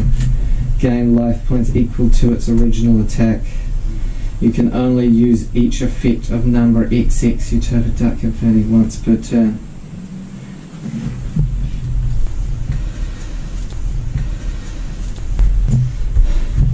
No, I won't let you activate that effect. No, no.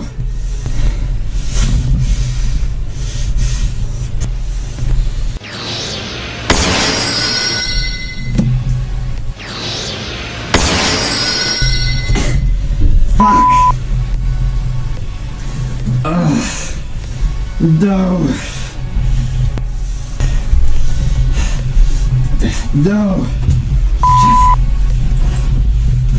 Shit.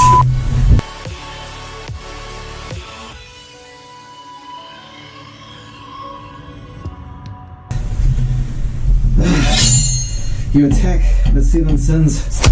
Oh, I take 4,000 damage. I'm almost dead. Shit!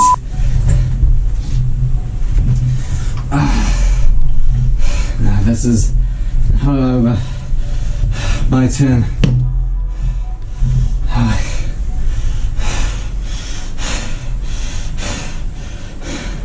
I have battled through everything, Silent. I have shown you that life is worth living, that I love you. Why do you resist? I draw for turn. Yes, this is it. These cards will do it. These cards will really do it. Silent. It is time that you truly embrace the darkness. I will bury you 7 feet deep, just like I did, just like I will do, and just like I will continue to do. I activate Hidden Armory. I add Psychic Blade to my hand.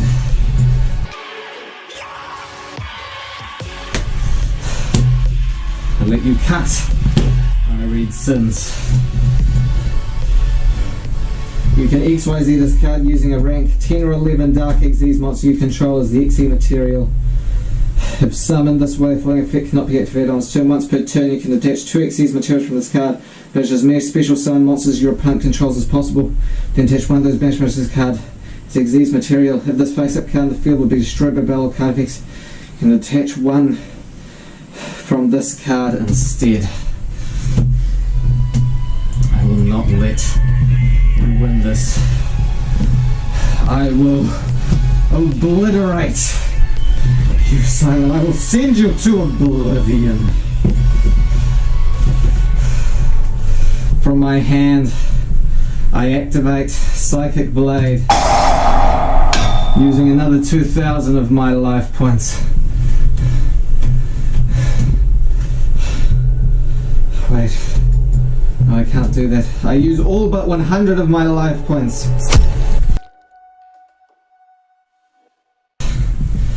There will be no escape this time, Silent. You will embrace the darkness.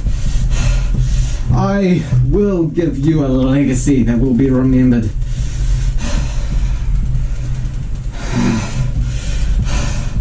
I normal summon Raphael the Time Lord. And I attack number 77 for 7 sins. And at the end of the battle phase, I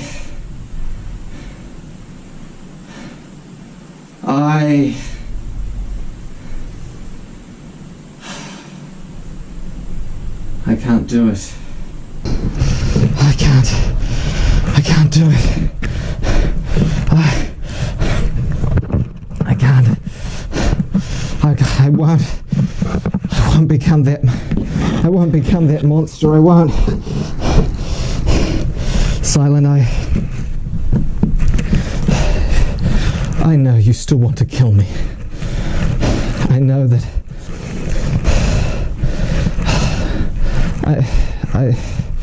I should have been there for you.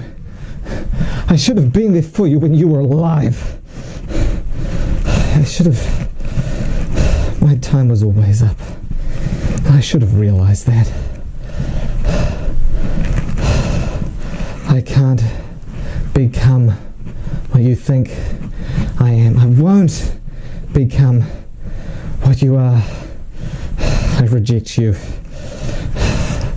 I will not win this.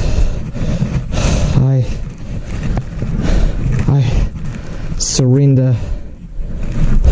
I surrender the gauntlet, Silent. The match is yours. Your fate, my fate, is in your hands.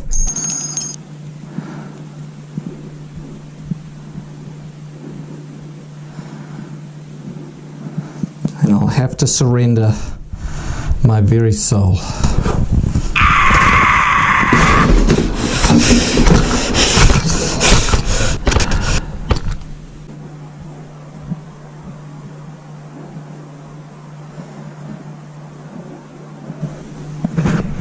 Anemone, you're free now. It's up to you.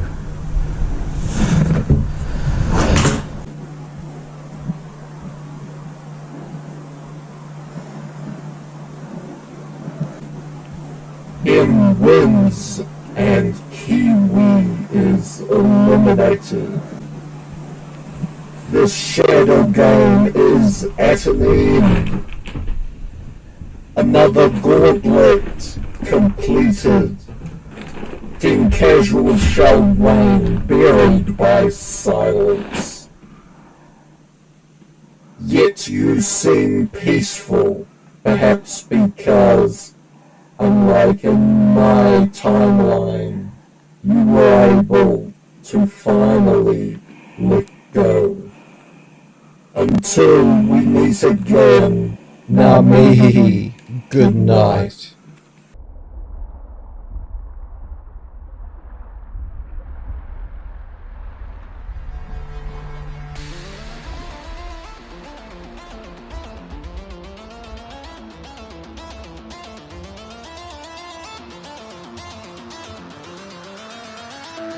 Wizard, what do you see as you twist the tiles beneath our feet?